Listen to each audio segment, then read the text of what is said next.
Tike South at hardship areas. Report number 5 of public petition number 70 of 2023 by the Honorable Ken Chonga, MP, regarding hardship allowance and affirmative action for teachers in Ichonyi sublocation county. And Mr. Speaker, report number 6, public petition number 71 of 2023 by the Honorable Victor Koech, MP, regarding gazettement of Chepalungu sub-county as an hardship area. Thank you, Mr. Speaker, and I beg to lay. And with your indulgence, Mr. Speaker, I would also wish at this moment to appreciate your noble office for enhancing the capacity of the Committee on Public Petitions, which I chair, by posting competent staff who have been able to process these reports on time and also motions on the time. And that's why you can see we've come out with the zeal, and we wish to present more so that we can solve petitioners' requests. Thank you, Mr. Speaker, and I beg to lay. Public petitions, well done.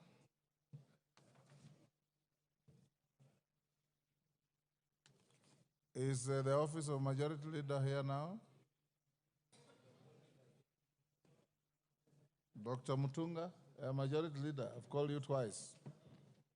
Under order number 5, papers. Thank you. Thank you, Honorable Speaker. For indulgence, I was watching from the office as I attended to other business, and I came running. Honorable Speaker, I beg to lay the following papers on the table of the House today, Tuesday, June 11th, 2024.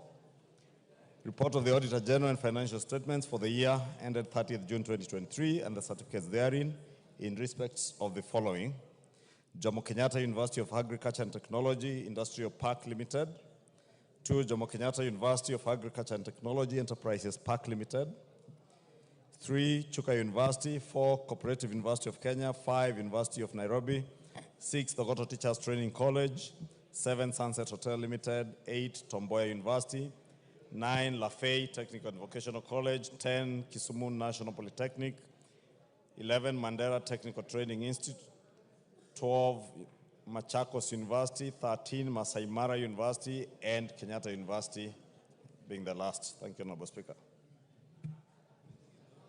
Chairperson, Departmental Committee on Agriculture. Anybody from that committee with a brief from your chair? Majority Leader, where is your chair, Agriculture? Honorable Speaker, I know they had a committee meeting, and I don't see any of the committee members here. Most likely they are not yet through. Maybe you can seek their indulgence. Call the next order. Oh, sorry, we have Justice here. Justice Kemei, you are a member of the committee? Do you have your chairman's brief? Person, Mr. Speaker, but we were with him in a committee, 2 committee meetings earlier on in the day, and he had said he was going to be in the afternoon. I don't have any brief, Mr. Speaker. Go search him, capture him, and bring him here. Okay, thank you. I'll do so. Yes. Next order. Order number 6, notices of motion.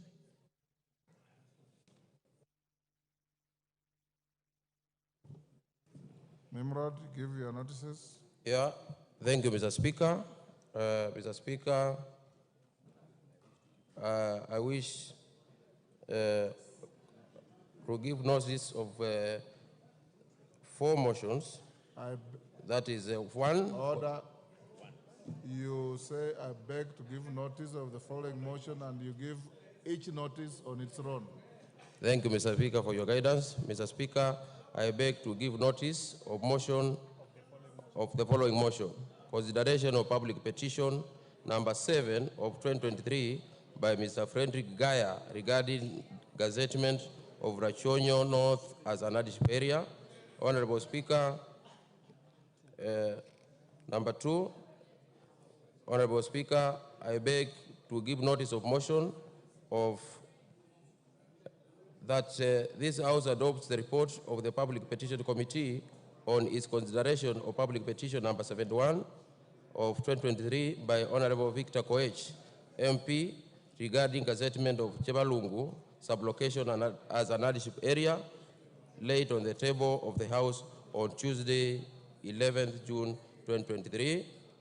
Mr. Speaker, I beg to give notice of the following motion, that this House adopts the report of the Public Petitions Committee on its consideration of Public Petition number 70 of 2023 by Honorable Chonga, MP, regarding hardship allowance and affirmative action for teachers in Chonyi Sub-County, laid on the table of the House on 11th June 2024. Mr. Speaker, I beg to give notice of the following motion, that this House adopts the report of the Public Petitions Committee on its consideration of the Public Petition number 57 of 2023 by the Honorable Tom Ondege, MP, regarding gazettement of Nyatike West, Nyatike North, and Nyatike South as hardship areas, laid on the table of the House on Tuesday, 11th June 2024.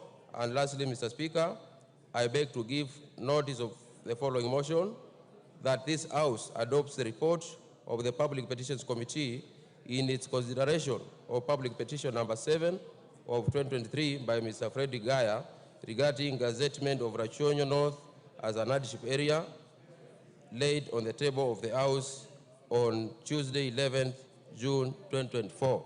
Thank you, Mr. Speaker. And for accountability, Majority Leader, when you are away, I tabled 6 reports, 2 from the Deputy Majority Leader. Thank you, Mr. Speaker. Thank you. We'll go back to order number 5. Chairperson, Departmental Committee on Agriculture and Livestock, Dr. Mtunga. Thank you, Honourable Speaker. Honourable Speaker, I beg to lay the following paper on the table of the House today, Tuesday, 11th of June, 2024. It is a report of the Departmental Committee on Agriculture and Livestock on its consideration of the Senate amendment to the Sugar Bill, National Assembly Bill number 34 of 2022.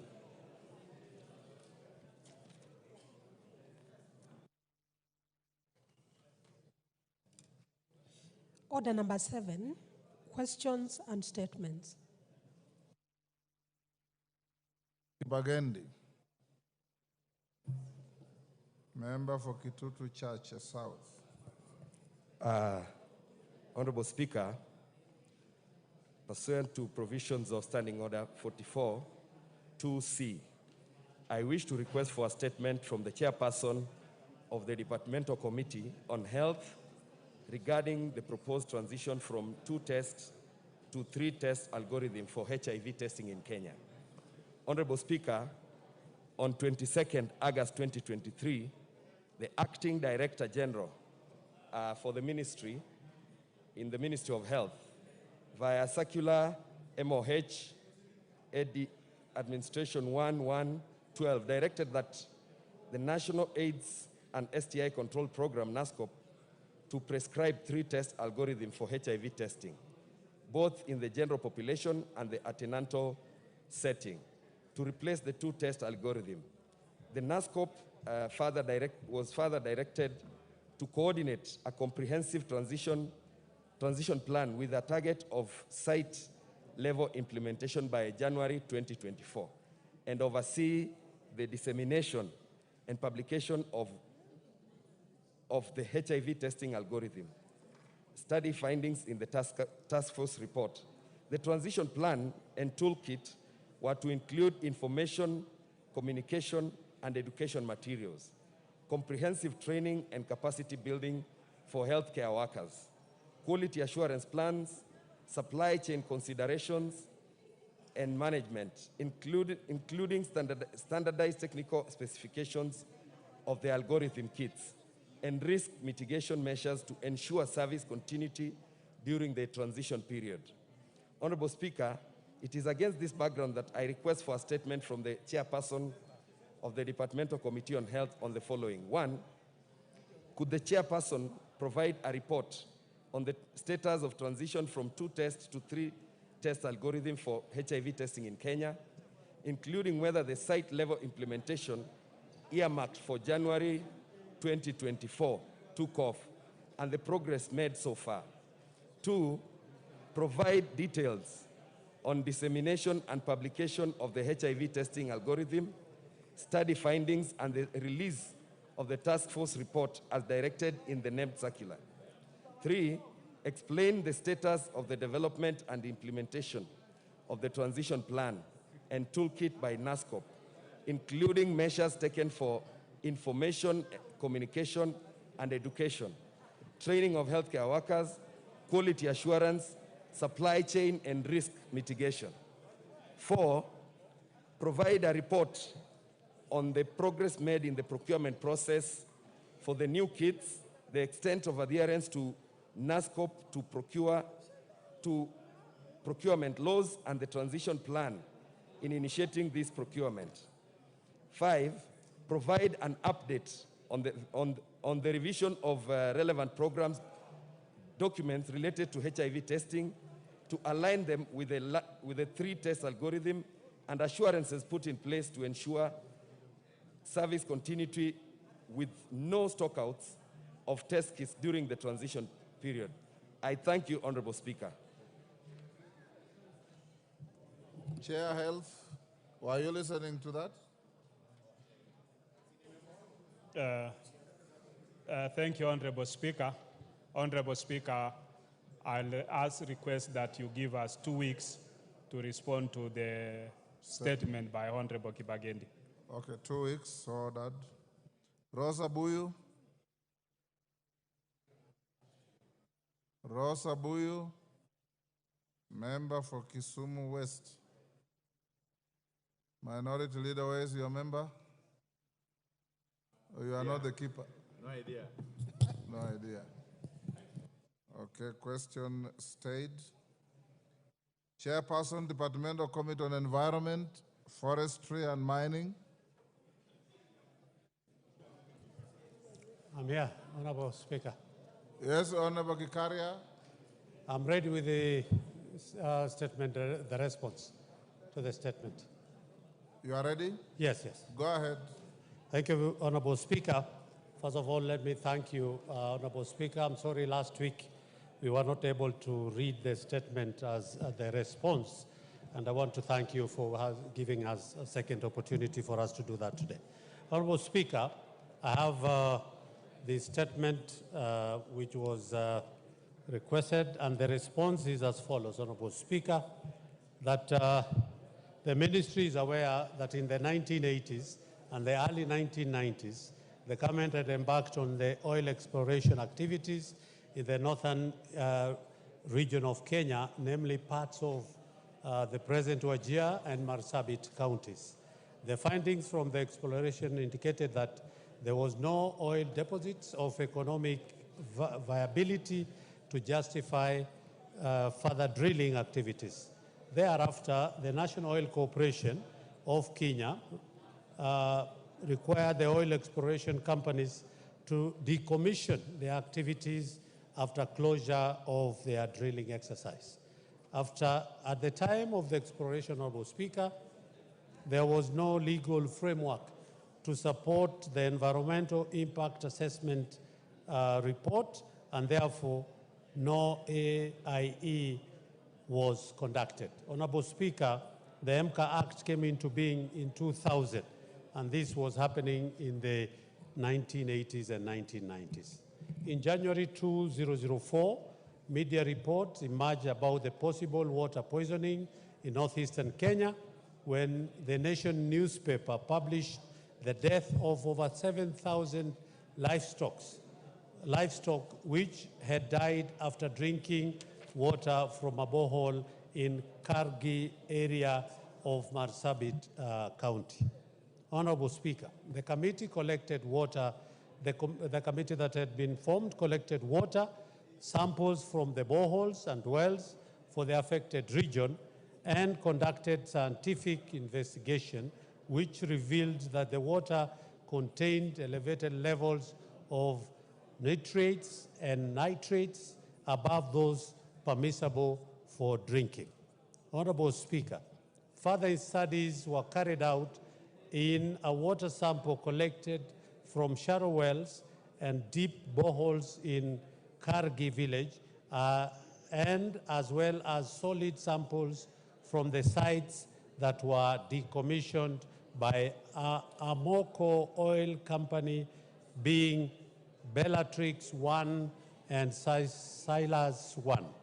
Honorable Speaker, in their report, other than observing that proper decommissioning procedure had not been followed at Bellatrix 1, the expert concluded that there was no clear relationship between the presence of the two materials as at the well site, that is bentonite and bainite, and the contamination of water in the borehole and the shallow wells. Honorable Speaker, the report indicated that the radioactivity levels of bainite and bentonite at 0.104 and U-238 as a reference of which the permissible level set out by the Radiation Protection Board. Honorable Speaker, the committee therefore recommended that NOC organizes for removal and disposal of abandoned scrap metal and obsolete drilling chemicals as indicated in Annex 1. NOC engaged Habasari Technical Investment Limited to remove and dispose of the abandoned scrap metal and obsolete drilling chemicals in 2005, and later submitted a report on the same to the authority. All the time during the said exercise, NOC was in constant communication with the authority through correspondence while sharing information on the process made at the site. Honorable Speaker, the task force collected fresh water from samples from shallow wells and boreholes together with abandoned drilling chemicals for analysis. Their report also concluded that the water had concentration of sulfites, acetics, nitrites, nitrates above the permissible level for drinking water. The task force recommended short-term action at Kargi to include: 1, removal of bentonite at the Bellatrix 1 oil exploration well, provision of alternative sources of water to the locals, and 3, the need to carry out studies on the cancer cases. Honorable Speaker, in an endeavor to dispel the fears of dumping of toxic and carcinogenics, NEMA organized for dissemination of information among local communities on the finding of various investigations carried out within the region. Honorable Speaker, NOC carried out detailed assessment of the requirement of disposable bentonite at Bellatrix 1 well, including the estimated cost of works at the site.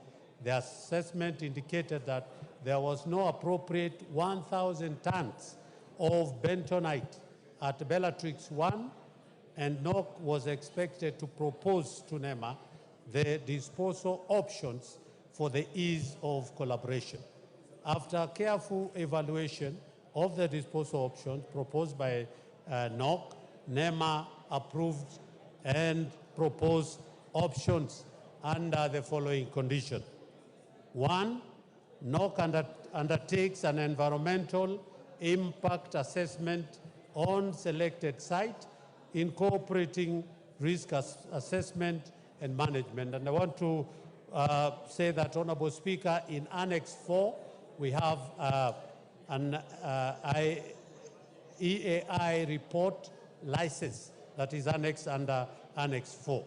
2, NOC ensures the provision of remediation, post-care and maintenance plan. And Honorable Speaker, this one I have confirmed with the ministry, it has not been done.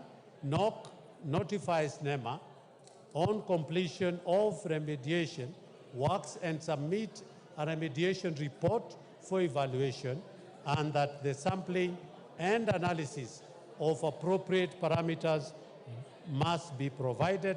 And lastly, under 4, NOC involves the community and or project affected persons during the execution of remediation, post-care, and maintenance. Honorable Speaker, NOC submitted the impact assessment, environmental impact assessment report on the disposal of bentonite at one of the sites to NEMA. NEMA reviewed the AIE, reported and issued NOC with a license number, AIE license number NEMA /AIE /PSL 15977, issued on the 20th December 2021, and I had earlier indicated under Annex 1. Honorable Speaker, I want to thank you for giving me this opportunity to give the response. Thank you, Honorable Gikaria. Who was the questioner? Member for Wajir South. Is he in the House? Yes, sir. Yes. Do you have any clarification to seek? Thank you. Yes. Go ahead. Thank you, Honorable Speaker. I must say I'm surprised because the statement does not address the questions I raised. It's a clear case of evasion. It beats about the bush, and this is a challenge we have had with successive Kenyan governments over the years when it comes to atrocities committed against the people of northeastern Kenya. What I had sought to know from the committee was about the alleged dumping of nuclear and toxic waste in northeastern Kenya, something that has, according to the people of that part, given rise to the number of cancer patients in the region. It's a number that keeps increasing. There have been a number of environmental degradation and issues related with this issue. And what I had sought from the committee was if it could undertake an inquiry into the illegal dumping of hazardous nuclear waste in northeastern part of Kenya, including the environmental effects and the association with high cases of cancer reported in that part of the country. I had also wanted the ministry, from the ministry, to state what measures it had put in place that the residents of the region whose land was illegally used for dumping hazardous nuclear waste and whose health had been adversely affected by the harmful chemicals, and that they are fully compensated. I had also sought what regulatory measures the government had put in place to ensure that all hazardous waste and material, including nuclear waste, are securely disposed without causing harm to humans, animals, and the environment. Honorable Speaker, this is a grave matter that needs to be dealt with the seriousness it so much deserves. And I would really appreciate if the committee went back and gave us answers. Member for Wajir South. Yes, sir. I gave you an opportunity to seek a clarification on the statement. You are now debating your statement. Gikaria?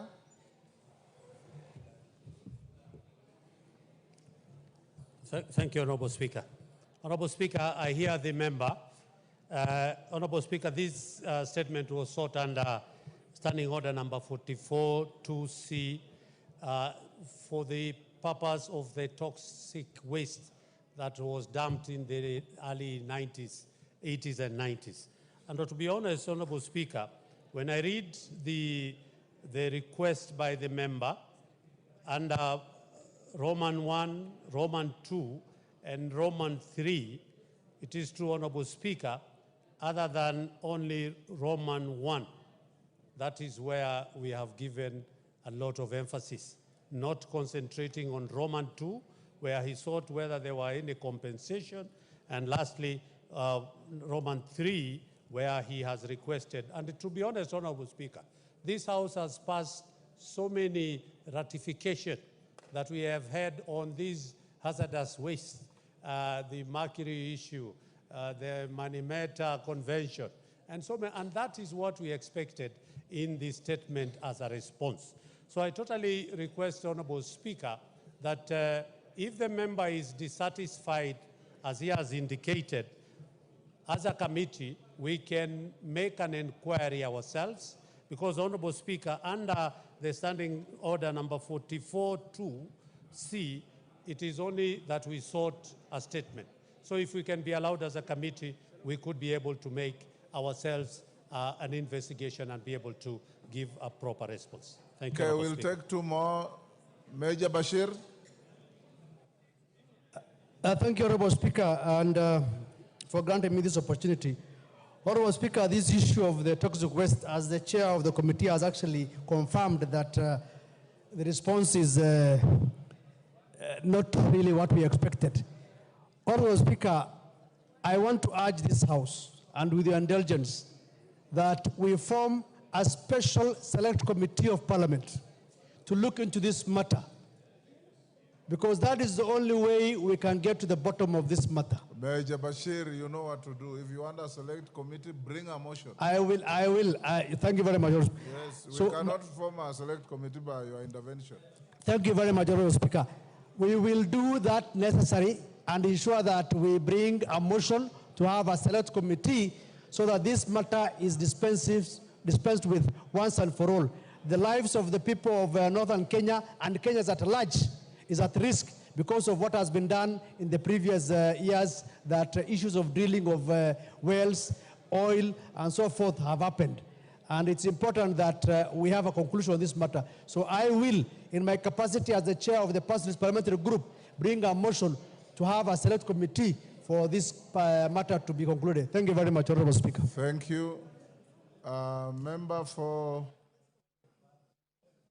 Wajir. Go ahead.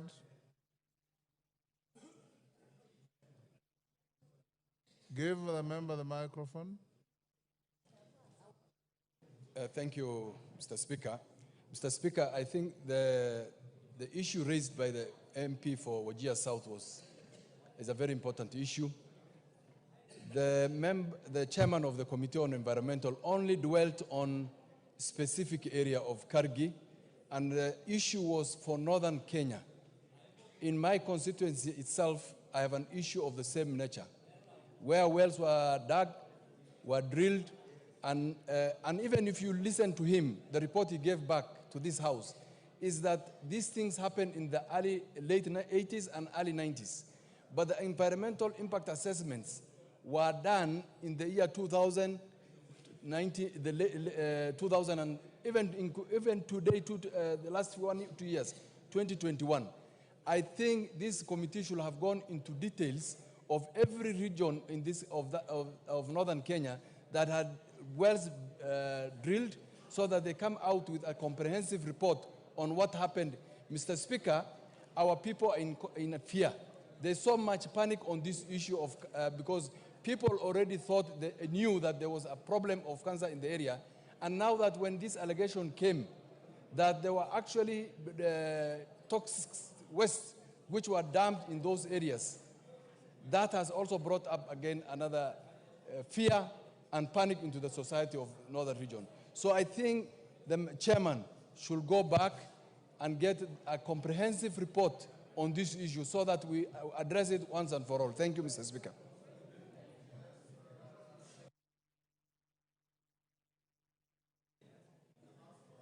Member Women Rep Isiolo. Oh. Then Farah Maalim. 1 minute, Mheshimiwa.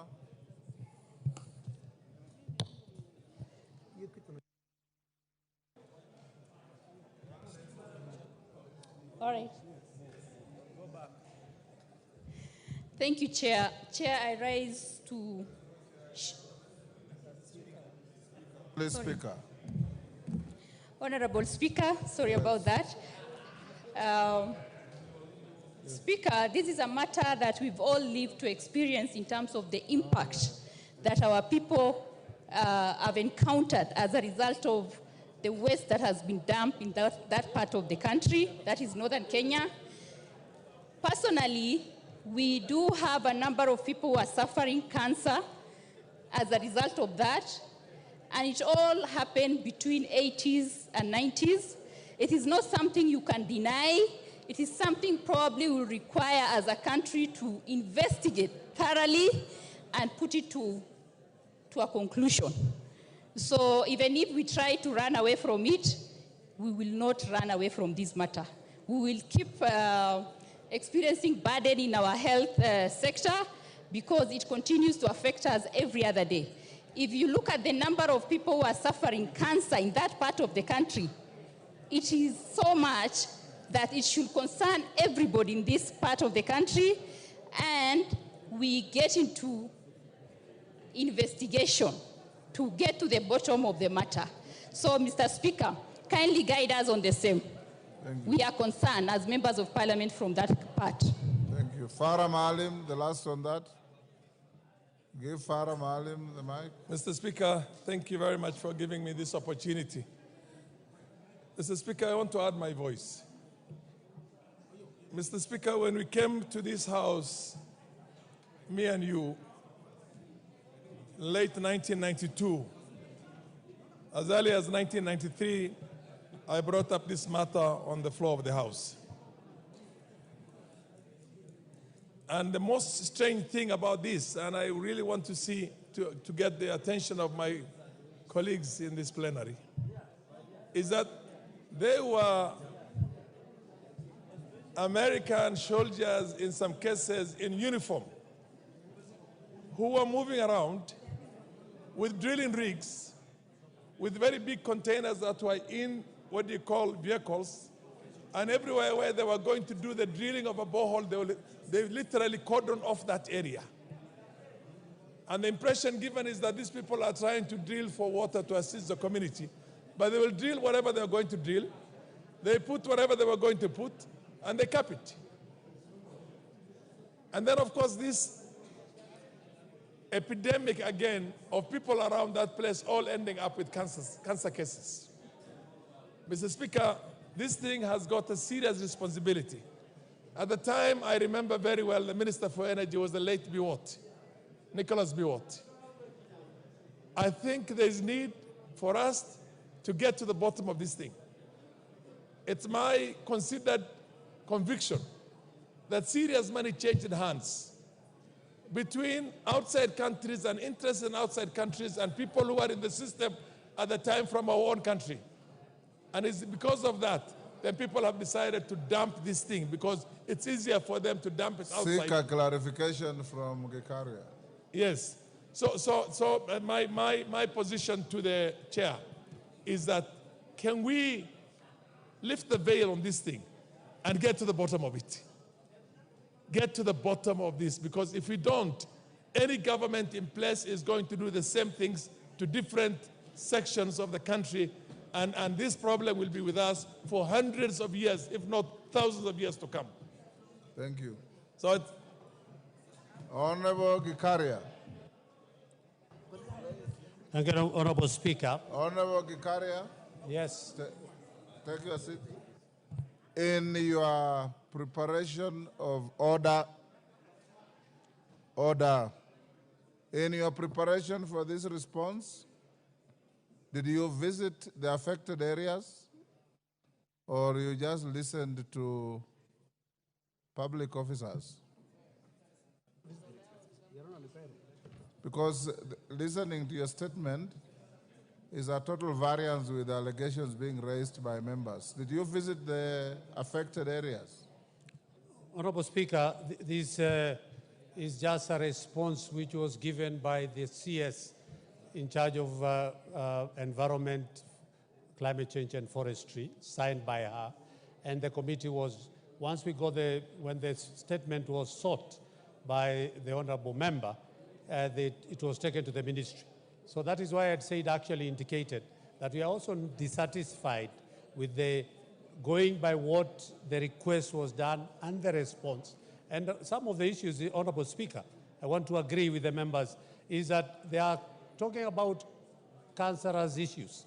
And when you put NOC, which just does oil exploration, and NEMA, which is just concerned with environment matters, without involving the Ministry of Health for them to be able to check what could be the cause of the cancer-related diseases, then I think there was. So as a committee, yes, Honorable Speaker, we didn't visit.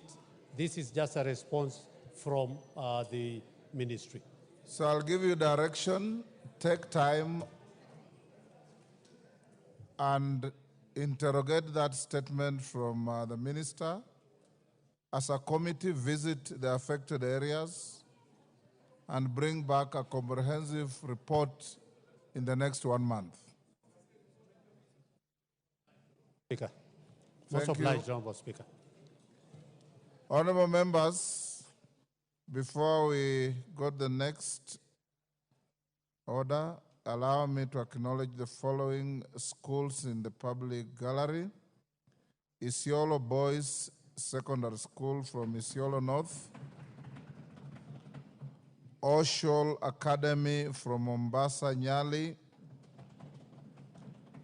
Rubate Secondary School from Igambangombe, Tharaka Nithi, Ngurubani Secondary School from Mwea, Kirinyaga, that's in the Speaker's Gallery, and Ngururumo High School from Laikipia West, Laikipia. I have been requested by the member women rep for Isiolo to welcome the school from her county, and the women rep, no, the member for Mwea also. So take 1 minute to welcome your students. Thank you. Thank you, Honorable Speaker. It's not here yet. Honorable Speaker, I stand here as the Isiolo County Women Representative to welcome all the visitors here, and especially my boys from Isiolo Boys Secondary School, who are accompanied by their deputy principal, Mr. Mohamed Godana. I want to assure them that as a parliament, we are fighting to ensure that we provide the best education policies for all. What we ask all of you is to focus on your education. We need to see a continuous increase in an academic performance in our county, as was recently witnessed from the increase of 90 students to a whopping 264 students to university. My message to them is that never be afraid to ask questions, reach out and get support along the way. I'm proud of what you've accomplished so far, and I believe in you. There is more to come. Never forget that you are the dream of our nation. Thank you, Honorable Speaker. Member from where? Thank you, Mr. Speaker, for giving me this chance to welcome all the students in this house today. In a very special way, I'd like to welcome the students from Grubani Secondary School. Grubani Secondary School, Mr. Speaker, is one of the best schools in Moya constituency. I want to encourage them to work very hard, and I hope the visit to this house is going to inspire them to return to this house as honorable members, and that they are going to produce serious leaders of this country, because the future of this country is dependent on them. I wish you success, the students of Grubani Secondary School, And I know, like you promised me earlier, that you're going to work very hard in your studies and that you're going to pass with flying colors. I thank you, Mr. Speaker. Thank you. On my behalf and on behalf of the whole House, I welcome the students to the House of Parliament. Additionally, there are the following schools in the public gallery: Anderson High School from Endebess, Trans Nzoia; Samoei Boys Secondary School from Nandi Hills, Nandi; Kiambere Secondary School from Mbere South, Embu. I've been requested by the women rep for Nandi County to welcome the students from Nandi Hills and the member for Nandi Hills as well. 1 minute each. Give her the microphone. Thank you, Honorable Speaker. I take this opportunity to welcome all the students who are visiting Parliament, the 13th Parliament, Honorable Speaker, where I'm privileged to sit. And I want to specially invite or acknowledge the presence of Samoei Boys. Honorable Speaker, we call them the Spartans back at home. And they have done us proud. And Honorable Speaker, I want to note that, Honorable Speaker, in our county, we have serious big schools, Kapsabet Boys and the likes. And one school that is seriously growing bigger is Samoei Boys, and it is local, Honorable Speaker. Local, Honorable Speaker, I mean the admissions and the students in that school are 90% local. So this is the pride of Nandi, and we are proud of the Spartans from Samoei Boys High School. I want to wish them the very best, Honorable Speaker. 2 weeks ago, I was in their school, and we were able to speak about so many matters, including and not limited to them doing the best in their studies so that they can be able to become whatever they want to become. So Samoei Boys High School, led by their teachers and the principal, the very able Kimosop, we welcome you to Nairobi, to the 13th Parliament, and we want to wish you the very best from your woman rep. Kitur. Thank you very much, Mr. Speaker. As we welcome all students who have come to pay a visit to Parliament, and in particular, Samoei Secondary School. They call themselves the Green Commandos. This is an institution that, like last year, with 289 students, they were all posted to university with a mean of 9.6, and they've been growing. Indeed, this is an institution that can only be leveled to institutions like Alliance, Moi High School, Kabarak, where I studied, and any other based institution. In fact, Mr. Speaker, they had made an invite to all members of Parliament that they are inviting you on the 22nd of June, when they will be doing a great celebration for the great performance. So I want to wish you well, and you are all welcome to Parliament. Thank you. Honorable Bukose for Endebess. Thank you, Honorable Speaker. Honorable Speaker, I want to join my colleagues to welcome Anderson High School from Endebess. It is the school at the border of Kenya and Uganda. And this school, Honorable Speaker, is the best school in Endebess. It was also number 4 within the county of Trans Nzoia in the last KCSE. It is the school that represented Kenya in the East African competition for volleyball. We are also it is also representing Kenya in chess game in South Africa. 4 of our athletes from this school are also international athletes, and they'll be representing the country in various athletes competitions within the continental and outside. So, Honorable Speaker, I want to thank the House and you in particular. You know you are also from that region, and we appreciate your service. So thank you, Honorable Speaker, and I want to encourage Anderson High School that they are welcome to Parliament, and I hope that they'll also be able to perform well in this year. Thank you, Honorable Speaker. Honorable Zamzam, what is this about the students?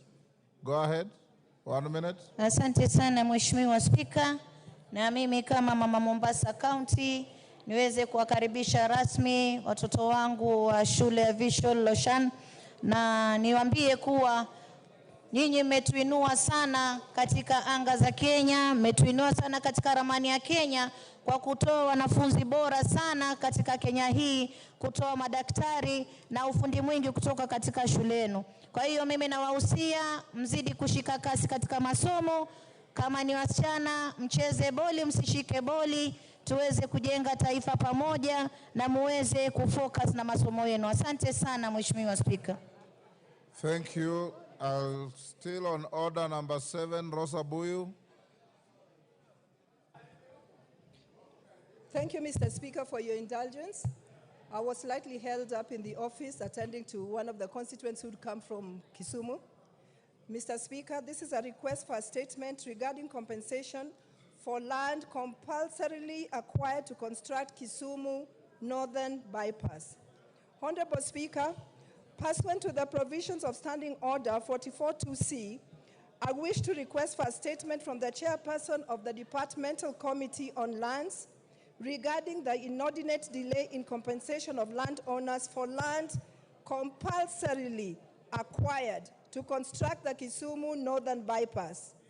Honorable Speaker, in 2015, almost 10 years ago, the government undertook major road infrastructure developments, including the construction of Kisumu Northern Bypass to ease congestion in Kisumu City. Owing to unavailability of a road reserve, the government compulsorily acquired land from some residents to construct the bypass. Article 43 of the Constitution obligates the government to promptly pay full compensation to any person whose land is acquired for public purpose. It is unfortunate, Mr. Speaker, that close to 10 years since some landowners ceded their land to the state for the Noble project, the government is yet to compensate them. Honorable Speaker, it is against this background that I request for a statement from the chairperson of the Departmental Committee on Lands on the following. 1, could a report be provided detailing all persons whose land was compulsorily acquired for construction of the Kisumu Northern Bypass in 2015? Also, provide the value of the acquired land and the status of compensation in respect of each of the affected landowners. 2, explain the reasons for delayed compensation of 18 affected landowners, despite numerous follow-up initiatives made through Usomaki Social Justice Center, a community-based organization. 3, Mr. Speaker, state the plans that the government has put in place to promptly compensate the affected landowners, including interest for lost earnings over the years since they handed over their land to the government, and state when the compensation will be settled. Mr. Speaker, I thank you. Chair Lands. Chair Lands.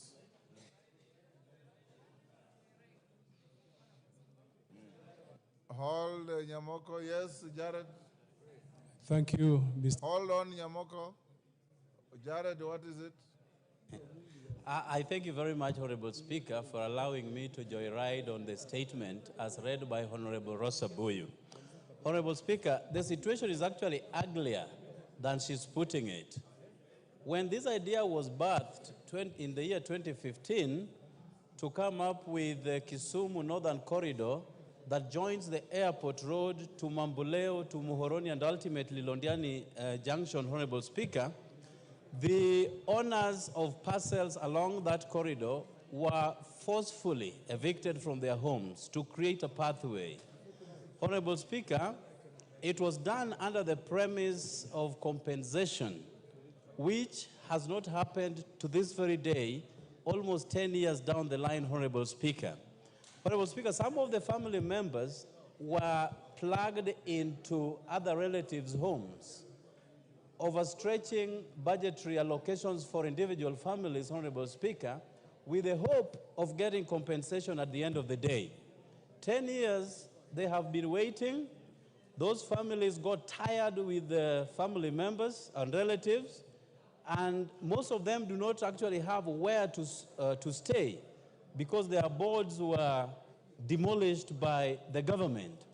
Honorable Speaker, even as the Chair Lands Committee undertakes to carry out a comprehensive investigation that will lead to compensation, we ask that this is expedited. Otherwise, we are losing lives as a result of frustrations and depressions by these families. Thank you. You've made your point. I thank you. I thank you. Chair Lands. When can you bring the response? 2 weeks? In the next 2 weeks, Mr. Speaker. For that, thank you.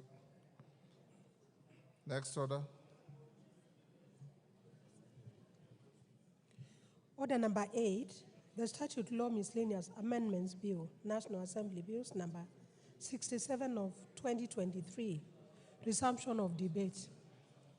Honorable members, before we resume the debate, at order number 10, when we go into the committee of the whole, we have consideration of Senate amendments to the National Rating Bill, National Assembly Bill number 55 of 2022, and the Kenya Drugs Authority Bill, National Assembly Bill number 54 of 2022. In regard to the Kenya Drugs Authority Bill, order, Member Bashir, order. The man you are talking to should be listening to this because he's your majority leader. When we get to the drugs bill, the view of the House Business Committee was that we step down this bill for a while pending consultations because I have a report that indicates that the bill has been amended so much to the extent that it has lost its original character. You have amended until you are amending the long title, the short title, the definitions, virtually everything. And under our standing orders, you cannot amend a motion until you negative the original intention. So we will talk with Dr. Bukose, the chair of the committee. If we are satisfied that the amendments are so far reaching us that they have altered the intent and the character of the bill, then Dr. Bukose may be advised to republish a fresh bill to capture what the amendments are looking for. That is the law, both in our jurisdiction and in comparable jurisdictions around the Commonwealth. Next order, it's been called out. Who was on the floor? Honorable Njendi Malulu, you have 5 minutes. Thank you, Mr. Speaker. Mr. Speaker, I wanted to continue by saying that this particular amendment was even opposed by the Committee on Energy. It was also opposed by the ministry itself through a letter that was sent to the National Assembly. Mr. Speaker, the committee recommended that this particular agency, NUPEA, should be adequately funded. It also said that it recommended that the committee, this agency should continue discharging its mandates as required in Section 56 of the Energy Act. So, Mr. Speaker, I oppose this based on those facts. However, Mr. Speaker, after I developed keen interest in the main act and also the amendments, I found that Section 54 of the Energy Act of 2019 that establishes NUPEA, there was no any amendments on this particular section in regard to what was said on the floor by the mover of the motion. And as much as the memorandum of objects and reasons indicating the winding up of this agency, Mr. Speaker, we look at the amendments that are there in the miscellaneous amendment bill that is on the floor. We don't have any amendments to that effect. So this leaves me even wondering why this was mentioned by the mover and it appears in the objects. I mean, the memorandum of objects and reasons, and yet the main amendments do not reflect what was actually argued by the mover. Mr. Speaker, as I had said earlier, that was the only one that I was opposing in terms of amendment. Otherwise, I was in support with the rest of the amendments, and particularly I'm impressed with the amendment that includes KPLC in the membership of REREC. Mr. Speaker, this will ensure effective collaboration between REREC and KPLC, because we've had a lot of challenges on the ground in the field when it comes to lighting in our villages, in our constituencies. Mr. Speaker, we are aware REREC is really doing a good work in terms of last mile installation in our villages. What we have noted is that because of the disconnect between KPLC and REREC, the REREC does the installation of last mile, identifies homesteads, identifies houses. It actually constructs a power line up to the point of a transformer. Mr. Speaker, what usually happens after commissioning by REREC and handing over this power to Kenya Power, it can take 6 months, it can take 2 years or even 3 years before Kenya Power actually does the metering in homes. This, Mr. Speaker, results into a lot of complaints.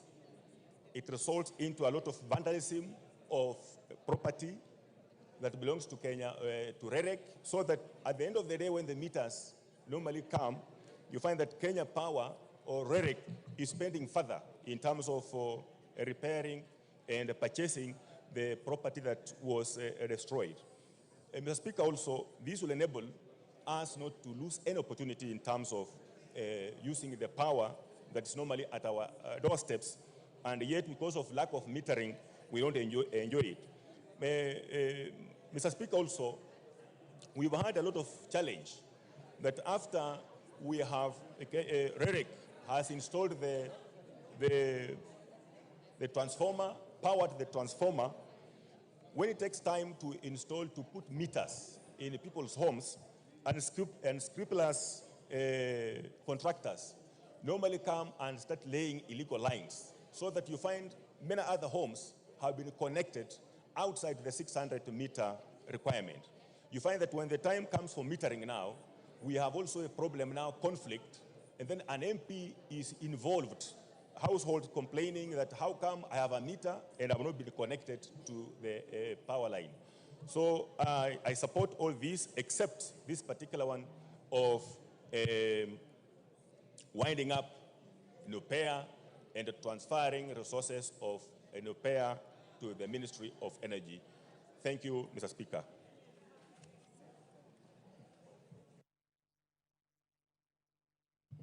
Didymus. Thank you, Mr. Speaker, for giving me this opportunity. And I want to state from the very beginning that I support this miscellaneous amendment bill because, Mr. Speaker, if you look at the proposed amendment to the Children's Act, it's basically the bill proposes to enable the courts so they can be able to allow an application by a man to adopt a child. You understand, Mr. Speaker, that in this country there are very many men who are single-handedly taking care of their families, and they should be allowed to adopt a child, Honorable Speaker. With regard to the Copyright Act, Honorable Speaker, it is important that there are very many artists or content creators in this country. They should be remunerated from the same level, and we must have some clear management in terms of what the Copyright Board will follow to ensure that there is equity and fairness insofar as sharing the royalties is concerned, Honorable Speaker. And also, the amendments number 1 of 2015 to the Scrap Metal Act of 2015, Honorable Speaker, it is a very good amendment because it's going to protect the very critical infrastructure in the energy sector in this country that have been suffering from people who vandalize, who steal transformers, who steal cables, so that for you to deal with copper and aluminum, you must have a special license, which I am sure it will undergo some type of vetting, so that a firm, before a firm is given a license to begin to deal in scrap copper and aluminum, they must demonstrate where they are getting those copper from, not to be the ones that are vandalizing the copper in this country, Honorable Speaker. Basically, Honorable Speaker, these miscellaneous amendments is just to cleaning up various statutes to realign them with our constitution and the very many changing policies in this country. And it's a good thing that we are going to move forward, Honorable Speaker. Honorable Speaker, the essence of these miscellaneous amendments is that, Kenya as a country is run on policies. And when a government implements a policy or a law, we have a team of government, both in government and outside government, that have a responsibility of monitoring and evaluating how those policy and those amendments, those laws, statute laws, are either beneficial to the country in terms of how much budgetary allocations they are receiving, how much value that the Kenyans are getting, and as a country and as a house, we have a responsibility to either terminate those various policies or rather improve them so that the Kenyan people can continue to get a benefit of these very many laws, Honorable Speaker. Honorable Speaker, even as I support these laws, we must be aware that at times these miscellaneous amendment bills can be brought in to misuse. But I've gone through this document and I can confirm to this House that each and every proposed clause has beneficial to this country. And once these amendments have been approved, this law will go a long way into ensuring that the Children's Act is properly beneficial to the country. The Copyright Act goes ahead to benefit the very many artists and local contents in this country. The scrap metal that has always been a bit misused, Honorable Speaker, by vandalizing bridges, guardrails, by vandalizing electrical power lines, is not going to continue happening again, Honorable Speaker. So I will support even the Fisheries Management and Development Act is also going to ensure that the fishing, that is one of the key economic activities for majority of Kenyans, benefits people who engages in that trade, Honorable Speaker. And for that very many remarks, Honorable Speaker, I want to unequivocally support this statute law, Miscellaneous Amendment Bill of 2023. I support, Honorable Speaker. Samuel Atandi. Are you queuing for this? And this is what I keep on telling you members. Honorable Speaker, I'm waiting to talk on equalization. Pardon? I'm waiting to comment on the equalization bill. On the? Equalization appropriations bill.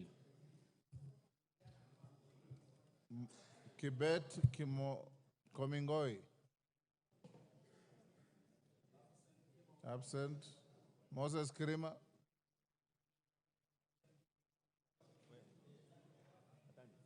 Honorable Kaluma.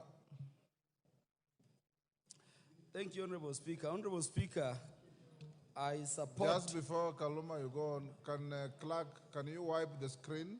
And those who want to speak to this motion, this bill, put in your requests. I see Thuku Kwenya, I see Samuel Atandi. You've changed your mind. Then remove your card. Okay. Yeah, Honorable Speaker, thank you for the opportunity to address the matter of this bill.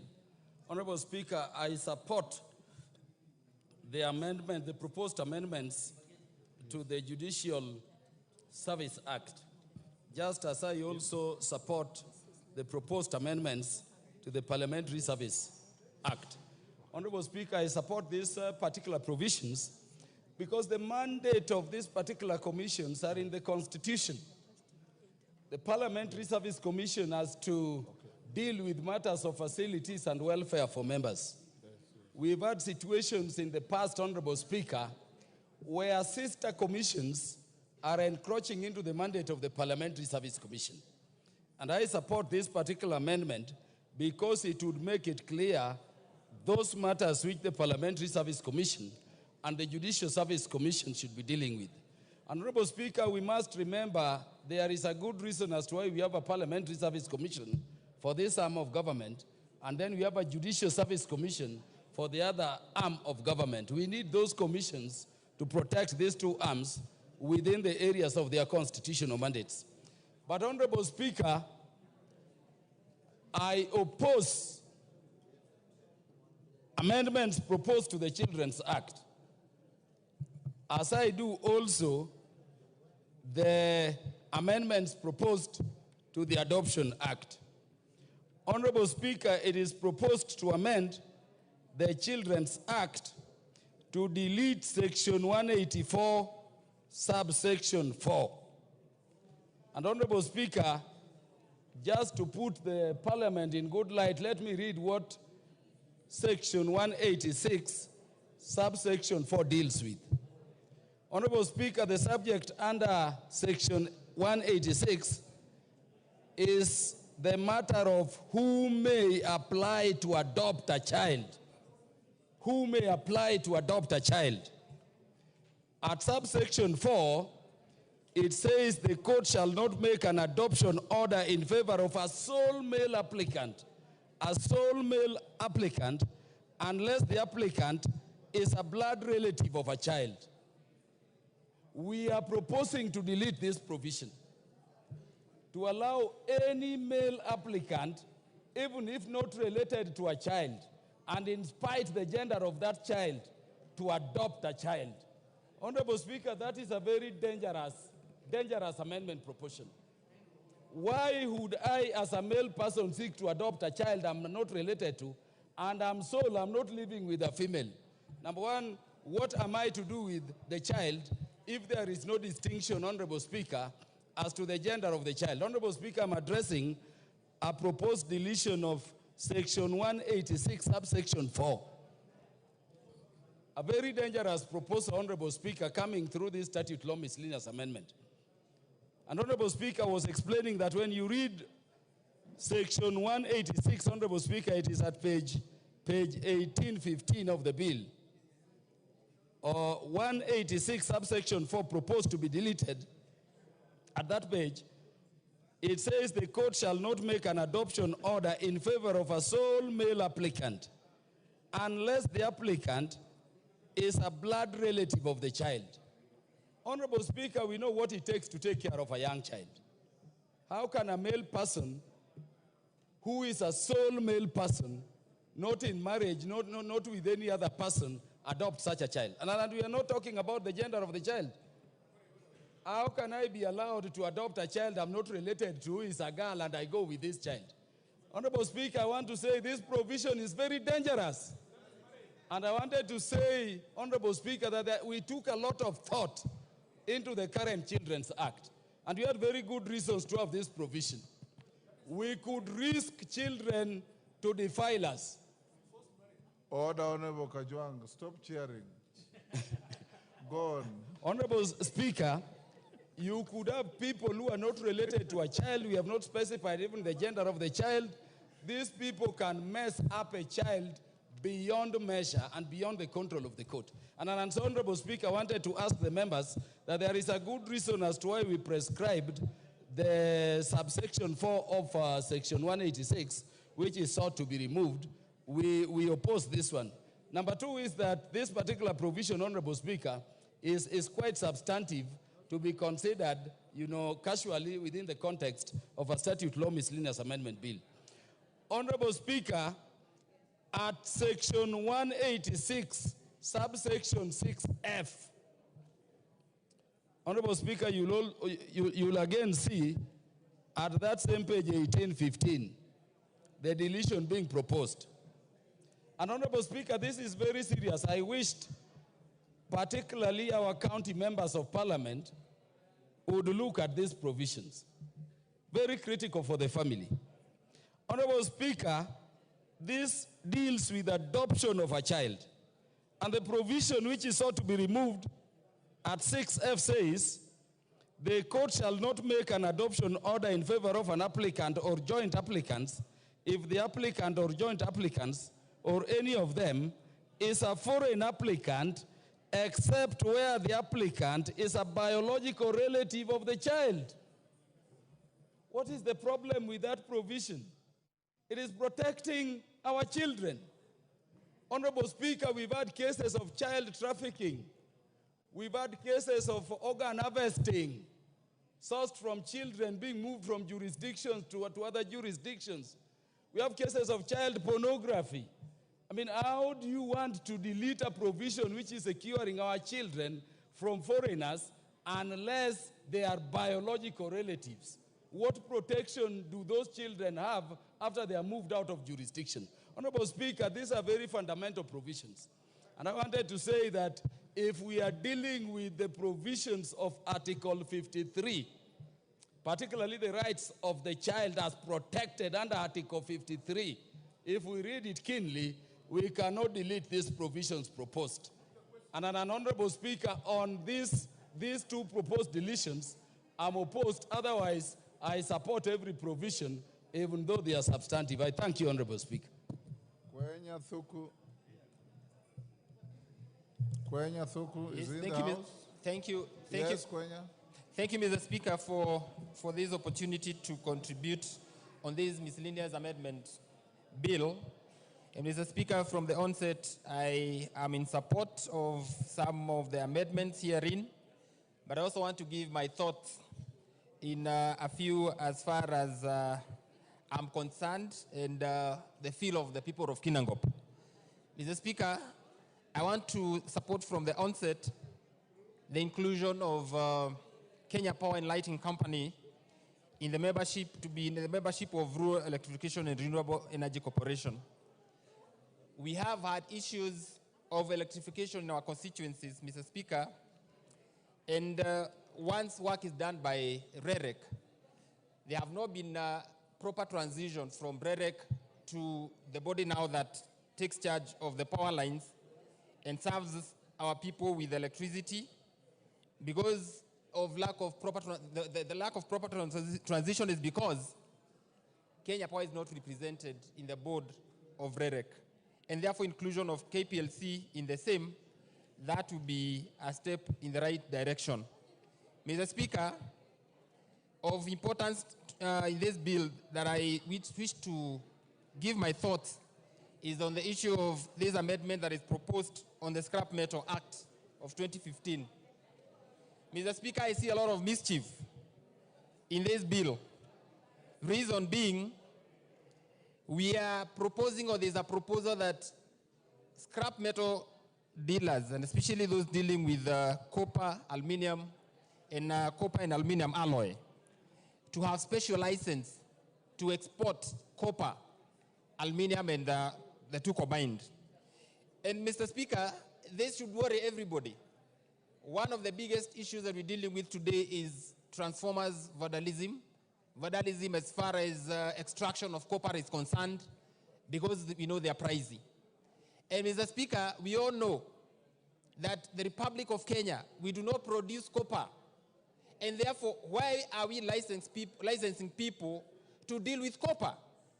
I think the best thing to do, Mr. Speaker, is to ban the export of copper completely and leave that business to the two entities that have been mentioned here, the numerical machining complex, and Kenya Shipyard.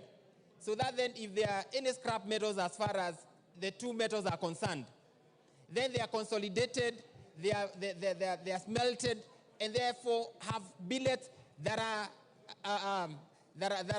under the custody of the two public entities.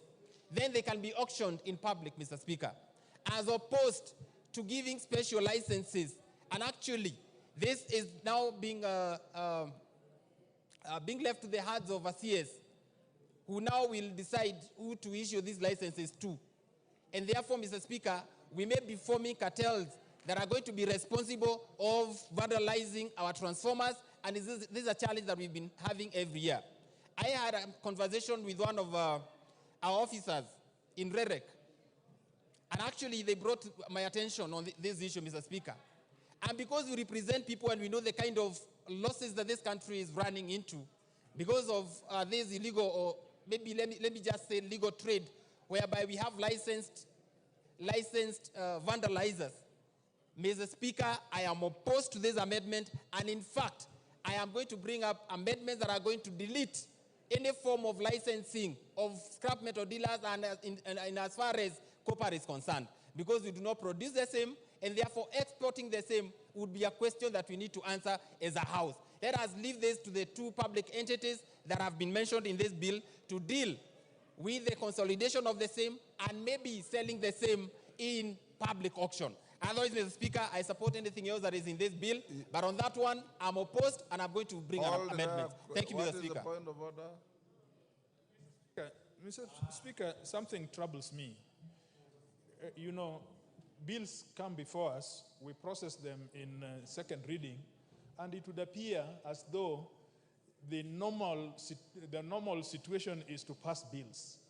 Mr. Speaker, we have spoken about this ever since I came to this Bunge in 2013, that statute miscellaneous amendments should only focus on issues that are correcting the law, minor issues of law.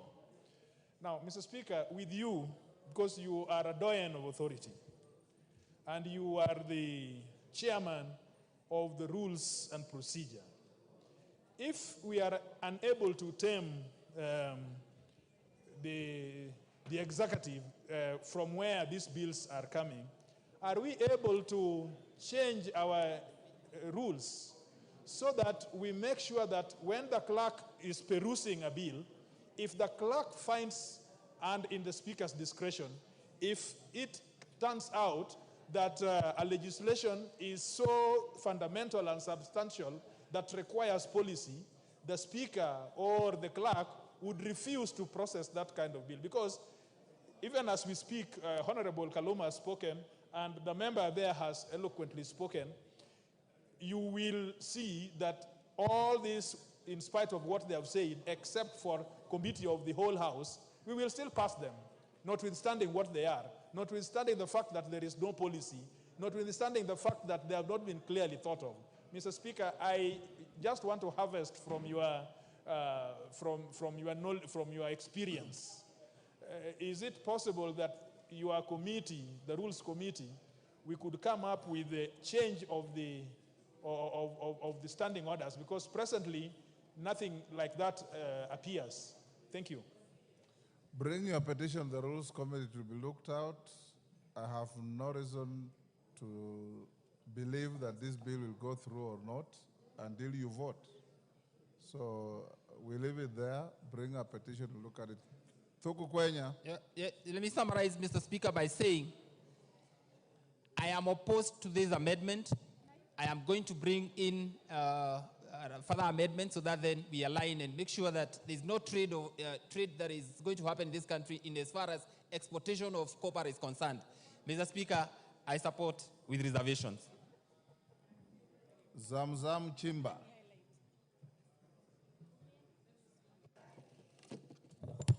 Mheshimiwa Spika, na mimi naangalia sheria, marekebisho ya sheria ya watoto kipengee cha 29 ya 2022. Mheshimiwa Spika, mimi pia napenda kupigia pondo ndugu yangu Kaluma alivyozungumza, akasema watoto wamepewa ulinzi katika katiba. Mheshimiwa Spika, na kama mama ni vizuri kweli tujue kuwa mtoto anapokuwa ataka kuchukuliwa na mzazi mwingine iwe ni katika familia ya mtoto. Mheshimiwa Spika, tumeona mataifa ya nje wameweza kupitisha mswada wa kununua watu. Mheshimiwa Spika, watu watakuwa wananunuliwa kama peremende dukani, kama switi, kama maziwa. Mheshimiwa Spika, na hii inatupa wasiwasi. Nimeiona hiyo bill imepita Marekani. Mheshimiwa Spika, na naona hapa tukitoa hiki kipengee cha kuweza kuwalinda watoto wetu, kutakuwa na mwanya wa mtu yoyote kutoka sehemu yoyote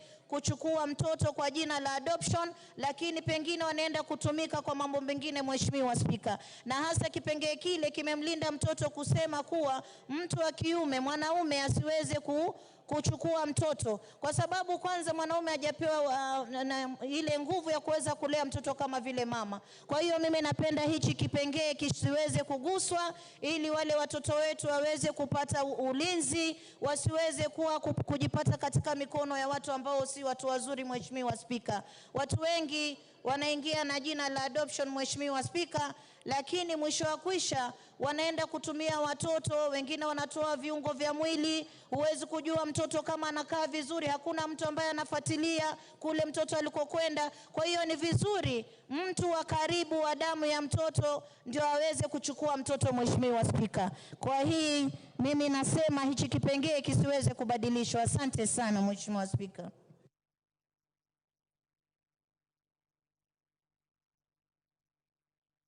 Marwa Kitayama.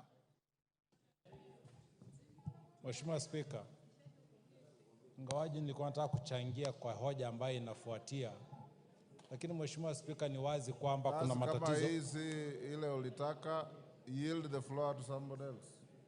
Well guided, Mr. Speaker. Paul Nabuin, Turkana North.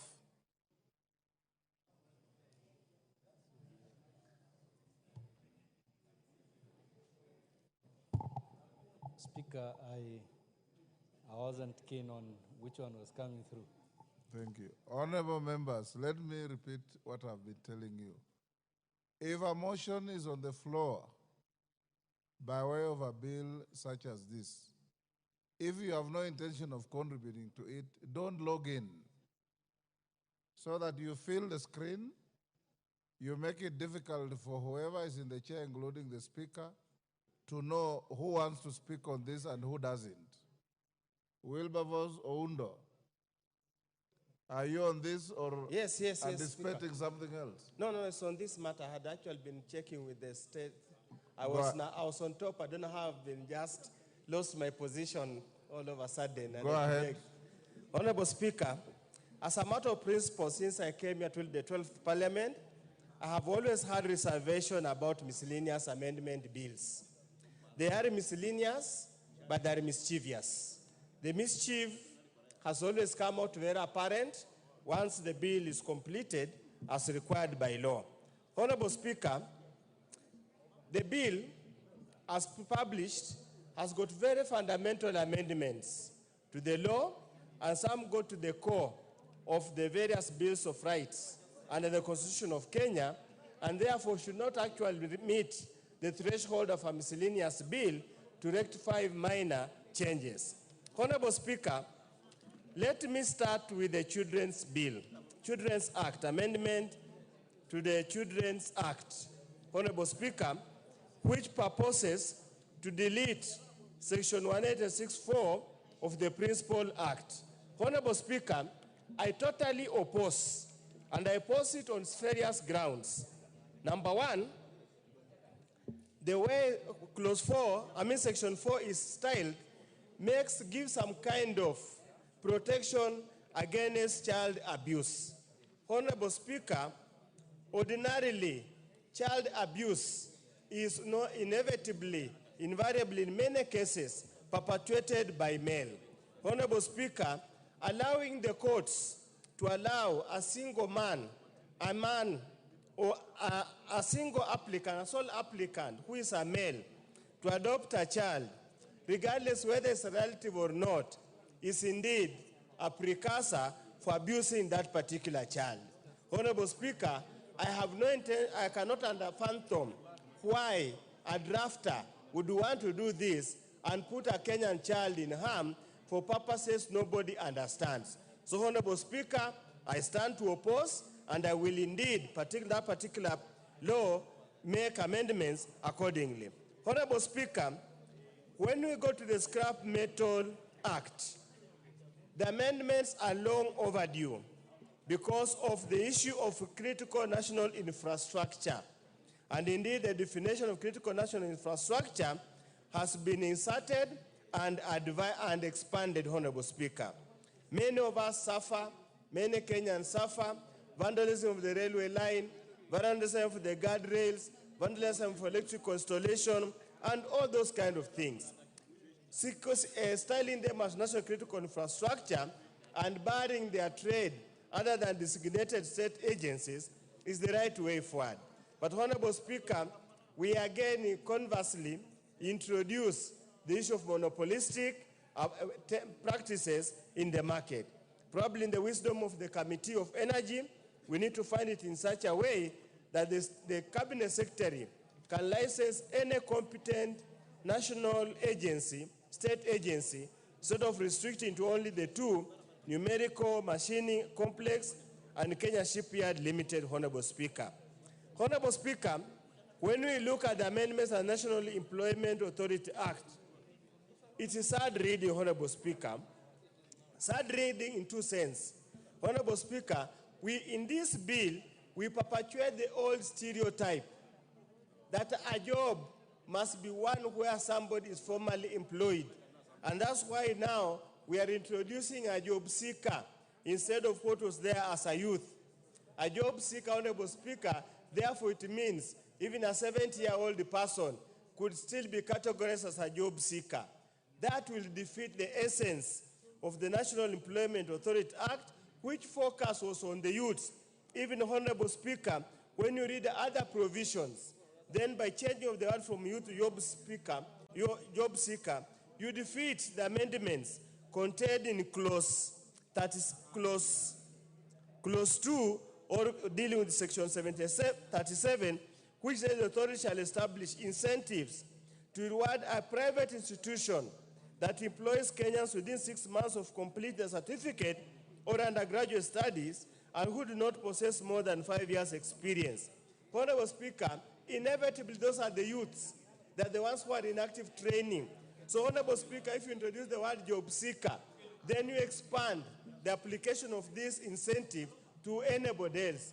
And, Honorable Speaker, again, the danger we are creating here, we are again perpetuating that a job seeker must be, in so quotes, must have a written job.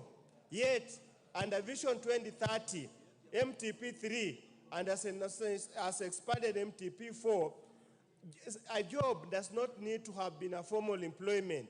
You can run your own job. You can run your own self-entrepreneurship. You do not have to be a job seeker. We are stereotyping the old mentality that a job is a white-collar job. And that's why we're looking at the publication definition of a job seeker. We will move to amend that particular to erase any focus, any reference to a job seeker, to probably retain the youth or those whose job are in such a way they require a certain kind of a job. Honorable Speaker, the amendments under the Energy Act are progressive and good. However, Honorable Speaker, there's a provision that says any vessel that is used to convey the vandalized or stolen equipment or appliance referred to in subsection 1 shall be forfeited to the state. Honorable Speaker, there are forgeries, there are car thefts, there is misuse, there's where unauthorized use of the motor vehicle. Why would you punish the owner of the motor vehicle for reasons that he does not even know? And I give an example, Honorable Speaker. Last year, there was a contractor who brought material. Some people came to steal the material. The vehicle they used was a stolen vehicle with forged number plates. Honorable Speaker, probably we need to put a provision that as long as whoever the owner of the vehicle can prove that he did not authorize for the use of that vehicle. Finally, Honorable Speaker, allow me to make a comment on the Parliamentary Service Act and the Judicial Service Act. And this, we are trying to legislate, Honorable Speaker, matters that could have purely been administrative of nature. If it wasn't for intransigency of Salaries and Remuneration Commission, we would not have gotten to this level. This is now, we epitomize misuse of powers conferred to any particular state agency in either in the Constitution or an Act of Parliament. The CRC, to the very able layman's understanding and even a lawmaker's understanding, was basically to deal with salaries. The basics of mileage, basics of sleeping allowance, basics of daily allowances should surely be such mundane matters that a body of such content provided from the Constitution should not go into this. But we are forced to legislate this because CRC has become rogue, so to speak, has usurped power beyond the powers that was. Honorable Speaker, as I conclude, miscellaneous amendment bill is always a mischievous amendment, so that there's less focus on particular important matters so they get through. But I want to urge my colleagues who are here, the amendments and the Children's Act are extremely dangerous. I would even request JLAC to actually disallow or even remove an amendment, not to allow those particular amendments, because we are endangering the Kenyan children. We are allowing the Kenyan children to be in the hands of abusers, people who are going to abuse these children, regardless of relationship, whether blood or not. Honorable Speaker, with those few remarks, I support the bill, but with reservations that will move in the committee of the whole House. Thank you, Honorable Speaker. Thank you. Member for Narok East, Honorable Aramat.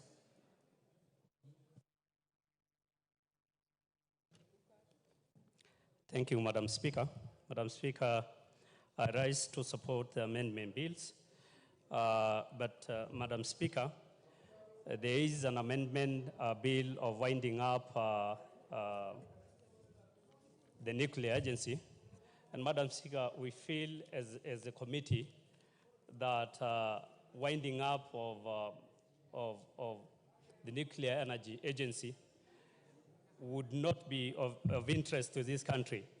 Madam Speaker, the nuclear agency is a state corporation established under the Energy Act of 2019, and it is in charge with the responsibility of promoting and implementing the nuclear programs in Kenya.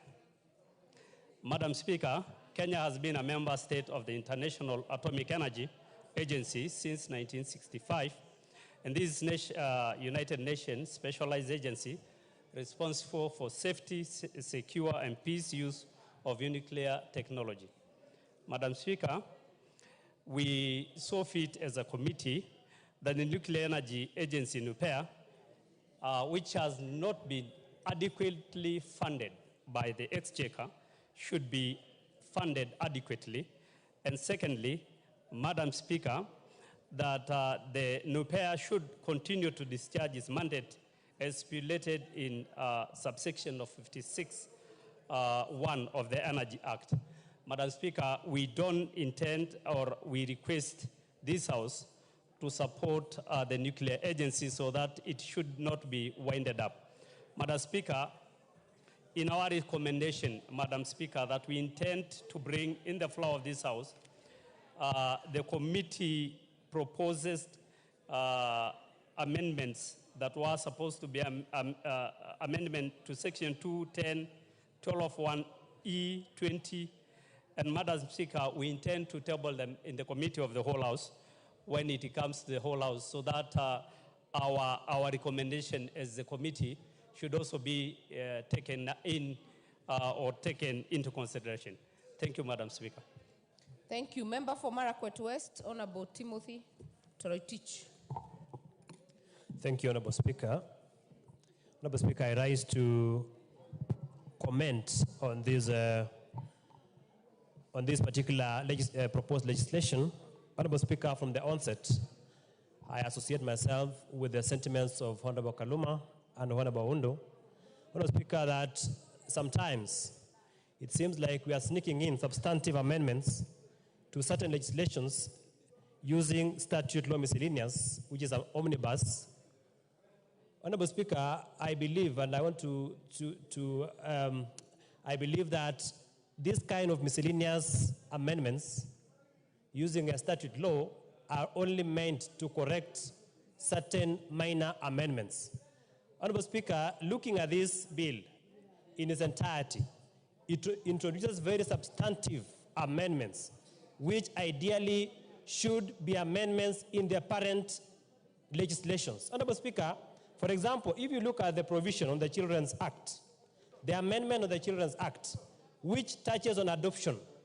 Honorable Speaker, my opinion is that particular amendment should be brought under the Children's Act not under a miscellaneous statute law, because it goes to the core of that particular Children's Act.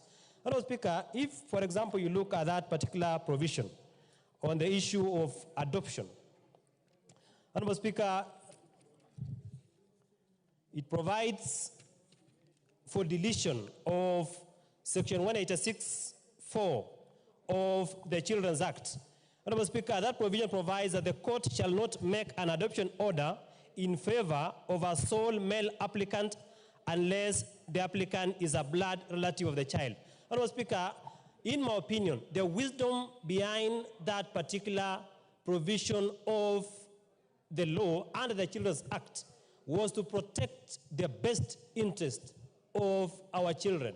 Honorable Speaker, we now want to delete that particular provision and give sole male applicants the ability or the capacity to adopt children. In my opinion, that is actually the reason I have read the report. They are saying that that particular provision is discriminatory. Honorable Speaker, in my opinion, the same was put in that particular law to protect the best interest of a child. Honorable Speaker, we are giving a sole male applicant, for example, to adopt a girl. Honorable Speaker, we are not sure whether the best interest of that particular child will be protected by that sole male applicant. Honorable Speaker, that is a provision that when the time comes, I will propose that that particular provision be deleted.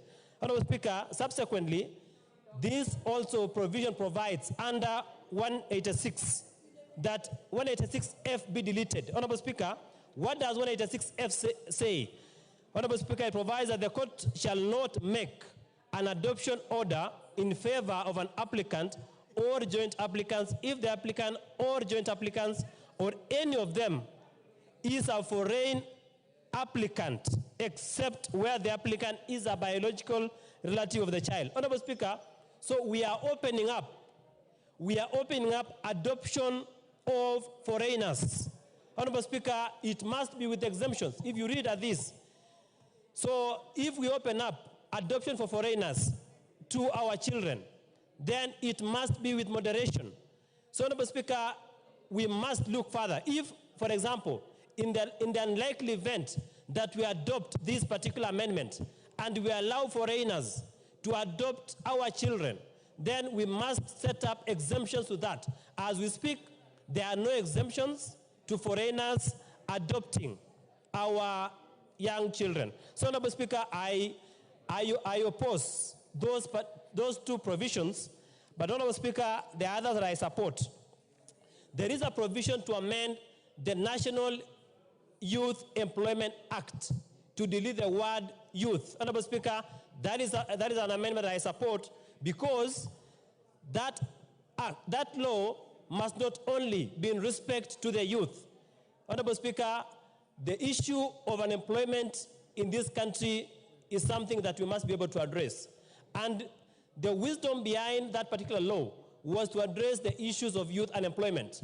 But this country, there are so many graduates who are churning out of universities, and some do not get jobs even after exceeding the age of 35, which is outside the age of the youth bracket. So, Honorable Speaker, I support the amendment to the effect that in the title of that particular law, we delete the word youth so that it is that law becomes the National Employment Act, so that it doesn't confine itself to the youth only.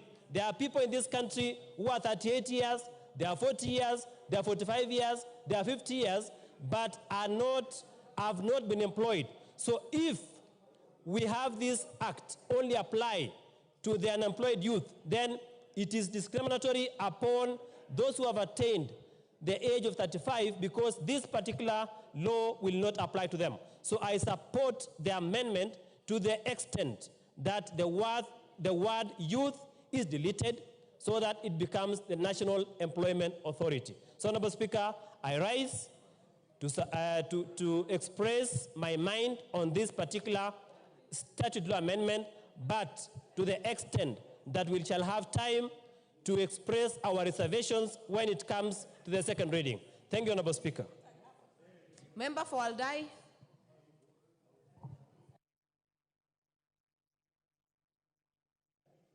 Thank you, Madam Speaker. I stand to support the amendments to the scrap metal bill with reservations. And the first of the reservations, as discussed by the committee, is the composition of the Scrap Metal Council. The Scrap Metal Council, as proposed in the bill, does not take care of all the players who are supposed to be in this particular council. For example, this composition does not have, for example, the Ministry of Trade, Industry. It actually just talks about industrialization, and it also recognizes a person nominated by a body called Scrap Metal Dealers Association, which association is not registered or recognized as a body corporate in law. So therefore, the amendments to the Scrap Metal Council, the committee, with the trade committee which had considered this, shall be bringing those amendments. The second amendment is on restrictions from dealing in the scrap metal, and it talks about these restrictions shall be only given to people who are members of Scrap Metal Dealers Association. As I mentioned, the Scrap Metal Dealers Association is a body that is not a body corporate registered or not a body that can be recognized in law, and therefore the amendment that we shall be bringing as a committee is that the license or the scrap metal dealers shall be registered by the Scrap Metal Council as opposed to the Scrap Metal Dealers Association. The other issue is on issues of exports of scrap metal. I think the committee considered this and brought out issues to do with exports be allowed for certain metals except restrictions to rare metals like copper and other rare metals, and that I think should come out clearly because those metals are really precious in our country, and if we allow for exports of those rare metals, then it becomes also expensive when they're coming back into this country. The other issue is the Scrap Metal Council. The proposal was to change the name from calling it Scrap Metal Council to Metal Recycling Agency. And the reason for this is because of the bad name and the bad image and the bad reputation that has always been held by the name Scrap Metal Council. Madam Speaker, the other issue we wanted to bring was the restriction of the scrap metal. I think one of the members had raised the issue of restricting scrap metal to certain institutions and open it to all institutions, especially scrap metal from our assets. This is our natural assets, and that is restrictions to have scrap metal only dealt by Numerical Machine Complex and National Shipping Council. I think as a committee, we maintained that these two institutions should be the only ones who should be allowed to purchase the scrap metal from public entities, and this is a way to protect the natural assets because these properties, if not protected, can give us many issues. And there are some amendments that are already in the bill that also goes to support the protection of these natural assets, and this is the destruction of infrastructure under Clause 24 and information regarding stolen or lost property, as well as restriction on licenses on who should deal with scrap metal. And these particular provisions that have been provided in these amendments go a long way in protecting the national assets or national infrastructure. For example, our electricity, our water and sewerage, and telecommunication infrastructure that this country has spent a lot to put up. So if we don't put those restrictions, then we will be allowing our assets or our properties to be destroyed if those restrictions are not in place. So there are amendments that we as a committee shall be proposing during the third reading so that they conform with the amendments that are already proposed in the miscellaneous amendment bill. I thank you, Madam Speaker. Honorable Mili, are you on this one? You have the floor. Thank you, Madam Speaker, for giving me this opportunity. Madam Speaker, I'll be very brief. Madam Speaker, I know several members have spoken to the issue of amendment of the National Youth Authority Act. And Madam Speaker, I just wish to disagree with the members. I remember Honorable Sakaja is the one who brought the bill, and the reason that he brought it then was because of a concern over the issue of youth unemployment. And we do agree and acknowledge that there are very many people who are not in the youth age bracket that are not employed. As a matter of fact, we know very many people who have qualified as teachers and have retired without even being employed as teachers with TSC numbers. But Madam Speaker, having said that, the greatest challenge we are facing in the country is youth unemployment. And you can see with the rising cases of insecurity, of violence, of theft. As a matter of fact, in my own constituency, I think yesterday, there's a woman who was abducted at a market called Ogongo Market. Madam Speaker, last week, a boda rider was killed. The wife who had just given birth recently, she was just 15 days after giving birth, was raped, was gang raped by these guys. And these people had already stolen his motorbike before and were coming for his second motorbike when they killed him and raped the wife. And Madam Speaker, the reason why you find this kind of situation is because we have very many idle youth. They have no opportunities in life. They become desperate. They become thieves. And because of that, they even get into all other evil activities. So if, Madam Speaker, we again open it up to all unemployed people, the challenge that we have seen in this country is that sometimes you think common sense is common, but it's not that common. You will find that a person who is in their 70s who has retired will be deemed to be unemployed if they have retired and be given a job, because then they fall within that category. So for me, that is a situation which I do not support. I also support, though I support the amendment to the Copyright Act, and especially the inclusion of equitable remuneration of performers and producers of sound recordings, and Madam Speaker, including collective management organizations towards the authors and performers. Madam Speaker, this is because it is very difficult to be in the creative industry. Madam Speaker, I speak as an author and I know what it takes. And because we are in the creative industry, and especially because we are also competing a lot with the .com, some of us sit for hours and years to actually produce a book. But you know, this young generation, they just sit for a minute, imitate what Honorable Millie Odhiambo is doing, get 1 million followers and get money. As we are not lucky enough to do that, but we have to do, more strenuous work around this. So I do support that. Madam Speaker, I support the proposed amendment to the Fisheries Management and Development Act, but want to encourage the majority leader that other than this miscellaneous amendment, please bring a more comprehensive amendment to the Fisheries Management Act, because we are facing several. Thank you. He has alerted me that there is a bill, and I will actually look at it, because we are facing very, very serious challenges in the fishing industry. There is always clashes with the fisher folk. More recently, people from Homa Bay Town constituency came and killed people in my own constituency because they are fighting over different fishing methods and different space. Unlike the land where people have title deeds, there are no title deeds in the lake. And we have different kinds of fishing that requires people to fish different times. This was never foreseen in the past because we have always thought that the waters are infinite. But we have discovered that it's now limited as the populations grow, as people move to fish in my area. As a matter of fact, actually, the persons that play a very significant role of fisheries in my constituency are Somalis. We are not against them, but it just shows you that this is a small resource, that people are coming all the way from northern Kenya, from Uganda, from Tanzania, to use the same resource. And conflicts are bound to arise, and we must therefore come up with the laws that actually deal with those kind of issues.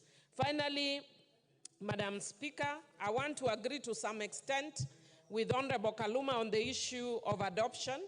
I'm saying to some extent because you have to look at carefully the Constitution, and I presume the persons who are seeking this amendment are looking at the issue of discrimination. That if you are looking at a single female applicant can be allowed to adopt a child, I'm sure they are thinking, what about a single male applicant? I think what I would propose is that there should be a further amendment, whether for female or male, so that we look at the best interest of a child anytime we are dealing with the issue of adoption.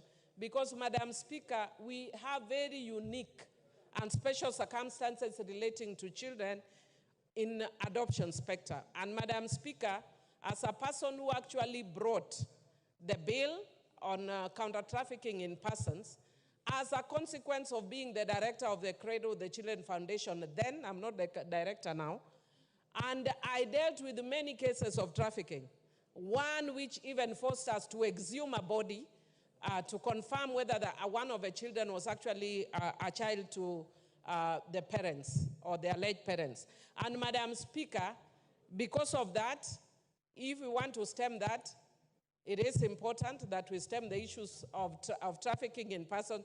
Honorable Ichungwa, you know you cannot harass me here. I know you have missed me. But if you want me to deal with you, I will deal with you perpendicularly. Sorry, but I don't want to deal with you today. But Madam Speaker, I just want to indicate that because of that, I do support, but I would be supporting with the proposed further amendments, that you must look at unique circumstances and situations relating to specific children and their circumstances. I support with amendments. Honorable Ishungwa, Honorable Millie says she's in a good mood today.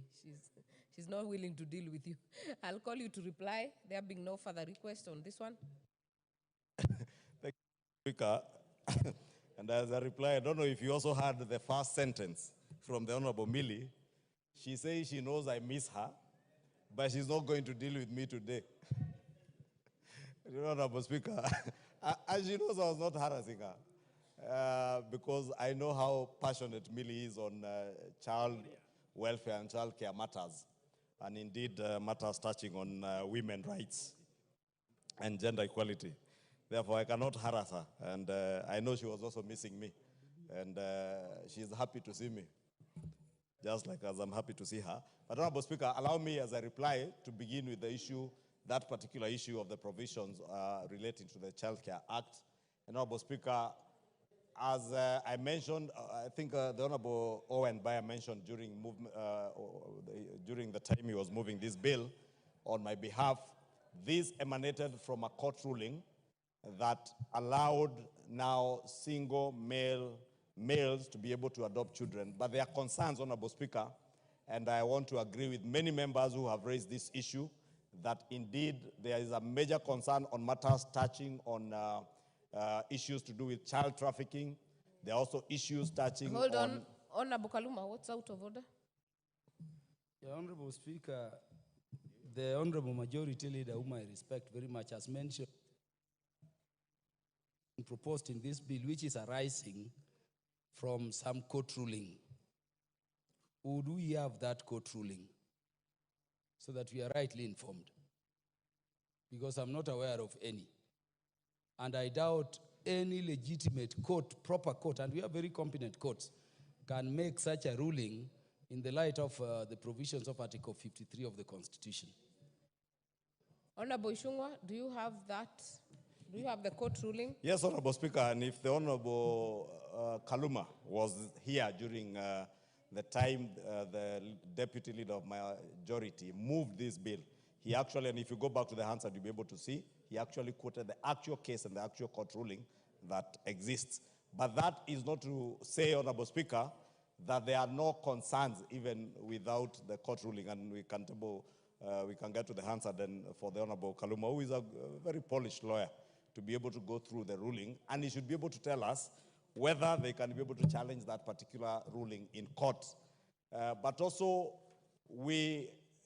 because members have raised the same issues that I agree with, Honorable Speaker, there are major concerns, especially with issues touching on child trafficking when we allow single males to be able to adopt children. Honorable Speaker, there are also issues to do with issues that I do not want to mention, Honorable Speaker, touching on the care of children. But it is okay for a male, single male, to adopt a relative. Honorable Speaker, for instance, if I wasn't married, or if the Honorable Kaluma wasn't married, and by bad luck, a relative lost, you lost a relative and who has a child, you should be able to adopt that child. But if you have no relation to a child, Honorable Speaker, I think it is only right that we do not allow single males who have no relation to a child, as it were in the original act. And Honorable Speaker, during the third reading, we'll be moving amendments to drop this particular amendment to also allow the House to consider, together with other substantive bills other than in statute miscellaneous bill, the consideration of even all those provisions that have been nullified by the courts in a substantive child care bill, Honorable Speaker. Honorable Speaker, you've also had the concerns that have been raised by the Committee on Industry and Trade and Industry on certain provisions of the Scrap Metal Act. And again, Honorable Speaker, we'll be moving to effect the necessary amendments during the Committee of the Whole and the third reading. Honorable Speaker, there are also concerns that have been raised, I think, by the Honorable Aramat during debate on provisions that relate to the winding up of the Nuclear Power and Energy Agency and transferring most of its functions to the ministry. And again, Honorable Speaker, we'll be considering those particular concerns during third reading and Committee of the Whole House. On the Fisheries and Management Development Act, as I mentioned to my good friend Millie, there's actually a substantive bill on matters touching on fisheries management that I know is currently in the Senate, and when it comes, it will cover many more of the issues that touch on our fisheries management. With those many remarks, Honorable Speaker, I beg to reply. And Honorable Speaker, as I reply, also to request you to indulge the House to have the question put at a later time other than now for obvious reasons. Thank you. The request is assented to. Honorable members, will move to the next order. And just to note, maybe let me get the order read out first. Order number 9, motion, consideration of Senate amendments to the National Rating Bill, National Assembly Bill number 55 of 2022. The chairperson, Departmental Committee on Lands, Honorable Nyamoko, you ready? Thank you, Madam Speaker. I stand to move that the motion that the Senate amendments to the National Rating Bill, National Assembly Bill number 55 of 2022 be now considered. Madam Speaker, we have this bill coming back to the House for the second time. And just to jog the memories of the Honorable House and the members, the National Rating Bill, National Bill number 55 of 2022, aims to create a comprehensive legislation framework for imposition of property rates and land and buildings by the county governments. Number 2, it also provides for valuation of rateable properties. Number 3, it also provides for the appointment of property valuers. And lastly, Madam Speaker, it also provides for the establishment of National Rating Tribunal. Madam Speaker, the National Assembly considered and passed the National Rating Bill, number 55 of 22, and passed it with amendments on 11th October 23, following which the Speaker forwarded the same to the Senate for consideration. The Senate considered the bill and passed it with further amendments on 9th May 2024. In total, the Senate amended 11 clauses of this bill, of which the committee adopted or approved 5 and rejected the 8 of the proposed amendments. Madam Speaker, without necessarily going to the details of the clauses which the committee adopted, and which were rejected, I want to say that the committee carefully studied these amendments. We had enough time to engage with the Ministry of Finance, Treasury, because they are the ones who originated this bill. And I'm very sure that this report, which has been prepared by the committee, contains the wishes of the members in the interests of the nation, and we are seeking for support and concurrence of the members that we adopt the bill by accepting the 3 and rejecting the 8. That will give us an opportunity for us to proceed to engage with the Senate during when we are going to arbitration. And with that, I'll want to request the Honorable Leader of Majority to second this motion. Majority Leader. Thank you, Honorable Speaker. Honorable Speaker, I beg to second this motion on consideration of the Senate amendments to the National Rating Bill. And as the Chair has said, Honorable Speaker, the committee has considered all the amendments, and they agree with a number of the amendments as amended by our Senate, our colleagues in the Senate. Honorable Speaker, if you can protect me from the member for Emurua Dikir and the member for Kiamba, but the laughter was coming from the member for Emurua Dikir. And you know, Honorable Speaker, these people who purport to be kingpins have a problem.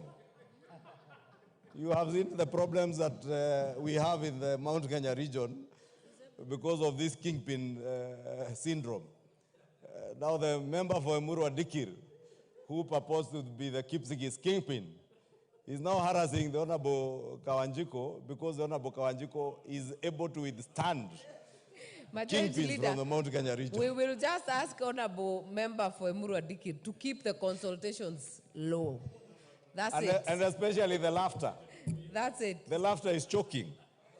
Honorable Speaker, I was saying when the Committee for Lands considered these amendments, they have agreed with the number of these amendments, Honorable Speaker. Is it on that and same... the amendments...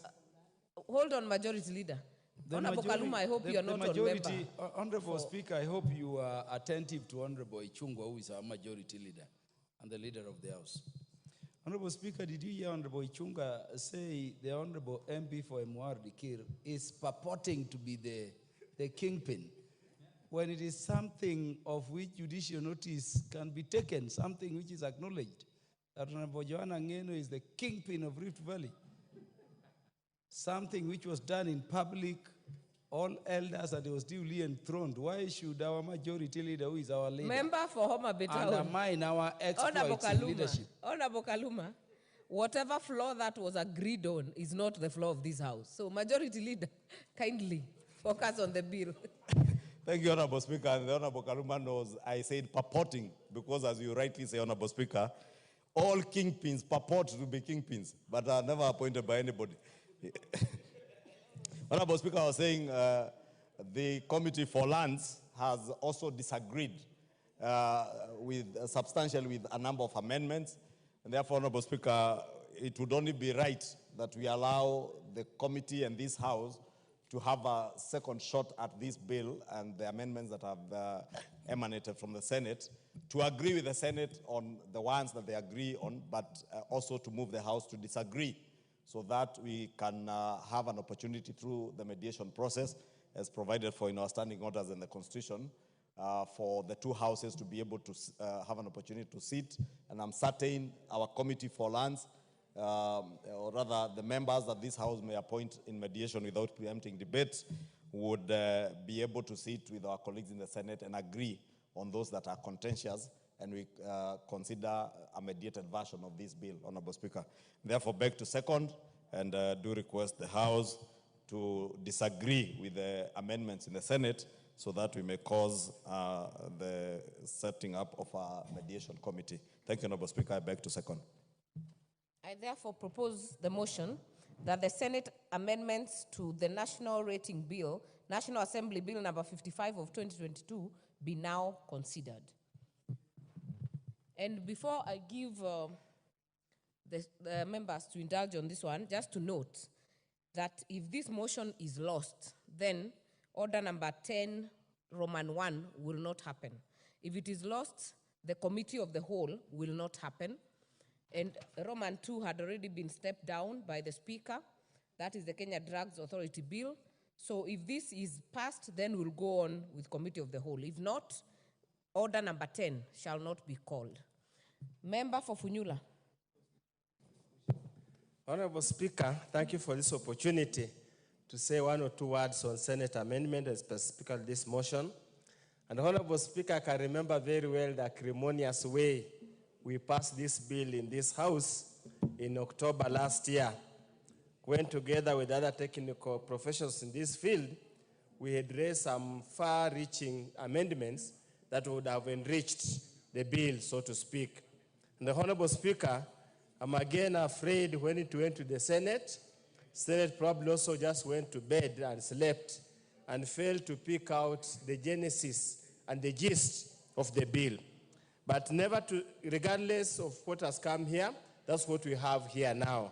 We would have to pass it, then indulge in any amendments after the requisite time provided for the standing order.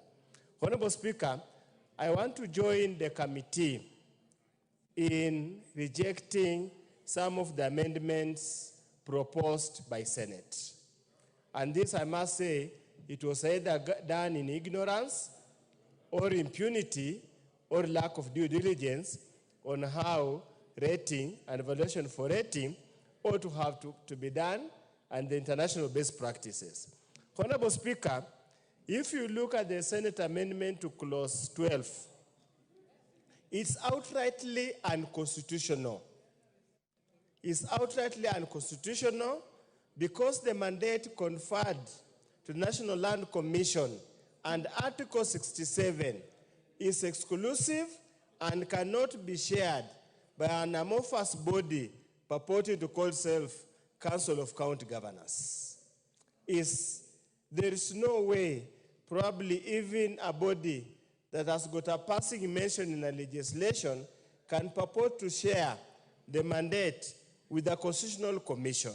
On that, I totally agree with them, and that also applies, Honorable Speaker, to clause 20, also applies to other clauses, Honorable Speaker. I totally agree. I also agree entirely with the committee on the proposed inclusion of new clause 24A.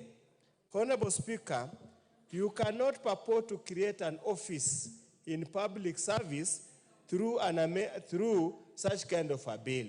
Those positions ought to be either created under the Valuers Act or created pursuant by the amendment to the various respective acts of parliament. So I totally agree with them that cannot happen. Honorable Speaker, also when you go to clause 30A, Honorable Speaker, from a professional practice point of view, to prepare a supplementary valuation roll, there are circumstances that require the supplementary valuation roll to be prepared. And Honorable Speaker, valuation as a practice is at the date of valuation. You cannot backdate a valuation. So to purport to insert a clause that when you are preparing a supplementary evaluation roll, you can only do it independent on the data or whatever was available at the time of undertaking evaluation roll, then it's to miss the purpose, professional purpose, academic purpose of a supplementary evaluation roll. On that, I totally also agree with them. Honorable Speaker, I also agree in ownership of property, in the proprietary right of ownership of a property, there's nothing, nobody, no person called an occupier. Who was an occupier? An occupier connotes an authorized inversion. So to purport that an occupier can become a rateable owner is in a way to legitimize unlawful occupation of any parcel of land or property for purposes of conferring a title that is illegal. Honorable Speaker, in seconding the amendments, the rejections or the proposal by the committee, we also want to beseech the committee that when they go for mediation, they need to be very clear so that you do not have to allow any form of coercion to allow for them to get into this. It's totally agreeable that rating is a preserve of the county government. But the structure of the county government is very clear. Whatever is the mandate of the county government, let it remain the mandate of the county government. What is about the mandate of the national government, as set out in the Constitution, let it remain the mandate of the county government. In essence, Honorable Speaker, is only the imposition and the collection of the rates that is denoted to the county government. But preparation of the evaluation role, Honorable Speaker, is a matter domiciled at the National Land Commission, which has got the powers and authority to delegate to them to any specific and competent office in the national government. That should never be lost to the chair of the committee when he goes for mediation.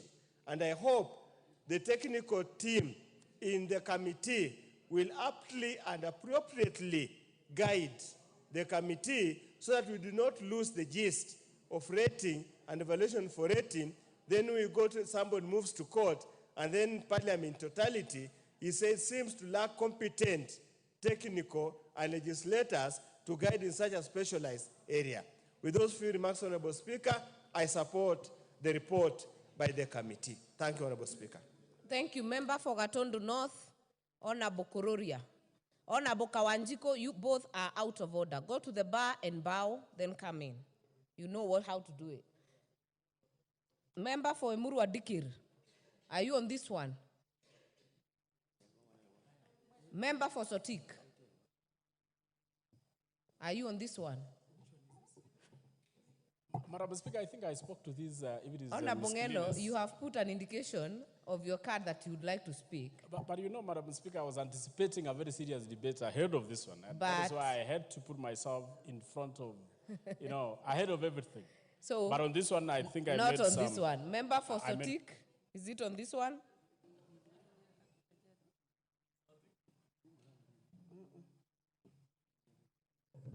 Madam Speaker, I think I've just come in and I need a bit of time.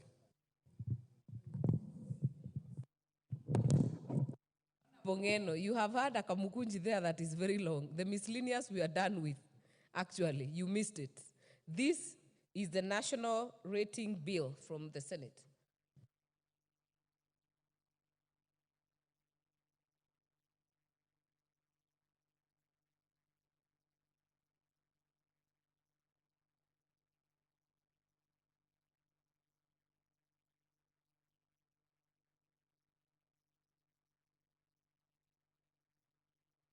Therefore, there being no interest on this matter, mover, reply.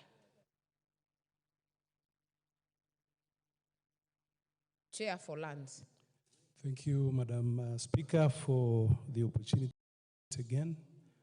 Let me take this opportunity to thank all the members who contributed to this bill and say that we'll make arrangements as we go to engage the Senate so that the comments which have come from the floor will be taken into consideration, and also the deliberations which we had as a committee. With that, Honorable Speaker, I reply and also request you, as per our standing orders, order number 533, I request that you defer putting the question to a later date. Thank you, Madam Speaker. Your request is assented to. Next order.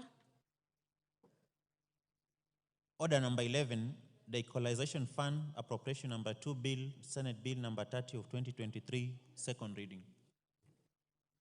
Vice Chair Budget, Honorable Mary Emase.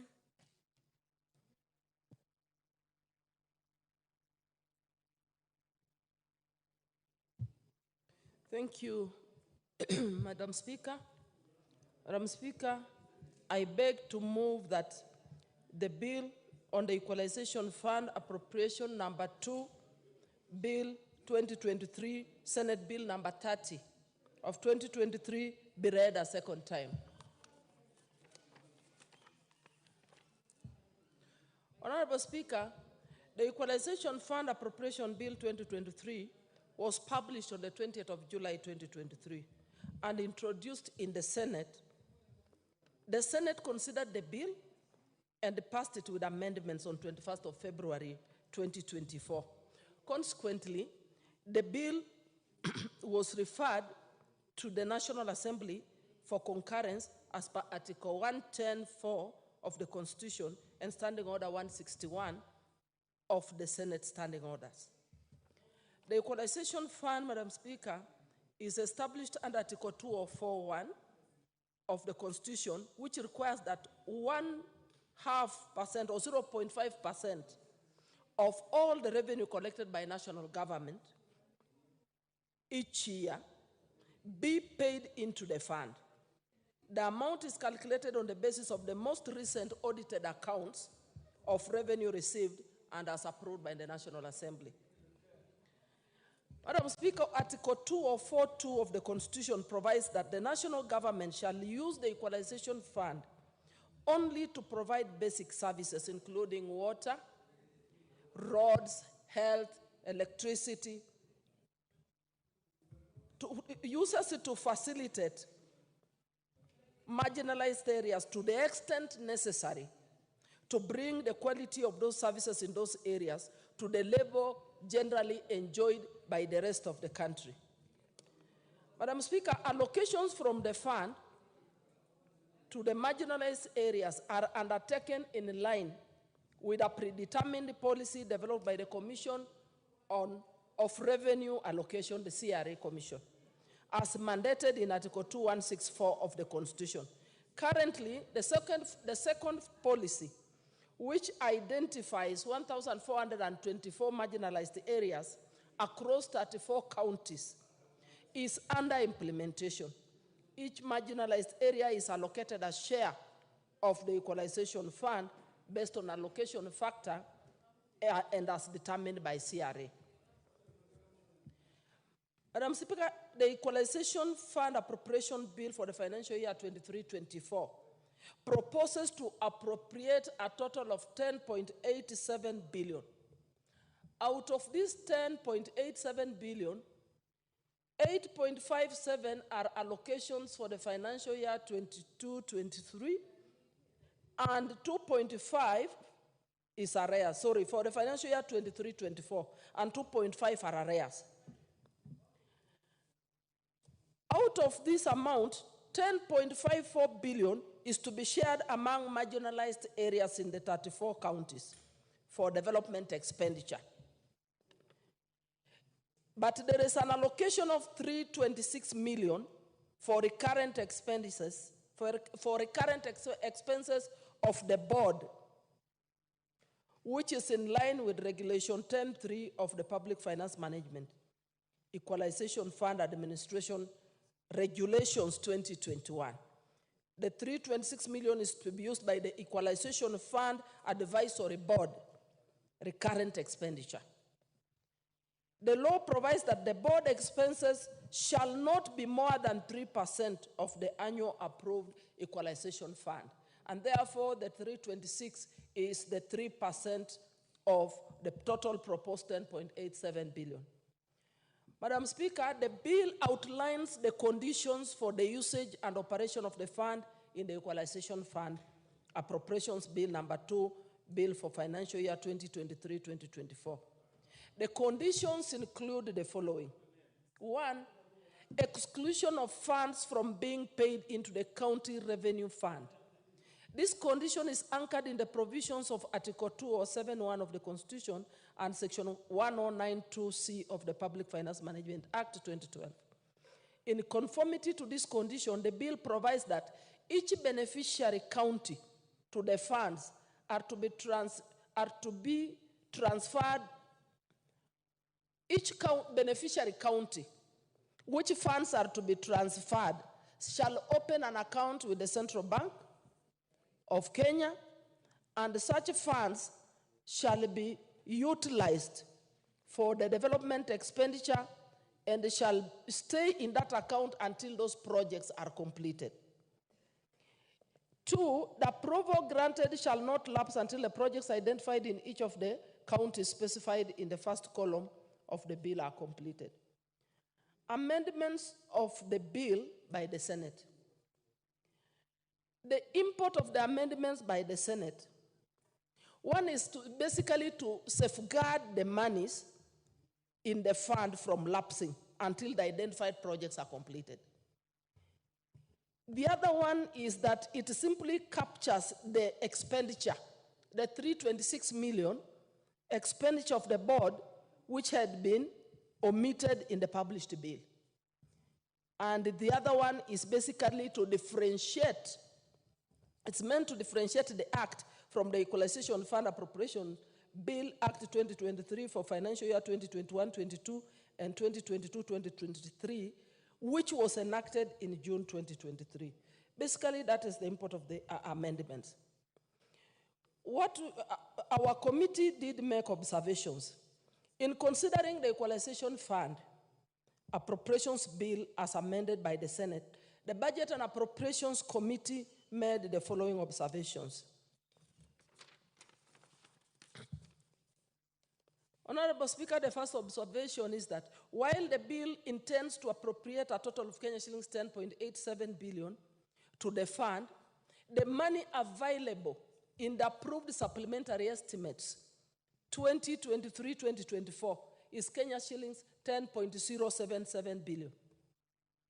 This translates to a shortfall of Kenya shillings 790 billion. A budgetary reduction that was undertaken due to a significant delay in the passage of the bill into law.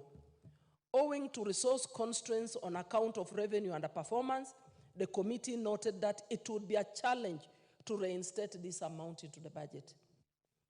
Secondly, Honorable Speaker, there is no allocation in the supplementary 2 budget of the Kenya shillings 10.33 billion appropriated by the Equalization Fund Appropriation Act 2023. That is the allocation for financial year 2021-2022 and financial year 2022-2023, even though the act is already in place. This is despite a commitment from National Treasury after the allocation was revised to 0 in supplementary 2 of the financial year 22-23 to allocate this amount in the supplementary budget for the financial year 2023-2024. Third, the committee also observed that the total allocation to the fund approved by Parliament since inception is Kenya shillings 22.7 billion, against a total entitlement to the fund of 62.4 billion. Thus, there are arrears amounting to 39.7 billion. The committee, the Budget and Appropriations Committee, urges the National Treasury to adhere to its plan presented to Parliament, which indicated that arrears will be cleared in 4 financial years, beginning financial year 2024-2025, with an allocation of Kenya shillings 9.98 billion in each financial year.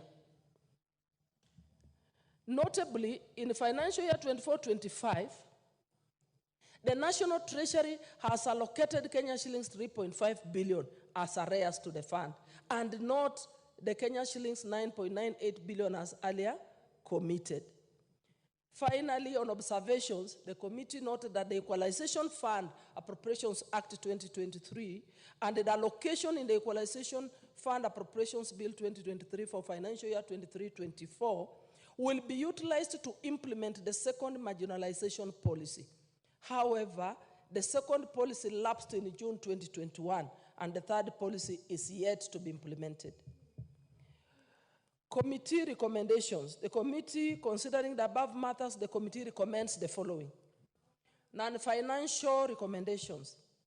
That by 30th September 2024, the National Treasury submits to Parliament a revised plan for clearance of arrears to the Equalization Fund. And 2, that within 6 months upon adoption of this report, the Commission on Revenue Allocation, consultation with relevant stakeholders, submits the third marginalization policy recommendations to Parliament pursuant to Article 216(5) of the Constitution. Finally, Madam Speaker, we had financial recommendations. The committee recommended that, having examined the Equalization Fund appropriation number 2 Bill 2023 vis-a-vis the current fiscal framework, the committee recommends that this House approves the bill with amendments as proposed in the attached schedule. Thank you, Honorable Speaker. I beg to move. And I therefore request Honorable Dr. Makali Mulu to second. Thank you. Makali Mulu. Thank you very much, Honorable Speaker. Honorable Speaker, I want to start by thanking the Vice Chair of our committee for that effective moving of this bill. And I stand to second. As I second, Honorable Speaker, I want to make the following observations. Honorable Speaker, Equalization Fund was a very good idea, and that's why it's part of our constitution. And the idea was to ensure that those areas which had been marginalized by earlier development programs and policies catch up with the rest of the country. That's why the allocation of 0.5% of the audited revenue is supposed to go to Equalization Fund. Looking at the Constitution, Honorable Speaker, this fund is supposed to be running for 20 years, since 2010. But you realize that over time, Honorable Speaker, this fund has faced a number of challenges. And these challenges have actually meant the fund not to be very effective in terms of achieving the intended objective. One of the challenges is the issue of delayed funding, Honorable Speaker. Just as Honorable Emasi has said, looking at what should have been allocated as at now and what has been allocated, you realize that we have we have a high number in terms of years where we have not allocated as per the Constitution, Honorable Speaker. And that's why the balance of that 9.7 billion, which has not been allocated, is actually a disservice to these marginalized areas. So, Honorable Speaker, it is important that this House, as we debate this bill, takes the matter of releasing the areas and budgeting for the areas seriously. The second issue, Honorable Speaker, is initially 14 counties had been identified to benefit from this fund. But over time, the counties have now moved to 34. And what that has done, Honorable Speaker, is now the money is being spread thinly to many counties. And as a result of that, then, you also have what I will call micro projects, which might not have as huge impact as it would be if we had the 14 counties.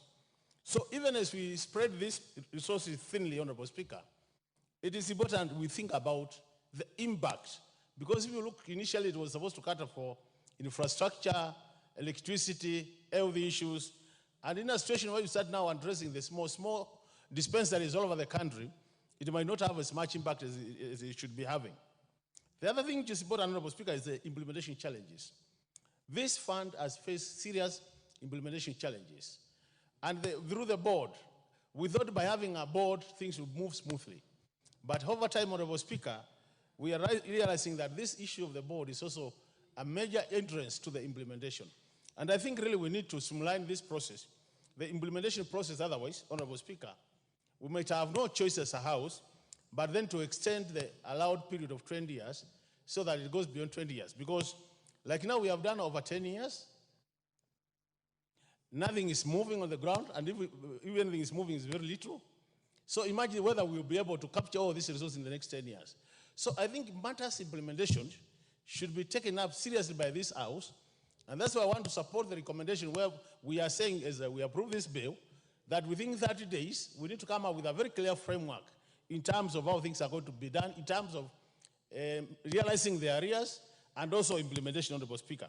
Because that is very, very important, Honorable Speaker. Honorable Speaker, if you look at what's up, the issue of the 790 million, which the senators are proposing, that was caused because, Honorable Speaker, even though the law requires that once we allocate the money, we should not touch the money.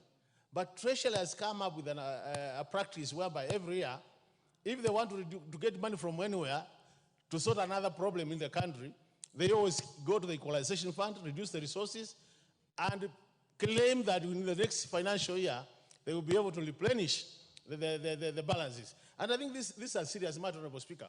So we need to make sure that as a House, we strictly adhere to the financial requirement that once the money is allocated or appropriated for Equalization Fund, those resources remain there, and we make sure that we push Treasury so that the resources are released. And as a result of that, Honorable Chair, then we will be able, Honorable Chair, to realize the intended objectives of this fund, Honorable Speaker. Honorable Speaker, as a committee, we had said this year we'll provide about 3.5 billion, which is part of the arrears, which was actually coming to around 11 billion. Now you can see the figure has also come down a bit to 10.87. And I think these small changes are the changes which are affecting this fund. So my plea to this House is, honorable members, we support this bill so that we pave the way for utilization of these resources. And by doing that, we'll be helping other parts of this country which were marginalized. And Honorable Speaker, if you look at the origin of this marginalization, where it started, Honorable Speaker, you realize that the seasonal paper number 1 of 1965 was more focused on this country using our resources to develop the high potential areas, which means we left behind the ASO areas and other areas which are marginalized. So it is very important that with that background, Honorable Speaker, that as this House facilitates utilization of these resources in the areas which are marginalized, and as a result of that, we'll be able then to move the country to the rest of the country, to catch up with the rest of the country in terms of development. So with those many remarks, Honorable Speaker, I second and urge the House, we support this bill. Thank you very much. Thank you. I therefore propose that the Equalization Fund Appropriation number 2, Bill number 2, Senate Bill number 30 of 2023 be read a second time.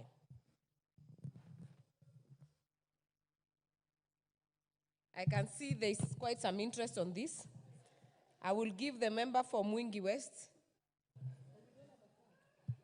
Thank you, Madam Speaker, for giving me this opportunity actually to add the voice on this matter, which is actually motto in this country, Madam Speaker. And the first thing I would like to thank the committee for the work they have done, and the Senate, of course, where it has originated, Madam Speaker. Madam Speaker, I recall the CEO, Guyo, met our committee on this matter. And some of the challenges, actually, he told us, it touches on many aspects.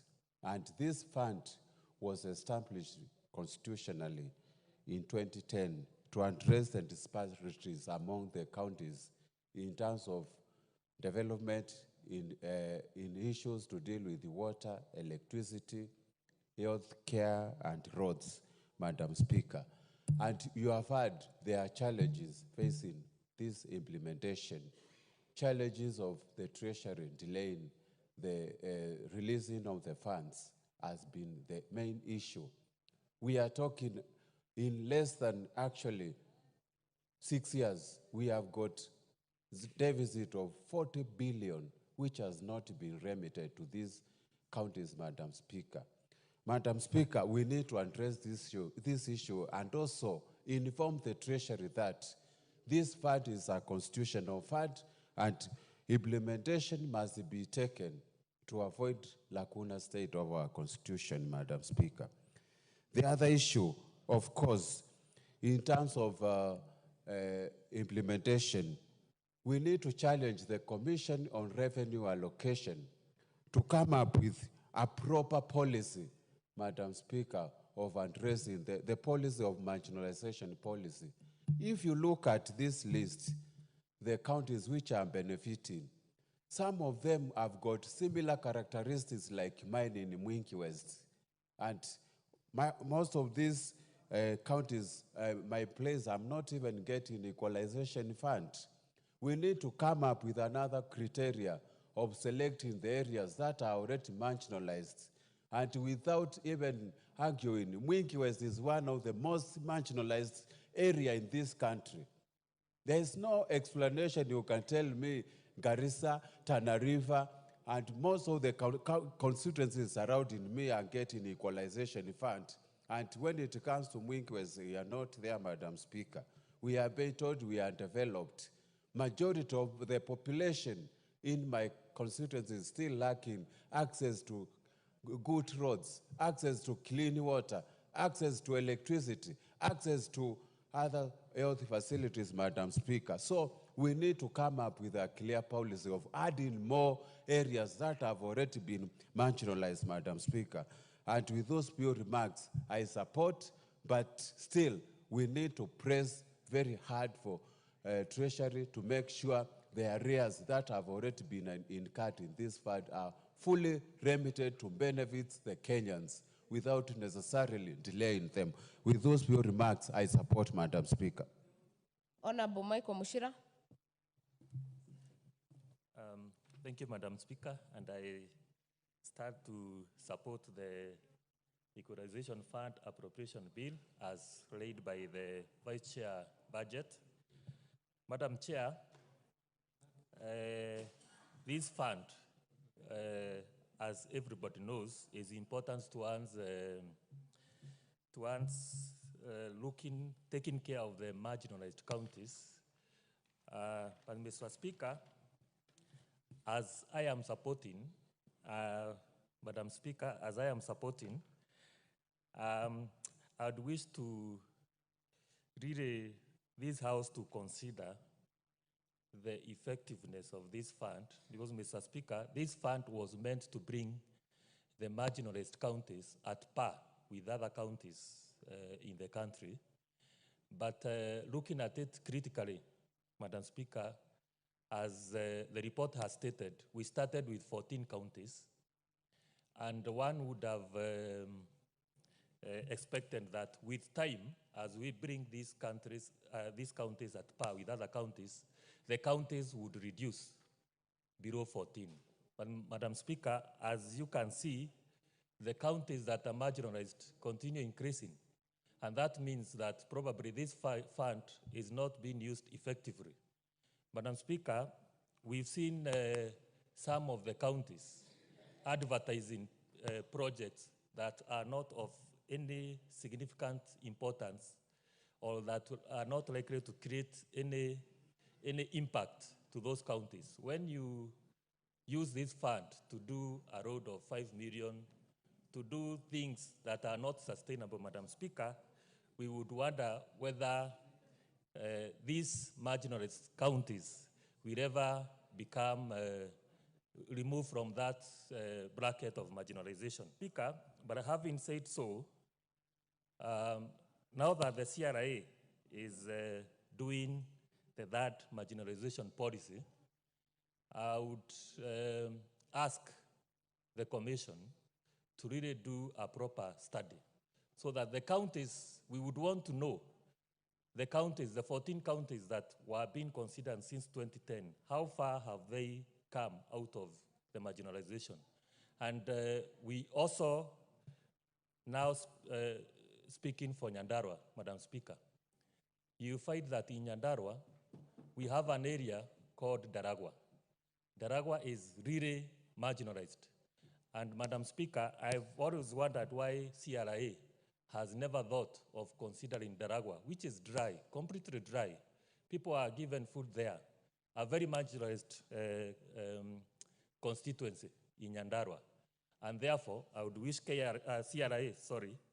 to consider Nyandarua as a marginalized area in the third marginalization policy, and specifically, not even my constituency, Mr. Speaker, but Daragwa constituency. With those few remarks, I support.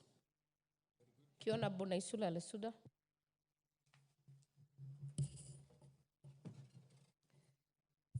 Thank you, Madam Speaker.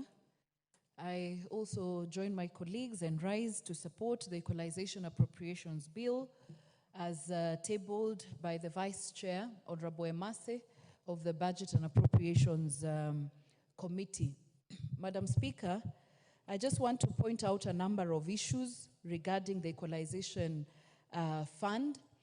And we all know as a country that there was a conversation in 2010 when we were coming up with our constitution, and it was agreed that there are some areas in our country which have been left behind in terms of development since we got independence, Madam Speaker.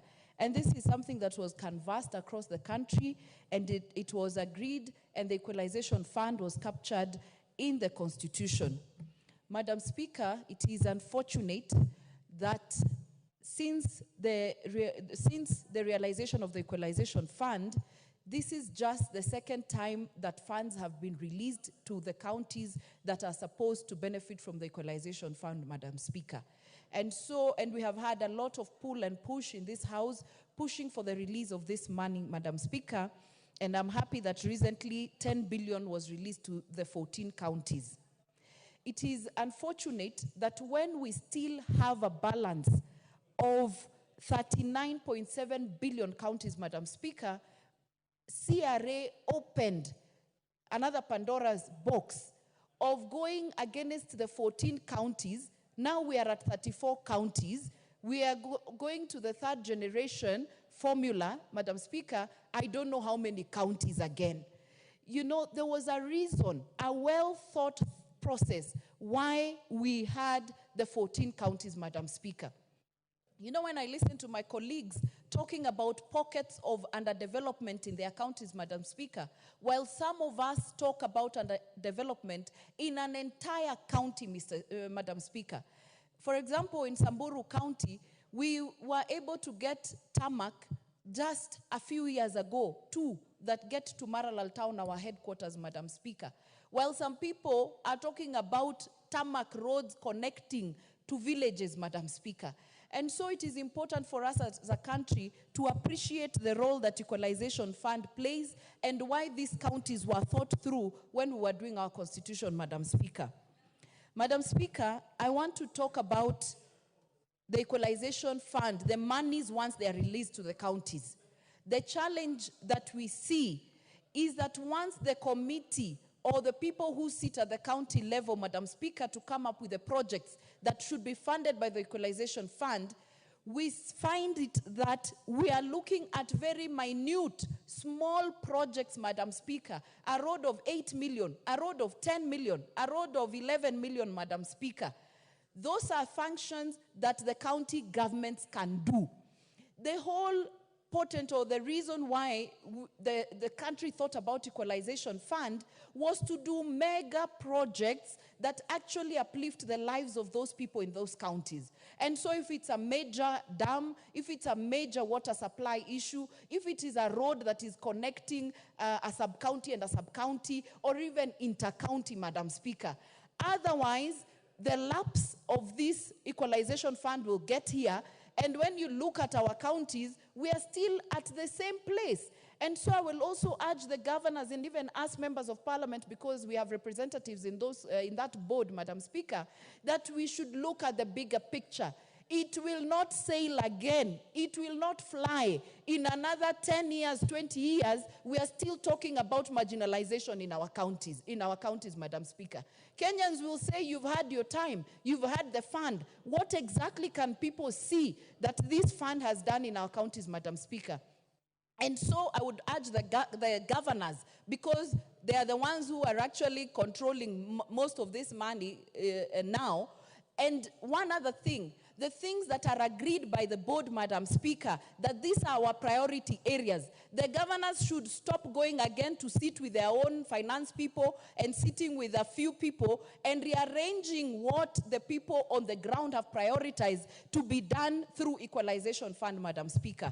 And so I want that our governors can look at the bigger picture and see to it that this Equalization Fund, Madam Speaker, will deal on very critical issues for us.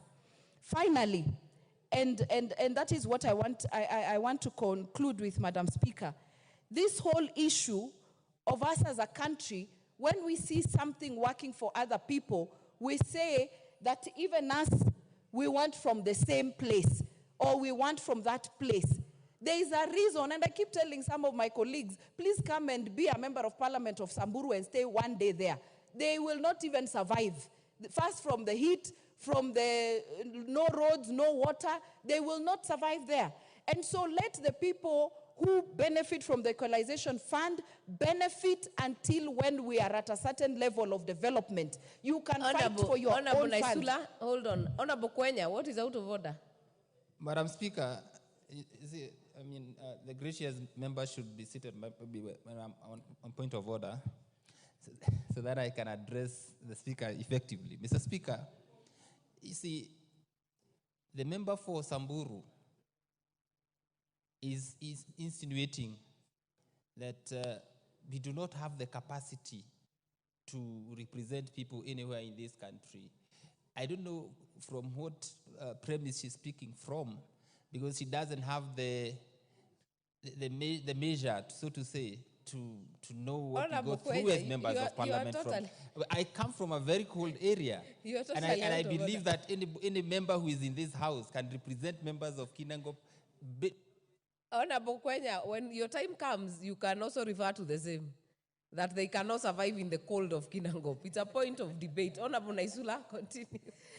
Thank you, Madam Speaker. And so I just wanted to say that even as we raise our issues and of the different counties and constituencies that we come from, Madam Speaker, we should do it appreciating the diversity of our country, the different challenges that we face in different parts of the country, Madam Speaker, but not fight or look like we are talking against each other, like demeaning. There is a certain narrative that has been going across this country, Madam Speaker, that all the funds that go to the northeastern region is just being embezzled. It's the one building Nairobi County, Madam Speaker. I don't think corruption is reserved to a certain part of this country, Madam Speaker. Corruption cuts across from the national government to all parts of this country. And so when you talk about issues of your region, please leave the counties that benefit from Equalization Fund to benefit, because there was a reason why the drafters of the Constitution and Kenyans put the Equalization Fund there. Thank you, Madam Speaker, for the opportunity. Thank you very much. Honorable Jackson Kosgei. Thank you, Madam Speaker. While I support this bill, Madam Speaker, I think it is about time we as a country revisit this term, marginalization, with a view of trying to find out if Equalization Fund was given for 20 years, the question that follows is what happens after that? And what is it that is being done that within 20 years, it will have solved the issue of marginalization? As I scanned through the bill from the Senate, I was looking for one thing. What is the lasting solution? What is the long-term solution? For instance, Madam Speaker, we need to devote a sizable natural, resources to exploiting the potential that these areas do have. According to the Natural Resource Development Society, or Council for that matter, which is an international body, seems to be indicating that most of the areas we refer to as marginalized areas do have immense natural resources underneath. Do we think as a country that by exploiting these natural resources within the period given to the marginalized areas, we should have been able to develop a program that will exploit those natural resources and that will complement in the economy of the country? With that, Madam Speaker, I think we need to also define the nature and areas of marginalization so that we can avoid a moving target in terms of defining the target and the purpose of this fund. This will become predictable and it will become manageable in terms of defining the call. With that, Madam Speaker, I support the bill. Thank you. Member for Tinderet. Thank you, Madam Speaker. Madam Speaker, I rise to support this report from the Senate.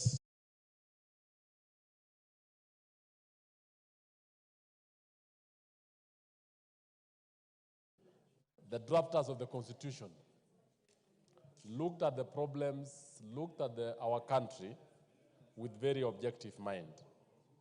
Madam Speaker, you'll realize that the Equalization Fund was actually put forward by the drafters of the Constitution so that by the end of the day, we bring the whole country to one level. Madam Speaker, the issues raised, especially on the Equalization Fund, by various speakers, is actually very important. And I want to note the issues raised by members from the ASAL, members from the less developed areas, members from the marginalized parts of the country. And by marginalized or less developed, it doesn't mean it is not talking about the sun, the heat, and many others. There are so many factors that we put into consideration.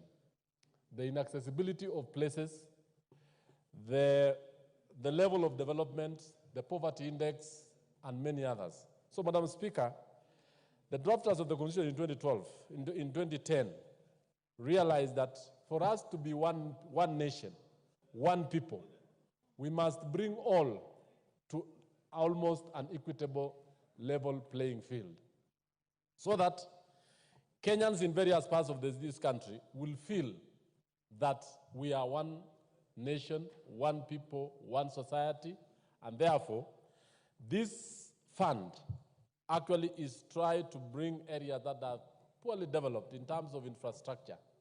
In terms of, when I talk of infrastructure here, I'm talking about road network, we are talking about water network to homes, schools, colleges, and various parts, even hospitals. A number of areas in this country, Madam Speaker, especially the northern part, are actually having a hospital almost 20 kilometers apart, some even more than that range. And while in other areas, hospitals and schools are in less than 3-4 kilometers away. So it will be good that this fund is enhanced. This fund is disbursed on time. This fund is well managed so that what the drafters or the intention of the drafters of the Constitution is realized earlier than scheduled. Because if you look at the schedule, this fund is supposed to take up to 20 years. As said by members, it is the second year, meaning that the last 8 years, the last 10 years, this fund has not been disbursed. It has not been utilized well. So the intentions cannot be realized.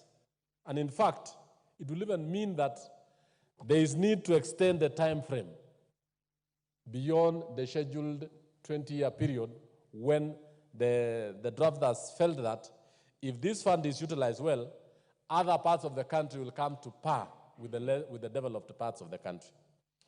2, the management of the fund. And I want to say that my constituency is actually one of the beneficiaries, but it is not the whole part of it. Areas where, because it is very hilly, it is not having good roads, the standards of living are quite low, and so many other things affect it. But I want to discuss this especially on administration of the fund. That as much as the money has been disbursed, it will be prudent that the county government, which is actually the administrator of the fund, should actually look into it to make sure that there is value for resources, to make sure that the funds are allocated for the roads, the funds are allocated for the hospitals, the funds are allocated for water. The people, the beneficiaries are actually going to get those particular resources. So, Madam Speaker, I want to say that this fund is actually very important for the whole part of the world. If you look at areas where we have no bridges, where we have no road network, where we have no hospitals, where we have no dispensaries, this fund is going to be very, very important. And I want to say this. I heard the member for Samburu Lili talking about the level of development in her region. I want this House to look at it, that we look our country as one. That one part of the country which is less developed is part of our country. The people who are low in development are also our people. And if we have everyone up, then the whole nation will develop. I want to take the case, I think most of what other nations have done. If you look at the United States, for example, in the 1920s, 1930s, we had regions, very dry regions. Even the Tennessee Valley, for example, which was actually one of the least developed parts. And even the Nevada and many parts. China has done the same.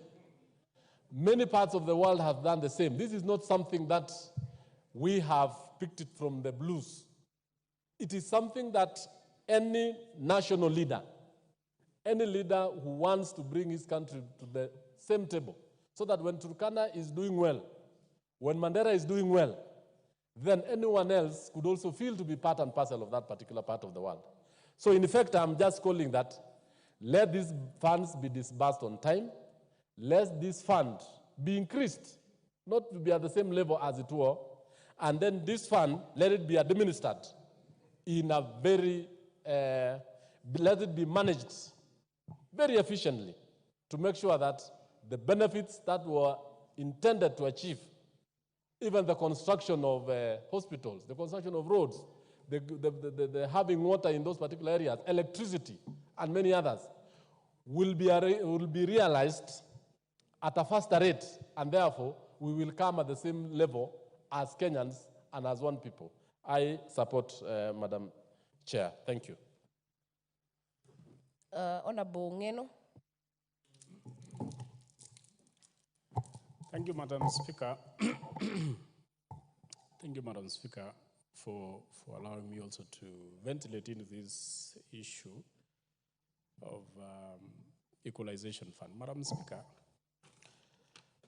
and like what my colleagues have said, Madam Speaker, the reason why the drafters of the Constitution looked into three areas where money was supposed to be divided, Madam Speaker. Because when you look at the Constitution states that money shall be divided among three entities. Entity one is the national government, entity two is the county governments, entity three is the Equalization Fund. Madam Speaker, the reason why the drafters of the Constitution looked at the Equalization Fund was because of so many reasons. And I think one of the reasons is, Madam Speaker, if you look at the concept of the colonial wars, if you look at the concept of even the colonialists invading other countries, it was because of fight for resources. When you look at tribal wars, wherever they are, whether from time immemorial to the current, it is because of fight for resources. When you look at even the political contests that we have, in every country, Madam Speaker, the bottom line is that everybody is fighting for resources. And that is the reason why we have all these contests. And I think the reason why the drafters of the Constitution felt that we should have an allocation called Equalization Fund was because they realized that from time immemorial, there are areas which has been marginalized, both by governments and by nature. Madam Speaker, when I speak about governments, I mean there has been successive governments in this country, from the colonial government to the pre-independence or after independence. We have had governments and successive governments. And when the drafters of the Constitution were looking at this equalization fund, they meant, and their major intention was that, look at the areas which has never had any favor by any government. And that was meant to be equalized with the rest of the country.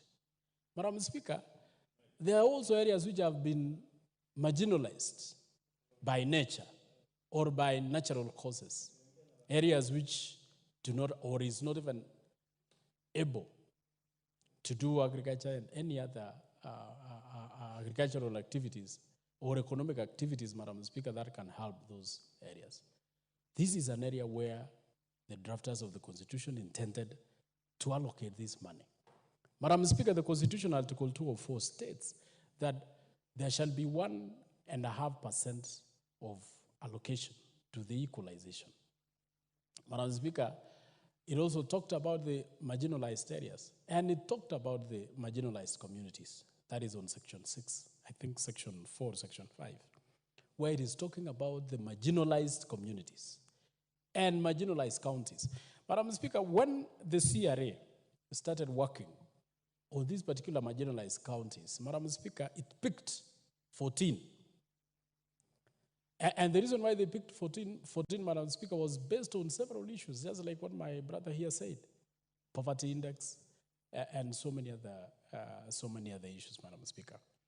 The 14, Madam Speaker, it was supposed to be allocated money from 2010, immediately after the promulgation of the Constitution. Madam Speaker, my constituency was one of the beneficiaries because it was falling under another county. It's falling under another county, Madam Speaker. But we benefited 5 years after the promulgation of the Constitution. And after that, Madam Speaker, no any other money has been allocated. The only other time, Madam Speaker, when this money was allocated is, I think it is now. So we have had 2 allocations.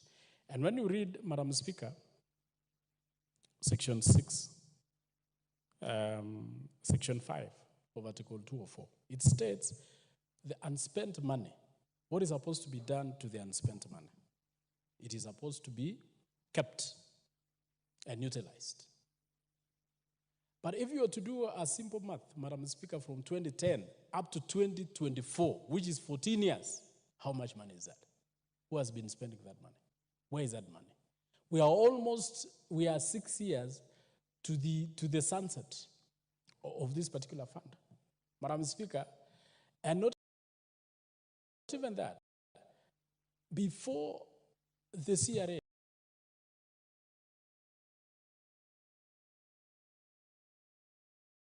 introduced another model of allocating this money, because initially, Madam Speaker, the 14 counties which were benefiting only benefited once. By the time they introduced 34 counties, Madam Speaker, what happened to the money that was supposed to be spent on the 14 counties? Because the 14 counties came up to late 2020. These 14 counties, which are supposed to benefit from 2010, 2011, 2012, up to 2020, and have never benefited, what will happen to the money that was supposed to be sent to these particular counties? Madam Speaker, even when I look at the current allocation, Madam Speaker, done by CRA, it's alarming. It has never even assisted anybody, because the 14 marginalized counties has never risen from where they were. In fact, just like what my colleague has said, the number of marginalized counties are increasing. They increased from 14 to 34. What does that tell you, Madam Speaker? It tells you the government is doing nothing to alleviate the poverty level of our people. So that by now, instead of 14, we now have 34 counties which are marginalized. Who is marginalizing these counties, Madam Speaker? So, me, myself, I support this amendment by the Senate, but I would wish I would wish the committee concerned to relook, and that is the budget committee, to relook into areas, into the monies which has not been spent from 2010 to the current, and ensure that the 14 counties which were allocated this money from 2010 to 2020 are given their money so that they can spend on the correct, on the right projects which they had stated or which are stated in the Constitution. Madam Speaker, I wish as a beneficiary of this particular allocation, Madam Speaker, to state also that inside the marginalized counties, inside even the inside the Equalization Fund, Madam Speaker, which was meant to cure the marginalization, there is also a very serious marginalization inside the picked counties. Because, Madam Speaker, if you look even at how the disparities which were done, you go and start identifying using the sublocations or even wards, so that if this money was allocated one constituency, you will realize they are allocating maybe 2 or 3 wards. What will the rest of the wards say? It is causing a lot of turmoil. So, Madam Speaker, my contribution is that the committee concerned, which is the budget committee, should look into the monies or the balance which was not allocated to these marginalized counties so that they can get their fair share. Secondly, Madam Speaker, the CRA should use a model that will purely identify the areas which were marginalized both by the governments and by nature, so that we can actually bring these people to the equal level. Otherwise, Madam Speaker, we'll be saying we are doing equalization, or we are allocating equalization funds and not doing what is supposed to be done. So, Madam Speaker, I wish to support and wish to ensure, or ask the committee that is concerned to ensure that they implore upon the CRA so that they can do proper allocation of these particular funds. Thank you, Madam Speaker. Honorable Rosa.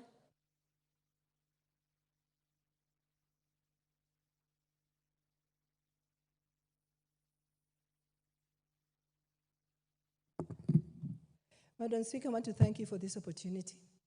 And Madam Speaker, right from the onset, I'd like to lend my support to the Equalization and Appropriation Bill from the Senate. Madam Speaker, I stand on the strength of our Constitution, which was promulgated in 2010. That Constitution dictates that every Kenyan is equal to the other Kenyan. Madam Speaker, which means that every area in this country is as important as any other area. Madam Speaker, because of that, in the Constitution, you find very many affirmative action programs, either to bring people who are otherwise undermined to the point of level with every other Kenyan, or to bring areas that are underdeveloped to the point that they were nearly as equally as developed as all the other areas in Kenya.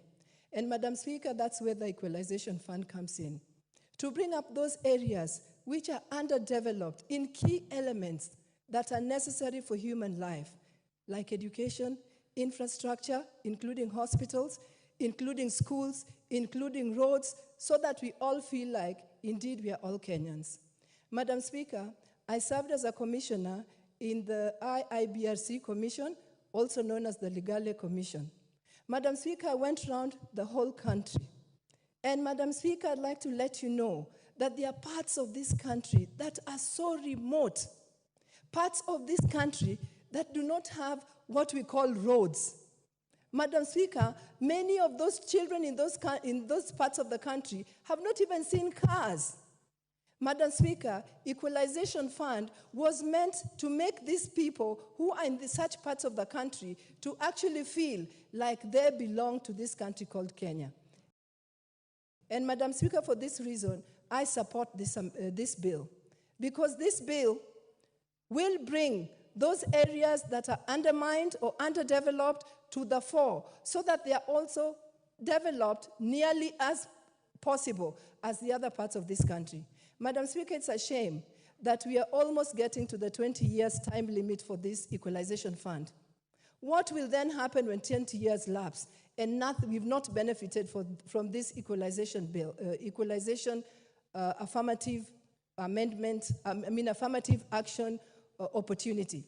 Just because money that's been appropriated has never been used towards this effort. Madam Speaker, I support this amendment bill from the Senate because what it does is it locks in the money that is meant for equalization fund, such that even if one financial year passes, it will still be locked for that purpose that it was intended for. Because that is the only way to go, to ensure that those areas that are underdeveloped are actually, the money that's intended to bring them up is used for that purpose. Madam Speaker, as I stand here, because I believe in this equalization, I believe that the whole country is not equal. Madam Speaker, for that reason, I will never support this 1 man, 1 shilling, 1 vote, whatever it's called. Madam Speaker, because this country, there's so much discrepancy in the development of this country. And you need equalization fund, you need affirmative action to bring other Kenyans who are not benefiting like every other Kenyan to the fore, so that they can also enjoy being Kenyans. Madam Speaker, I want to say again, categorically, I support this bill. Thank you, Madam Speaker. Majority Whip. My point of order. No, you can't raise a point of order. I'll first give member for Marsabit, the Deputy Whip.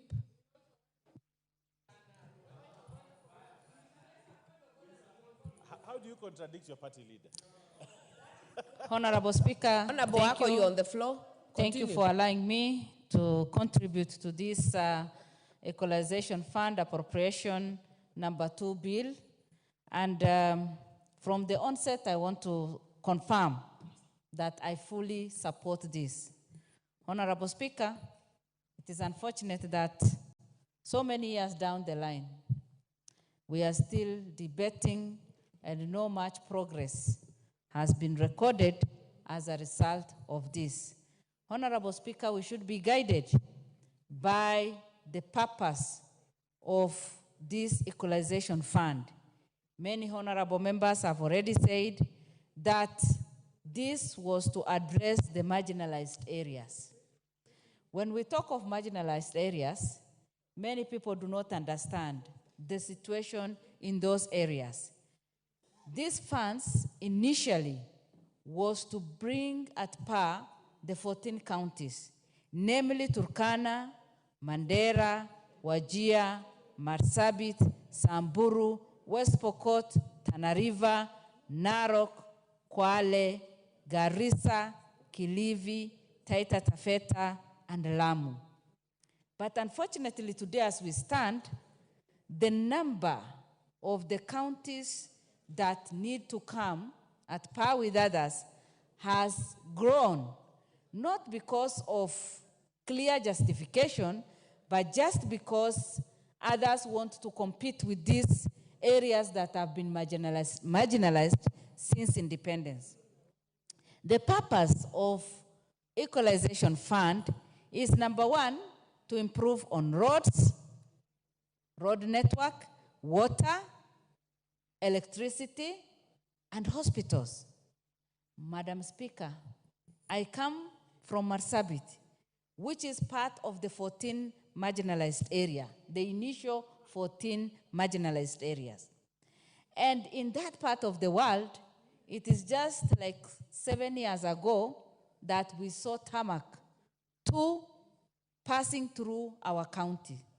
And to date, we do not have even connecting roads to our villages. We are still struggling.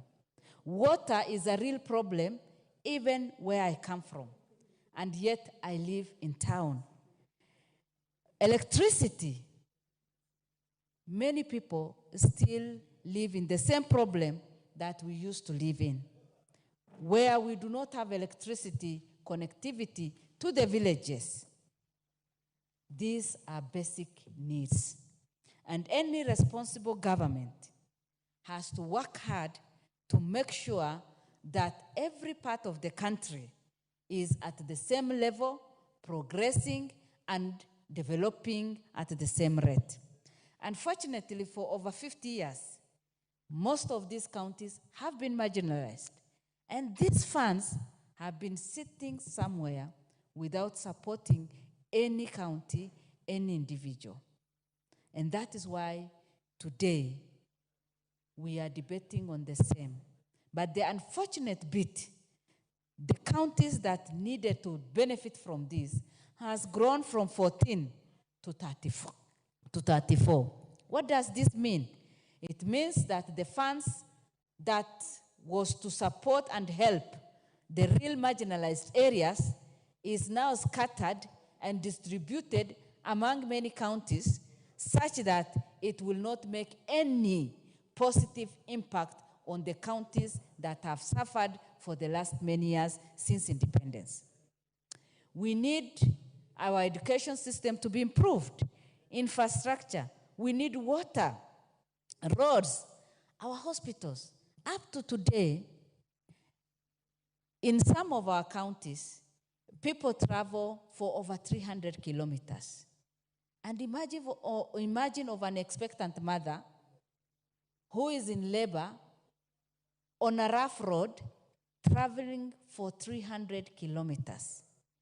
Most of them have lost their lives as they struggle on the roads. Majority of them have also delivered on the road. Is that what we want to continue hearing in the 21st century? No. And that is why, yes, many counties still need this money, but we should go back to the original 14 counties so that the 14 counties can grow and come to par with other counties.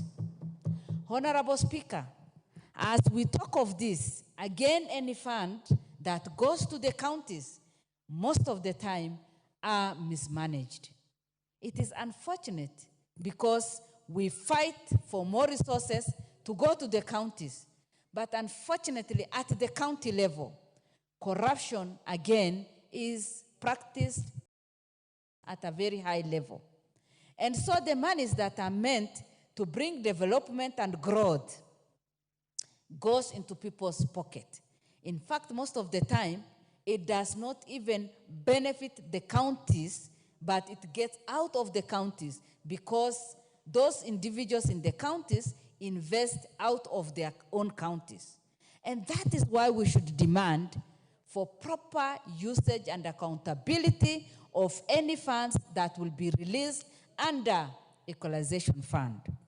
Again, when it comes to implementation of this, the usual practice of tender and people given contracts to do any particular development. Honorable Speaker, the experience is these tenders are given to close friends or relatives or even people from outside those counties. And that is why, as members of parliament, we should make sure that these tenders get into the hands of individuals working and living in those counties so that that money can be generated and can benefit the local business people. A lot of local business people have lost their businesses because they have not been supported, and even if they do businesses, they have not been able to generate good income because of poor economy. And that is why we need to enhance those people who are already doing businesses at the local level and make sure that the money, the profit that they get will just circulate and assist the people within their counties. Again, Honorable Speaker, the 22.7 billion arrears, the Treasury should strategize or come up with a plan of releasing these monies, because if we do it in many years, it will not have any positive impact. It is like a drop on an ocean. Let Treasury make sure that these monies are released as soon as possible, and also provide proper guidance so that any project, anything that will be done by this money will have positive impact on the growth of our people and also on the growth of the different counties. Honorable Speaker, I have already mentioned about the usage. There is a lot of wastage when it comes to usage of money from the national government to the counties. It is upon us and upon our people, the responsible people holding different offices, so that we be good stewards, and every coin that is meant for anybody or any progress, be it water, be it roads, be it hospital, should be used in those manners, so that we elevate the lives of our people, we improve their lives, and once we get proper health facilities, you can imagine the hospital bills that we keep incurring.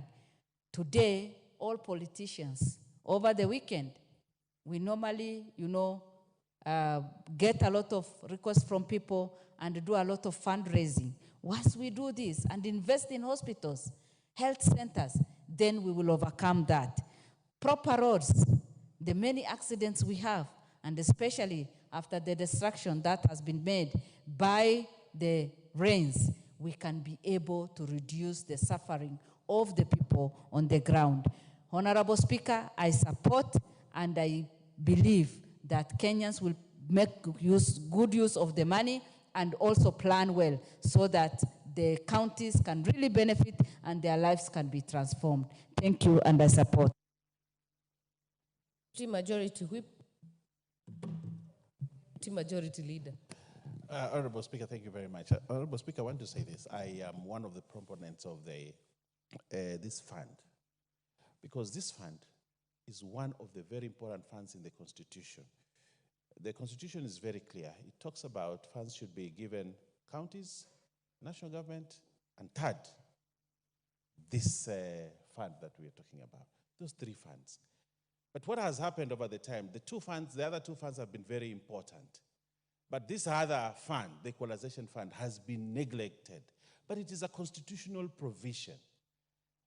This House has a committee called Constitutional Implementation Committee, whose role is to ensure that the Constitution is implemented in the spirit and in the letter.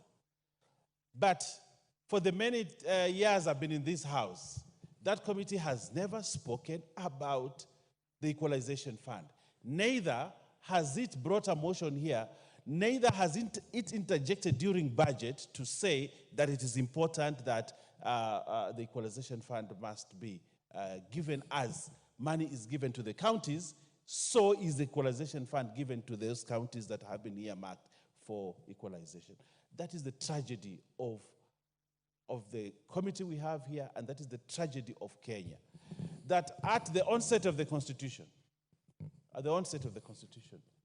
it was agreed by all Kenyans who voted in the referendum, including the people from my constituents, who woke up very early in the morning, going to vote for the Constitution, knowing that inside that Constitution, there's something called Equalization Fund that would take care of them, because they have been, for many years, been marginalized, for many years they have been underserved, for many years no meaningful development has taken place there, because in 1963-65 there, a sessional paper was allowed in this country to deliberately and systematically marginalize certain communities, including the communities at the coast. Today, Honorable Speaker, we are at that crossroad. That crossroad that isn't this Equalization Fund as important as the money that is sent to the counties, as the money that is sent into the national. When the Honorable Ndindi Nyoro here does the budget, he will tell us about the money that will go to the counties. He will tell us about the trillions that will go to the national government. But he lays least emphasis on the Equalization Fund. And when that happens, in this House, when CDF does not come, we all in solidarity make noise that CDF exchequer must be released. When counties do not receive their money. We make noise, the Council of Governors is there and they make noise about money has not been released. But what is the organ? Honorable Speaker, this is the question. What is the organ that is mandated to safeguard and ensure that this equalization fund is put in place? What is the organ? There was a time when I wasted my shoes every day walking to the PS for Treasury, who was said to, till today, he's supposed to be the person in charge of distributing that PS Treasury. But PS Treasury is the culprit even when it comes to CDF, when it comes to county government money, it comes to exchequer releases. So what will he do? If he's under pressure from county government, he will release the money. When he is under pressure from national government, the National Assembly will release the money to NGCDF.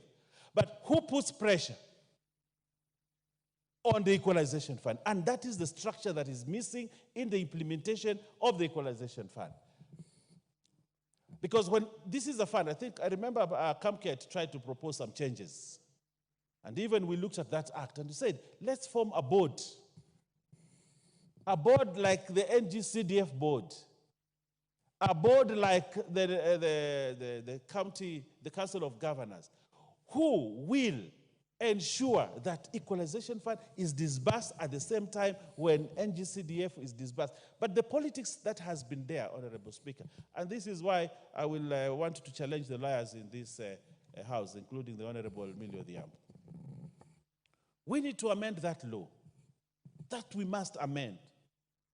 So that at the end of the day, Honorable Speaker, the people that have been marginalized systematically in this country get a fair share of what the Constitution intended them to have.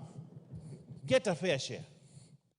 But as it is today, I heard the Honorable Mary Emase say that we have a balance of 62 billion. 62 billion. That has not been paid systematically over the years. But if it is a fund, you cannot have that. If it is called a fund in the Constitution, it means if it is allocated 100 billion a year, that 100 billion must be paid within that year. And we should not have a balance. And if there is a balance, it should be accumulated and given to that account. That's what it is. And if it is a fund, it must have an account into which it must be put because it is a fund. Where is the account for the equalization fund? Where is it domiciled? Where is it? We want to see how much money is in there. Otherwise, now we should be having a lot of money because we have done 8 years. And 8 years out of the 20 years that the Constitution provides, we have done 8 years. And each year, money is set in the budget for equalization fund. So that money systematically needs to be accounted for. Where is it? Where is that 62 billion? Which account? And why is it that Treasury never puts that money there? I have projects that were started in 2017 in my constituency when these things started. And they have never been completed. And when you ask ministry, they say, you see, Treasury has not released. Until now, we are saying that now county governments have come, and county governments now are saying they must implement, after the court ruling, county governments are saying they must also implement equalization funds. There are certain functions that are for the national government. I don't begrudge that. But the problem I have is I want to see systematically that there is an account in the county government for equalization fund, which we can audit as members from those areas, those counties. But we don't have that opportunity to do that. So where does the equalization money go? It comes in as part of the grants that come from national government, so the governor can use it on functions even which are not listed. You know, the equalization fund has only 4 functions. Only 4 functions in the Constitution. Roads, health, water, and it's not electricity, it's something else. There are 4. Yeah? Health. Only 4. There are 4 functions. But when a governor gets the money, what will stop a governor from using the money to buy a red carpet for his functions when he receives it as bulk money? What will stop the governor from using this same money to do things that are not within the Constitution? How do we audit equalization fund? Where is the law? What has the Committee on Implementation of Constitution done to ensure that this money is properly accounted for. My people, Kilifi is one of the areas that was identified as marginalized. And a lot of the counties in the coast and those in the north,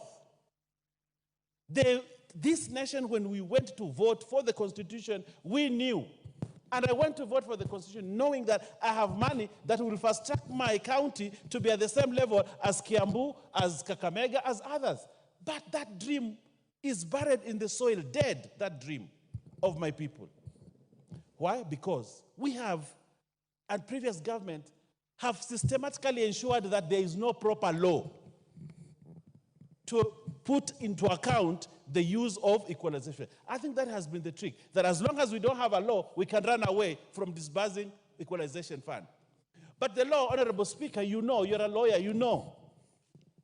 When something is identified as a fund, in the just like you have consolidated fund, just like we have the CRF, you know, it's a fund. You can't run away from putting money there. But what we will do, we will put money in another place and leave equalization. Because there is a belief, the people from the coast, the people from the north, the people from those other areas that are not as important as the others. We are continuing the 1963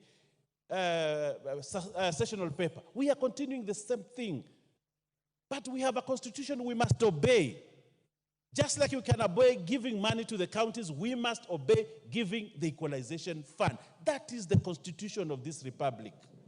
So when we stand to uphold that constitution in this parliament and any other office, and we say we are swearing by this constitution, why are we failing to implement it for the people that have been systematically marginalized in this country? Why? Because they are not important? I think it is time that those of us who have been marginalized to stand up and say no. If money for counties is released, money for equalization must be released. Money for national government is released for NGCDF, money for equalization.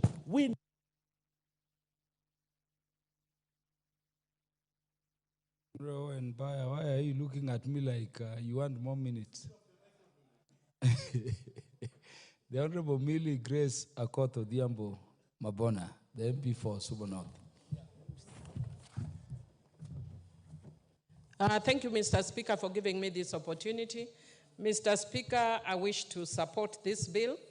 And in supporting this bill, Mr. Speaker, I want to say that I've worked in many years on the issue of equality and the issue of equity, where equality is about making sure that everybody is at par. Equity is about bringing those who are behind to the same level as the ones who are ahead.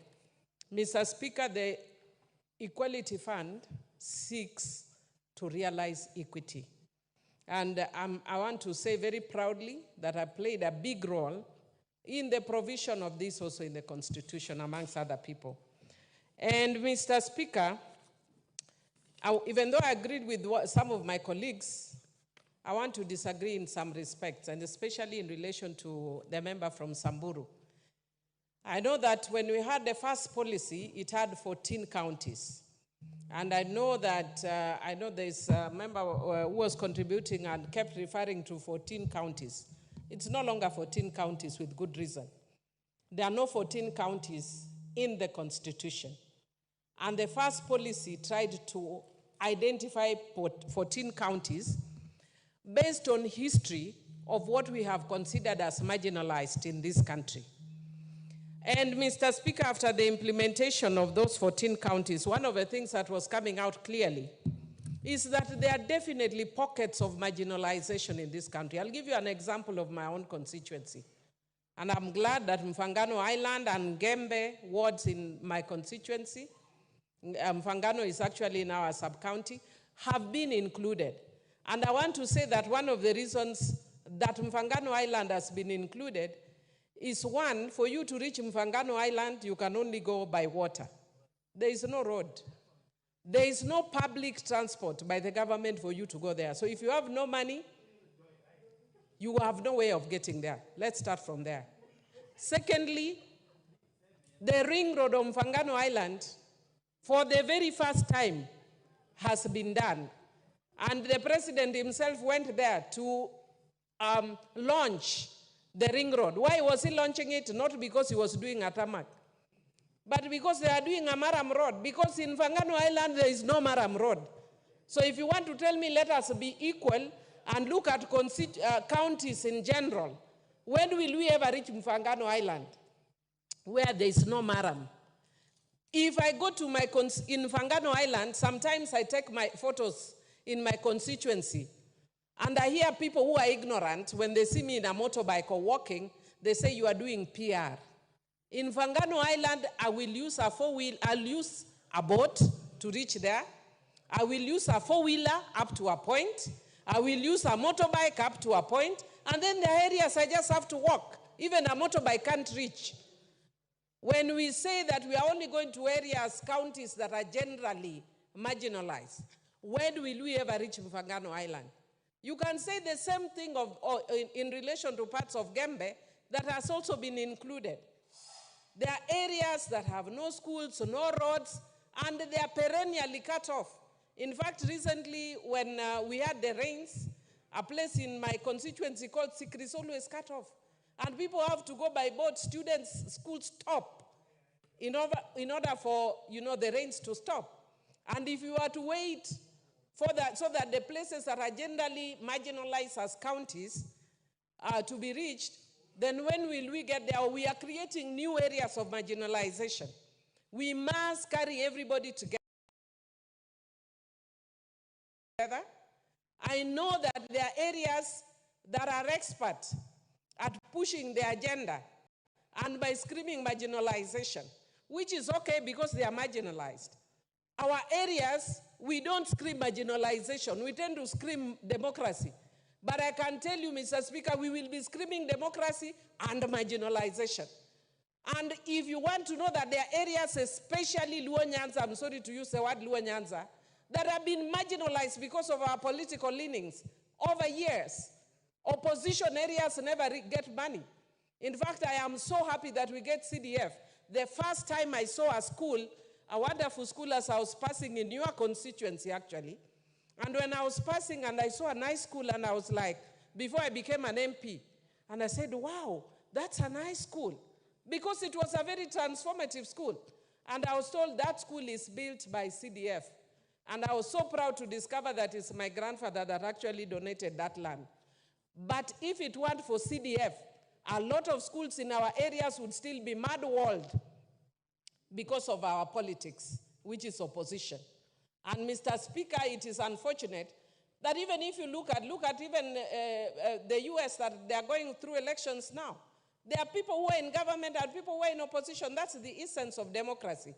Mr. Speaker, having said that, I actually want to say that we are missing the point. We are referring to the Constitution without even making reference to what that Constitution says in relation to marginalization. And Mr. Speaker, I want to say that if you look at the interpretation clause of the Constitution, it says marginalization includes traditional community that out of a need or a desire to preserve its unique culture and identity from assimilation has remained outside the integrated social, economic life of Kenya as a whole. That would include the Suba people, or an indigenous community that has retained and maintained a traditional lifestyle and livelihood based on hunter or gatherer economy. That would include the fishing community, or pastoral persons or communities, whether they are a nomadic or settled community, that because of its relative geographic isolation has experienced only marginal participation in the integrated social and economic life of Kenya as a whole. So, Mr. Speaker, it actually talks to very many areas of the country. It doesn't only talk to northern Kenya, which I agree is marginalized, but so is my constituency. And I also want to say that if you look at the same interpretation section, it says marginalized group is defined as a group of people who, because of laws or practices before, on, or after the effective date, were or are disadvantaged by discrimination on one or more of the following grounds in Article 27(4). And those grounds include race, sex, pregnancy, marital status, health, ethnic or social origin, color, age, disability, religion, conscience, amongst other things. Mr. Speaker, if you look at the issue of marginalization, it is much bigger than what we are trying to limit it here. I want to agree that there are areas that have been marginalized, including northern Kenya, including coastal areas in Kenya, including Suba areas, and that's why you see both Suba North and South are included. That's why Ndiwa is included, because those are areas that have been marginalized. In fact, other parts of Nyanza and Omabe would be marginalized if that God was gracious, and they have fine weather, and so they do well economically. Other areas may not have that, but that the weather, as I heard one member talking to, is not included in the definition of marginalization. Having said that, Mr. Speaker, I want to say that I want to encourage and agree with my committee, the Budget Committee, that the arrears should be released so that we see the effective use of this fund. And I also want to say that when you give this money like Panadol to a person with malaria, you are not going to cure it. You need to give this medicine like you are giving serious medicine, maybe chloroquine. I don't know what the current medicine is because I don't get malaria anymore. But if the way you can give chloroquine to a person who has malaria, not Panadol. And because of that, we need to actually provide more money. In my constituency, for instance, it's only 19 million. What will 19 million do to Fangano Island together with Gembe? It's little. We are appreciating of it because we are included. But I want to say that even when that third policy comes, we must include those areas or pockets of marginalization, and we must remain true to the constitutional definition of marginalization. We are not marginalized because we speak loud. We are marginalized as a matter of fact. And I want to also agree with the members that have said that we must also bring into account what people are also getting. This is not the only money people are getting. We are getting CDF, we are getting this money, and we are getting allocation in ministries.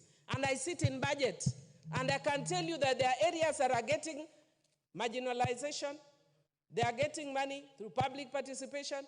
They are getting money through direct allocation from ministries. It's just that my time is up. But there's a lot to be checked when we are dealing with marginalization. I support. The Honorable Mili, the Honorable Joshua Kimilu, MP for Kaiti. Thank you, Mr. Speaker, for giving me this opportunity to contribute on this important motion about equalization funds. Mr. Speaker, I want to say these funds are very important to our areas. Those are marginalized. Although, Mr. Speaker, as a support, I want to say a lot has to be done, Mr. Speaker, because I think there are also areas which are marginalized and they are not benefiting from these funds. Mr. Speaker, when you go to some counties, like early this year, I traveled to Wajir County, and Mr. Speaker, I was shocked to see a county without electricity network, Mr. Speaker. And these are the areas we need to fight for them to benefit from these funds. Because, Mr. Speaker, if we are Kenyans, as Kenyans, we need to mind of those areas which are marginalized, Mr. Speaker. Mr. Speaker, these are the funds which need to be given to these counties to do like, especially if you talk of health centers. In this century, Mr. Speaker, there are some areas whereby you can travel for more than 20 kilometers to look for a health center. Despite county money, Mr. Speaker, these are the areas which need to benefit by this equalization fund, Mr. Speaker. Because health centers are key, Mr. Speaker. In my constituency, I have hilly places, Mr. Speaker. And going from one health center to another one, Mr. Speaker, sometimes it's a challenge because of the transport. Mr. Speaker, from my constituency to get a Maram, Mr. Speaker, you need to travel more than 50 kilometers, Mr. Speaker, to make those roads. So, Mr. Speaker, I think this money can help in making roads in our counties and also improving the transport sector in our area, Mr. Speaker. Mr. Speaker, I think this money should be increased and also released at the right time, Mr. Speaker, because it's very important to help our people who are languishing in poverty because there are some counties which are living in very low status, Mr. Speaker. And with this money, it can help in health centers, roads, water, like some areas, Mr. Speaker, from where the county I come from, Mr. Speaker, there are some areas whereby to get water, you have to travel more than 10 kilometers to access water, Mr. Speaker. And Mr. Speaker, with this money, I think we can do boreholes, water pumps, which can also help and try to alleviate poverty from our areas, Mr. Speaker. This money, Mr. Speaker, can also help in mobilization of community and capacity building, Mr. Speaker. Because if you do capacity building in an area, in fact, you help that community to alleviate in poverty, Mr. Speaker, which can assist and also help to improve education. Mr. Speaker, these equalization funds also, although we have CDF, Mr. Speaker, and that's why sometimes I speak in this house and say, the CDF we have is not even enough to improve education in our constituency, Mr. Speaker. Because there are some areas where there are no schools, there are no infrastructure, Mr. Speaker, and with the little money we get from CDF, together with these equalization funds, Mr. Speaker, I think we can benefit a child of this country, Mr. Speaker.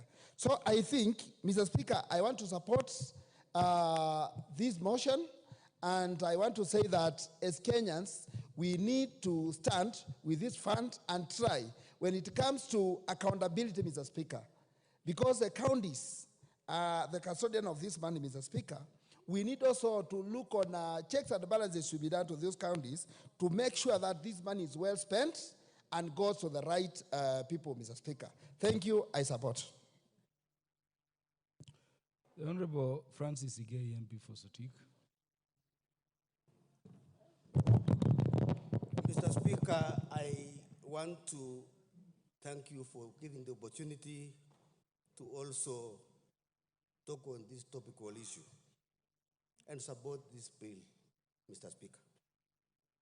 Mr. Speaker, it takes a person who has worked in this place, who has visited these areas, to understand the problems these people are facing.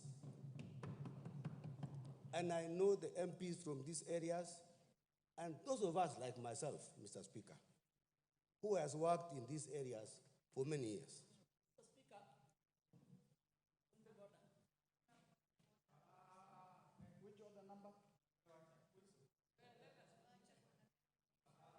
The Honorable Mr. Francis Speaker. Igei, until the Speaker stops you, Mr. Speaker, I want to say, Mr. Speaker, I worked in Garissa for 5 years, and I understand what the problems people in this area are facing. Mr. Speaker, I want to tell you, Mr. Speaker, if you go to a place like Amuma, go to a place like Almagala in Garissa, you understand this problem. Mr. Speaker, I want to say two things. Number one, I want to thank the framers of this constitution, which is very, very important and which is leading in Africa, that they thought very clearly, with a lot of wisdom, that we must bring up people who are underdeveloped in this country to come to power with other parts of the country. Mr. Speaker, I think we need to address the issue of legal framework. Mr. Speaker, this fund is like a fund free for all, Mr. Speaker, because there is no legal framework to show the use of these funds. And I want to recommend, Mr. Speaker, that we ring fence this fund so that when it is dispersed to the counties, it is known that it's going to a particular area, education, infrastructure, roads, health, so that we are specific about where this money is going to. Mr. Speaker, we need also to address the issue of corruption. We know, Mr. Speaker, and we need to know how much money has gone there before we ask for more. Of course, we need to ask for more money. But how has the money which was dispersed a while ago was spent? in these counties. So, Mr. Speaker, I want us to address the issue of wastage so that our people can be able to get the money. Wastage is a major problem, and we need to address that one. Mr. Speaker, I also we need to ask ourselves, what is the problem with disbursement? What Parliament has appropriated this mandate for these counties? What happened to treasury? And how can we address this issue of non-disbursement? So that, Mr. Speaker, we are able to know what is the problem. This House, Mr. Speaker, is the final authority to appropriate money and disperse this money. But where is the problem? Bureaucracy, Mr. Speaker, must be addressed. So that the money which this House has appropriated is released without any delay, so that these people can be able to address this thing. Again, Mr. Speaker, we need to address ourselves and say, okay, we have had problems with disbursement, inadequate funds. So how do we address this issue of the huge disparities in these counties? Mr. Speaker, this country belongs to all of us, and this country must be developed at equal measure so that our people can be at par in terms of development. Mr. Speaker, I want to say I support this motion, and I would like to thank the Committee of Budget and Appropriation for the good work well done, and we need to see this money going to the people of this country. Thank you, Mr. Speaker. The Honorable Dr. Eva Kinyobara, MP for Kabondo Kasipu. Thank you very much, Mr. Speaker, for giving me the opportunity. And at onset, let me also support the committee for this report. Mr. Speaker, really a lot has already been said by our colleagues on this matter. And I want to thank once again the drafters of the Constitution for coming up with this, the marginalization, the Equalization Fund that was to address the marginalized area. They were clear on what it was supposed to be by ensuring that the 0.5 of the national government revenues was allocated to the marginalized region. Mr. Speaker, we have heard the report on what has been disbursed to date and what arrears is due. It's unfortunate that even as this is happening, they are telling us on the report that not much has been achieved in the areas that there was work was supposed to have been done. But Mr. Speaker, it would have been nice if they were able to come up with a clear evaluation of the projects that have been done over the years in these areas so that we can see where the focus was and why they are saying that it has not helped. Mr. Speaker, even 22 billion that has been allocated to date is not small money. It was allocated to the 14 original counties, and they are still saying that the money is not enough, and it was not enough to go around because of the manner in which it was being disbursed.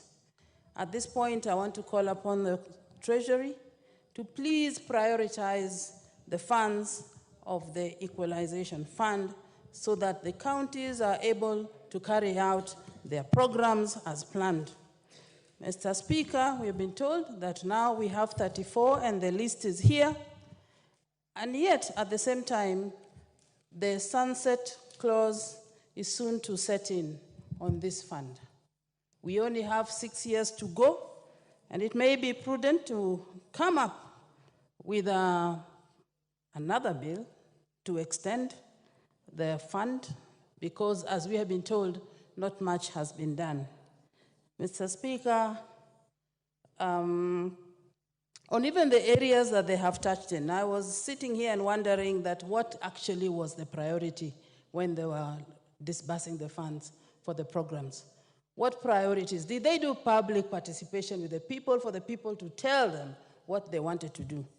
I support their recommendation that the board has not been effective, and I support their suggestion that something should be done so that they probably have a more focused board that will be able to look at the interest of the people or work in the best interest of the people of these regions. As they do this, It is important that the list be reviewed again to see if the position is still the same, the status is still the same. Some areas may have developed through other funds and may not need to be in this list again. Finally, Mr. Speaker, even as we sit in this house, we have seen ourselves being marginalized from other regions. Marginalized in the manner in which allocations are being done for certain programs. And it should start with this house. We have seen people taking 400 million for power.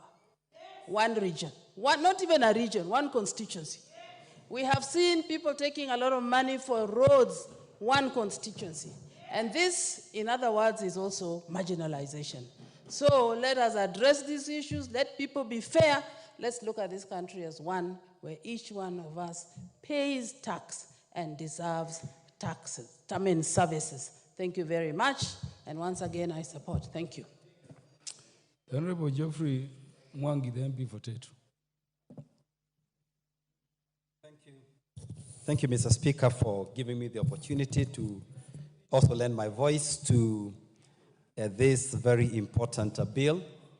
Mr. Speaker, allow me to say from the onset that addressing issues of marginalization and issues of equalization is important, and this is one way to achieve national unity.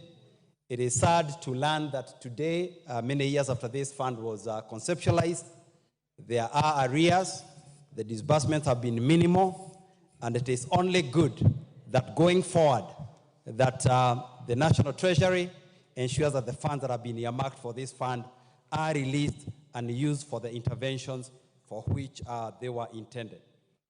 I would like to applaud the Senate for doing two very important things in this bill.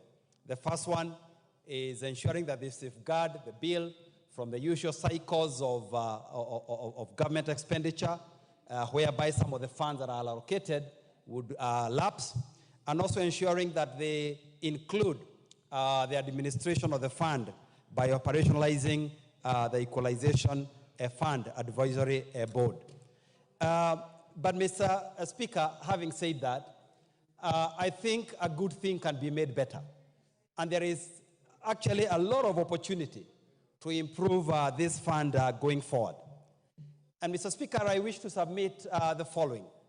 That one, as we come to the third comprehensive review by CRA, I think it is time that we ensure that the formula that we are using is looked at very, very closely, so that the interventions that were intended by this fund actually bear fruit. We are talking about extending the number of years. Some people have here contributed saying we should extend the number of years that the fund has been given. But I don't think that is the solution. What we should also be talking about is how effective have the interventions that we have been making been. We need clear documentation. We need clear monitoring. And we need regular reports to this House and the Senate as to what results are we getting from these interventions. Otherwise, we can be on this marginalization journey or interventions for so long, without us getting, any result. These interventions must also be clearly time-bound, and the data used, must be very, very accurate.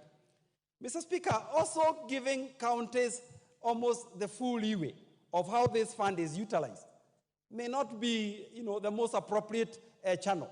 We are all struggling with how counties are even using the little resources that we are giving them.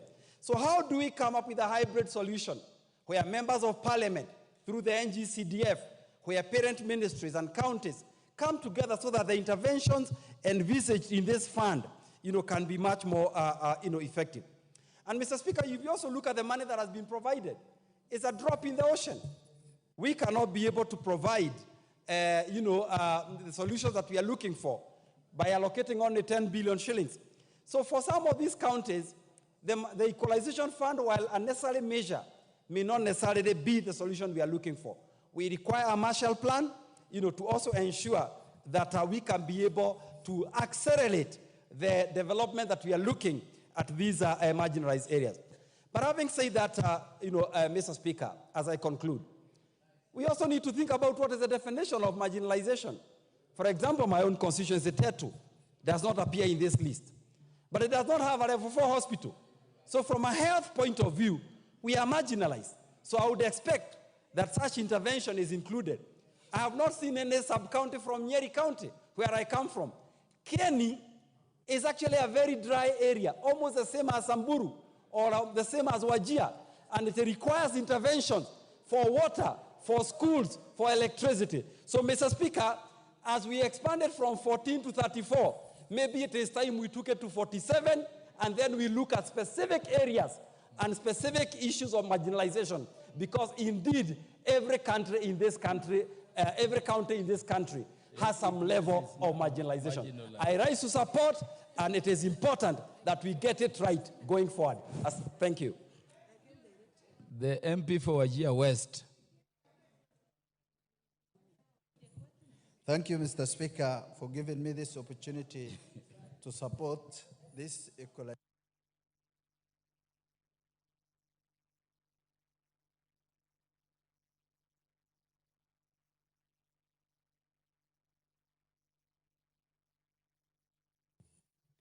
Thank you, Mr. Speaker, for giving me this opportunity to contribute to this Equalization Fund Appropriation Bill number 2.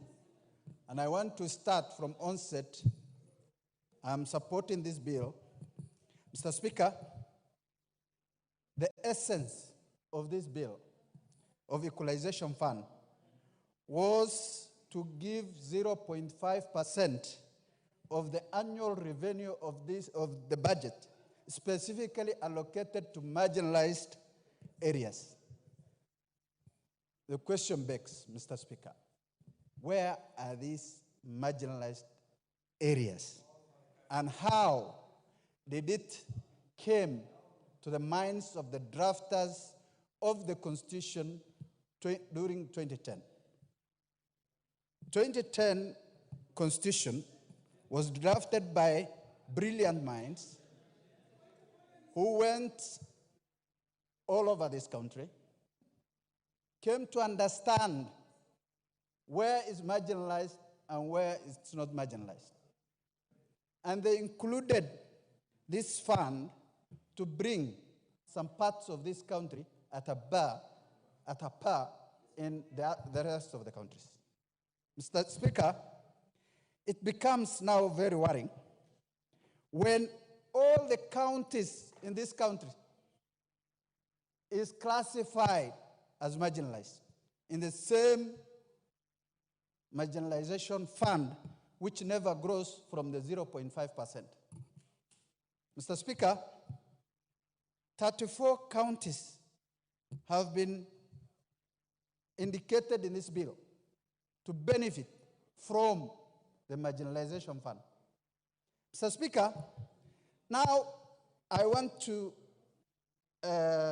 request the honorable members, let's change the name Equalization Fund and maybe change to something else, because this is not Equalization Fund anymore. This is becoming like appropriating the budget fresh, a parallel budget for each and every county, Mr. Speaker. Mr. Speaker, I have been hearing some members saying some parts of their constituencies are dry. We are not talking about the climate, Mr. Speaker. We are talking about the problems, the challenges that is in that particular constituency. Let's talk about Wajir West, Mr. Speaker.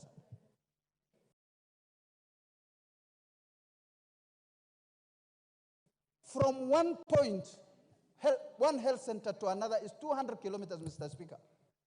For a mother to be taken from one village to the other, to the hospital, she dies in the middle if she doesn't get a private vehicle or an ambulance, Mr. Speaker. Somebody who has 2 kilometers health center, 1 kilometer health center is today telling us here, is marginalized, Mr. Speaker.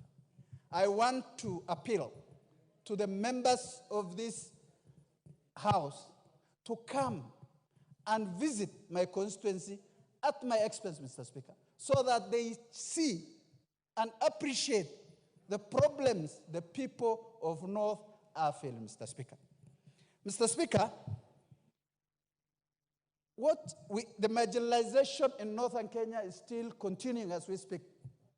People are talking about northeastern being given more than of their share, Mr. Speaker. Mr. Speaker, we are getting even less because the trillions that are appropriated in the national government are not trickling down to northern Kenya, Mr. Speaker. You have seen just recently, one of the constituencies in this country got 1.5 billion Kenyan shillings, Mr. Speaker, for roads, while my constituency got zero, Mr. Speaker. Zero. If we go by the budget, line by line, and see how much is going to the northern Kenya, Mr. Speaker, I believe most of this house, members of this house, will be shocked beyond words, Mr. Speaker. Mr. Speaker, let us not, it is either two things, Mr. Speaker. We increase the amount from 0.5 to 100% so that everybody benefits. Or we reduce the counties that are written in this appropriation bill so that the marginalized area should come at a par with the rest of Kenya, Mr. Speaker. I don't have a single tarmac road in my constituency, Mr. Speaker. I don't have a single level 4 hospital in my constituency, Mr. Speaker. I don't have a tapped water in anywhere in my constituency, Mr. Speaker. Mr. Speaker, and when you go to each and every other constituencies, I am sure each household has a running tap of water. The difference is as clear as broad daylight, Mr. Speaker. Mr. Speaker, we should not be talking about something that we don't know. People should come to those constituencies, see for themselves, appreciate the challenges, and then talk from an informed position, Mr. Speaker, rather than, Mr. Speaker, people coming, talking about something that they don't understand or they don't know, Mr. Speaker. Mr. Speaker, there was a deliberate attempt from 1963 to date from particular persons or individuals of this country to marginalize a specific area further, Mr. Speaker. There is a deliberate attempt from those who hold high offices, Mr. Speaker, of this country to remove some counties in this country from the map of Kenya, Mr. Speaker. And the way it looks, I'm sorry to say so, it might happen sooner or later. Mr. Speaker, there was the debate of 1 man, 1 shilling. There was a debate of equalization. There is a debate of so many things that just target specific areas, and people can't see small amount of money trickling down to those areas. We're in committees, and my brother Okelo is a witness here. Whenever we are appropriating money, nothing, even a single coin that goes to those areas. And every day we fight so that we take some amount of money to the same areas. Mr. Speaker, I want to beg the members of this honorable house to understand the dynamics, the problems, the challenges some of the constituents are facing, Mr. Speaker, so that we should not politicize the lives of Kenyans, Mr. Speaker. We are here to represent the people of Kenya, all of us, Mr. Speaker. If me, today, I say, okay, for example, there is a Mira fund that was allocated to Mira farmers. If me from northern Kenya, who is not a Mira farmer, says, I want to also be allocated to Mira funds, is that appropriate? It's not. We should differentiate things. There are coffee farmers who are given a lot of money. There are tea farmers who are given a lot of money. Livestock farmers are left in the middle with no coin, no appropriation. It's only the committee which I want to thank. Just recently, this budget, they have allocated 1 billion Kenyan shillings for restocking. And I want to appreciate and thank the chairman and the team for doing a great job for that particular event. Mr. Speaker, it hurts me as a member who represent the North and Kenya when I see some other members mocking us in our face, Mr. Speaker, telling us you are getting more than your share. It's unfortunate, Mr. Speaker. I wish we could have I wish the Speaker could have created a committee to go and verify and even do a research on the budget to see how much is going to each and every county or constituency so that we share equally. Thank you, Mr. Speaker, for those fair remarks, and I support. The Honorable Dr. Joyce Osogo Suda, followed by the Honorable Umulker Arun. Why don't you use less than 3 minutes? What is this much you are talking on equalization fund? Proceed, Honorable Bensouda. Thank you so much, Mr. Speaker. I don't need more than 3 minutes because what I want to talk about is very specific and they are just all facts. First of all, I rise, Mr. Speaker, to support the equalization bill that has been tabled by the Committee of Budget and Appropriations Committee. Mr. Speaker, I want to start by highlighting that in this country, we have what we call a rogue national treasury. And by defining rogue, to me, is somebody who takes laws in his hands or her hands and doesn't conform to the existing laws. This House or any member of parliament or the county governors must not match to the national treasuries for them to effect any issue in terms of disbursement. Mr. Speaker, I take note that when we're investigating the telecom saga, National Treasury was implicated negatively. Mr. Speaker, when I sit in the committee for the Centralized Funds Account Committee where we oversight what has been done and reported by the Auditor General, we realize that there are issues with disbursement from National Treasury in terms of the NGCDF funds and in terms of NGAF funds. We are saying that this House is not junior to National Treasury, that we must beg, we must crawl, we must kneel for them to release funds. Mr. Speaker, when it comes to equalization funds that was tabled, we noticed that 22 billion only has been released. And they're saying that there is laxity in disbursement of funds from the National Treasury.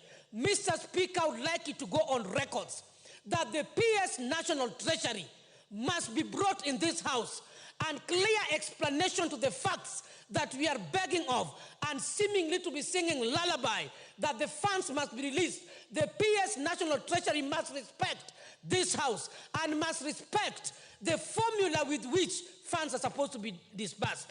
Mr. Speaker, it is quite hurting that if 14 areas, counties, were identified as marginalized, I take cognizance that the Constitution respects what marginalization is. I want to uphold whoever or the committee that increased the number from 14 to 34.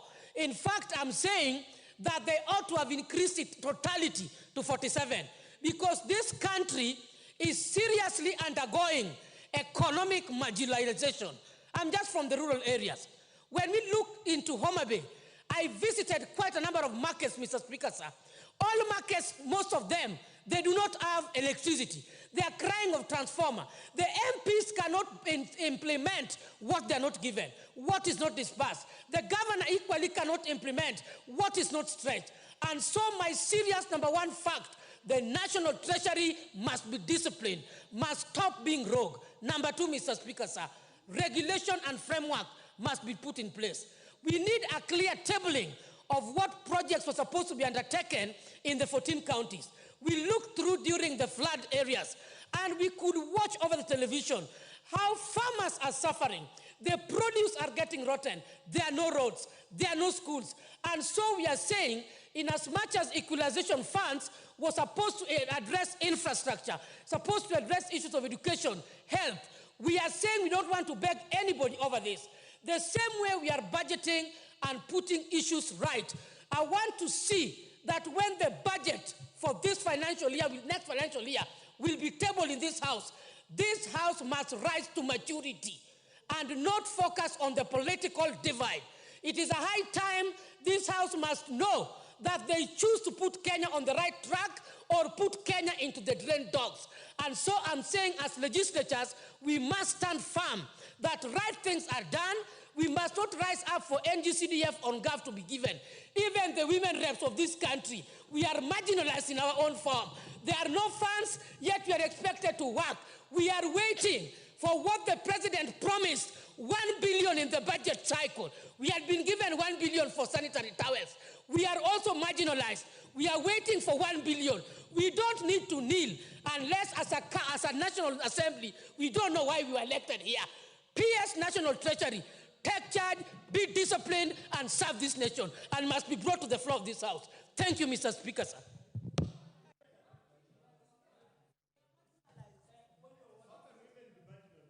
Thank you, Mr. Speaker, for granting me this opportunity. The issue that we are discussing today touches very close to my heart because I come from a region that owns the crown of marginalization. And we might hear many people saying, even us, we are marginalized, but it is after devolution that we got the first national school. I had to travel all the way to Kiambu County to study my high school, to access a national school. Rarely do we see students being placed to national schools in Garissa County because we have national schools now. That is the challenge that we are addressing in marginalization. And the reason this money was set aside was to bring these counties to come to the level of the other regions. But we are seeing the debate going around of 1 man, 1 shilling. This discussion will further divide our country. We do not want to add any more wounds, because when I hear 1 man, 1 shilling, I will stand here and say 1 shilling, 1 kilometer. So that every county from the marginalized areas get equal share of the national resources, because we all pay taxes. We are not a guest of anybody. We deserve to get these resources. The only discussion that should be on the floor of this house is to audit how the monies were utilized, is to audit how Equalization Fund will be managed under the county government when national government projects are proposed. Because, Mr. Speaker, 2 months ago, my people from the region I come from were washed away in a boat because they were attempting to cross a road. And when I hear my colleague Wandeto say even his constituency is marginalized, I went to that constituency. And even the roads leading to the cattle depot were tarmacked. And they were fully marked. And they had zebra crossings when I have never seen a tarmac road with my eyes. I come from a constituency that if it rains, I don't even make plans to go. Currently, I was not able to access my own county, my own constituency, because I needed to get a chopper. Mr. Speaker, I do not have money to get a chopper. I am only paid enough to fuel my car and go visit my home. But the floods come, we do not get budgets for dams. If this money is released and utilized appropriately, Mr. Speaker, we will get dams so that we do not have the issue of floods in my region. The farmers keep investing every rainfall season. By the time the droughts are coming, the floods have washed away our resources. Mr. Speaker, we have livestock. Monies meant for livestock are never seen in my region. So such debates should not focus or should not be politicized. It should be about equality. You cannot govern a country that is poor. You cannot govern a country that do not receive the equal share of resources. Mr. Speaker, it is very unfair for the debate to even go beyond what it should be. The focus should be on how to empower the existing communities that are marginalized. The debate should be on that. But regions that have had hospitals per 2 kilometers are coming here to tell us we are marginalized. It is not a debate that we can stomach. It is not reasonable. Like I said, I need to find a boat every time it floods, while somebody can just drive down. So the conversation must take a different angle. We need to audit what has been released, how have these funds been allocated so that we are able to get equal share. But when Central Kenya, for example, or regions that have always enjoyed monopoly of getting the national resources, come here and tell us we are marginalized, Mr. Speaker. Yet schools in my region need to be built. CDF is building high schools, nursery schools. There is a demand for that because of the population increase. I come from a family where we are over 20. My mother has 30 sisters and 30 uncles. Yes, so that such resources are utilized equally. Our populations in ASAL regions are increasing because we have more than 4 wives. We have more than 3 wives and 4 wives. Places that have such demand to have nursery schools, while other places are closing down because they have no schools, no children to attend their schools. They cannot get such resources. We have to fight for what is ours, and we have to have a conversation that brings unity. 1 man, 1 shilling is a distraction. It brings hatred. It brings a lot of negativity. If 1 man, 1 shilling is brought, we will say 1 shilling, 1 kilometer. Thank you, Mr. Speaker. Oh, the Honorable Jared Okello, what is the matter? I thank you very much, Honorable Speaker, Honorable even though called at the tail end of this session. But I've got a few remarks to make as regards the report on Equalization Fund, Honorable Speaker. A quick background over the same. When the drafters of our Constitution came up with this idea, or birthed this idea, it was premised on the fact that certain regions had been alienated for way too long, and they needed to catch up with the rest, who are regarded to be in the first league of development in this country. Honorable Speaker, since time immemorial, and this took a lot of precedence during the Moi era, there was a very backward and foolish mantra, siasa mbaya, maisha mbaya, that if you had a contrary view to that of the government of the day, then your regions were sidelined on matters development. Where I come from, Honorable Speaker, Nyanza province to be specific, all successive regimes have given us a wide berth, and we have tried the much we can with the limited resources generated by our own people to make ends meet. We have met headwinds along the way. Certain times we have succeeded. Certain times we have failed because of lack of the same resources that are channeled to other regions. But here we are, just like anybody else. And when the drafters of our Constitution came up with this idea, and it was infused in law, the Council of Governors thereafter went to court and challenged this thing on who ought to have superintended these funds. Was it going to be the national government or the county government? And this matter dragged in our courts of law for over 10 years. The only time that these monies have been expended to deserving counties is once. And the projects that were earmarked to be funded by Equalization Fund are only 20% done. I sat in the Special Funds Account Committee in the last Parliament, and we visited a few, and only 20% had been done, 11 years down the line. And this money had a time frame. It was not open-ended. And therefore, we have delayed, Honorable Speaker, to have it fully implemented. Honorable Speaker, you talk about marginalization. 6 of my schools are still marooned to date as a result of flooding by River Nyando, together with a lake that is coming out into. The Honorable Basil, in 2 minutes, let the mover to prepare to reply. Thank you, Mr. Speaker. I think I'll move very quickly. From onset, I think as much as I support the Equalization Fund, I want to say I'm very much disappointed with the level of biasness in distribution of resources under Equalization Fund.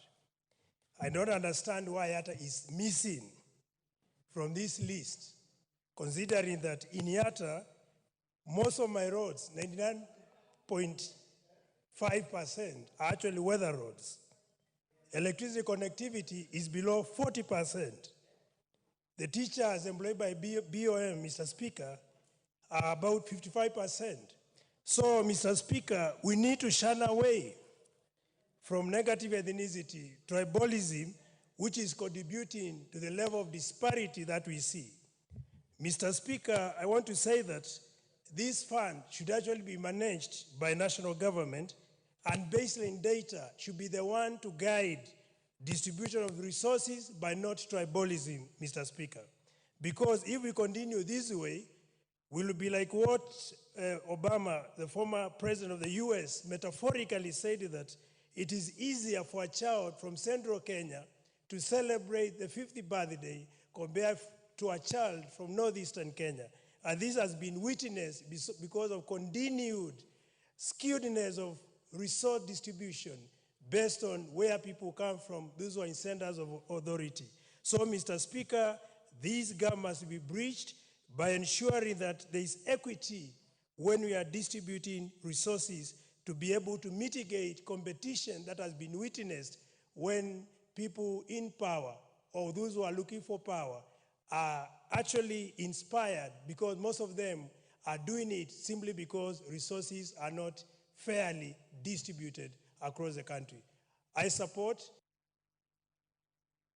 Honorable Zamzam Chimba, can you say what you want to say Asante sana in 2 minutes? Okay, asante sana Mheshimiwa Spika. Na mimi niweze kuunga mjadala huu wa leo kwa ugavi wa mgao kwa wale familia ambazo zimetengwa. Mheshimiwa Spika, Mheshimiwa Spika, nilikuwa naangalia katika waraka huu ulioko hapa Mheshimiwa Spika, na napenda kuungana na wenzangu kuwa kuna sehemu ambazo mpaka sasa hata baada ya kupata uhuru hawana barabara, hawana maji wala hawana stima Mheshimiwa Spika.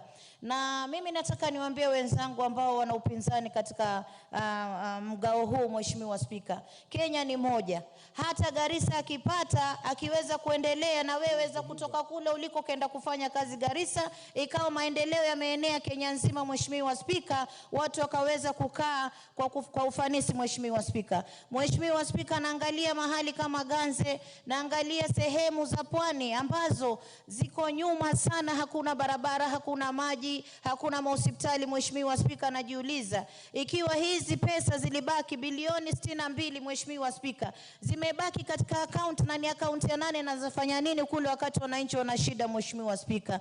Ni dhahiri kuwa Mheshimiwa Spika, wabunge wenzangu waweze kukubali kuwa hizi pesa, hata mimi ningeweza kusisitiza kuwa ziingie kwa mikono za wabunge wetu. Wabunge waweze kupawa pesa hizi, waingie kule sehemu ambazo zimetengwa, waweze kufanya maendeleo Mheshimiwa Spika. Garissa akipata, Tana River akipata, kwa wale wakifanya maendeleo Mheshimiwa Spika, hata mimi mama Mombasa nitakuwa na wepesi wa kutembea zile sehemu ikiwa barabara iko sawa, kuna maji na kuna maendeleo. Pia mimi naweza kutoka nikaingia katika kaunti zile nikafanya kazi Mheshimiwa Spika. Kwa hiyo na support. Asante sana. Mover. Why is the MP for Fafi looking at the mover in that manner? Thank you, Honorable Speaker. Honorable Speaker, next to me is a member for Narok South and he's been here for quite a long time. Allow me to give him 1 minute. You want to donate some time to the MP for Fafi? How many minutes I have, Mr. Speaker? You will have less than 4 minutes. Then I can only donate 1 minute. Proceed, MP for Narok. Yeah, thank you, Mr. Speaker. I rise to support this motion.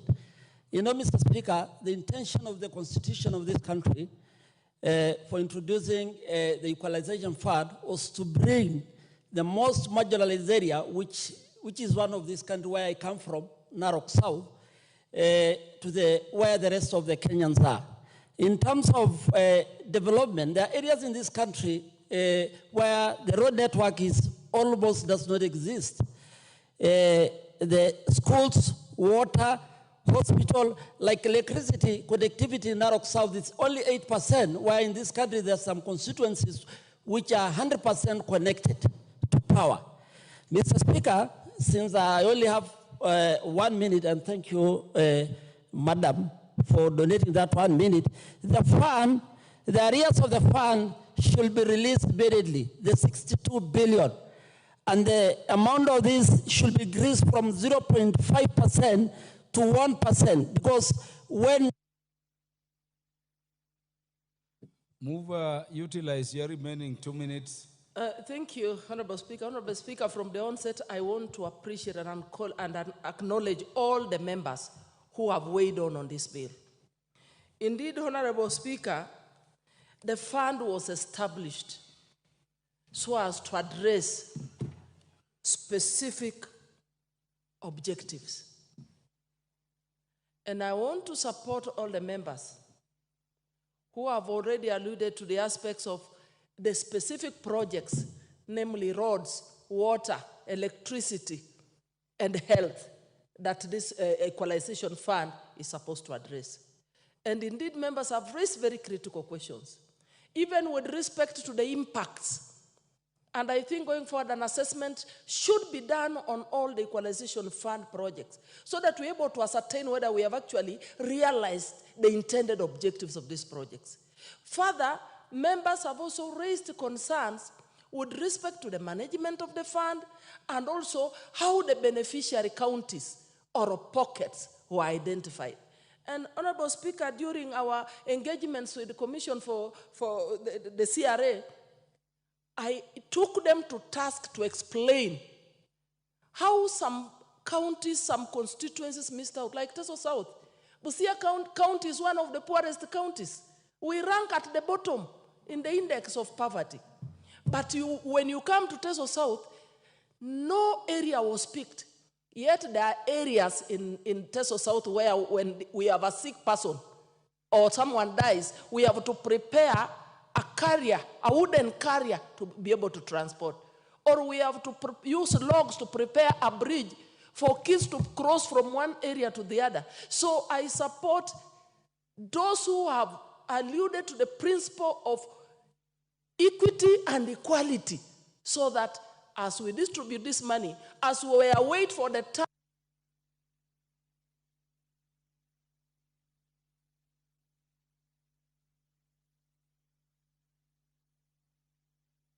30 seconds. Thank you, Honorable Speaker. The third generation formula should address real marginalization as per the definition of marginalization. Not that you are living in an area that has a favorable climate, marginalization. Honorable Speaker, I beg to reply.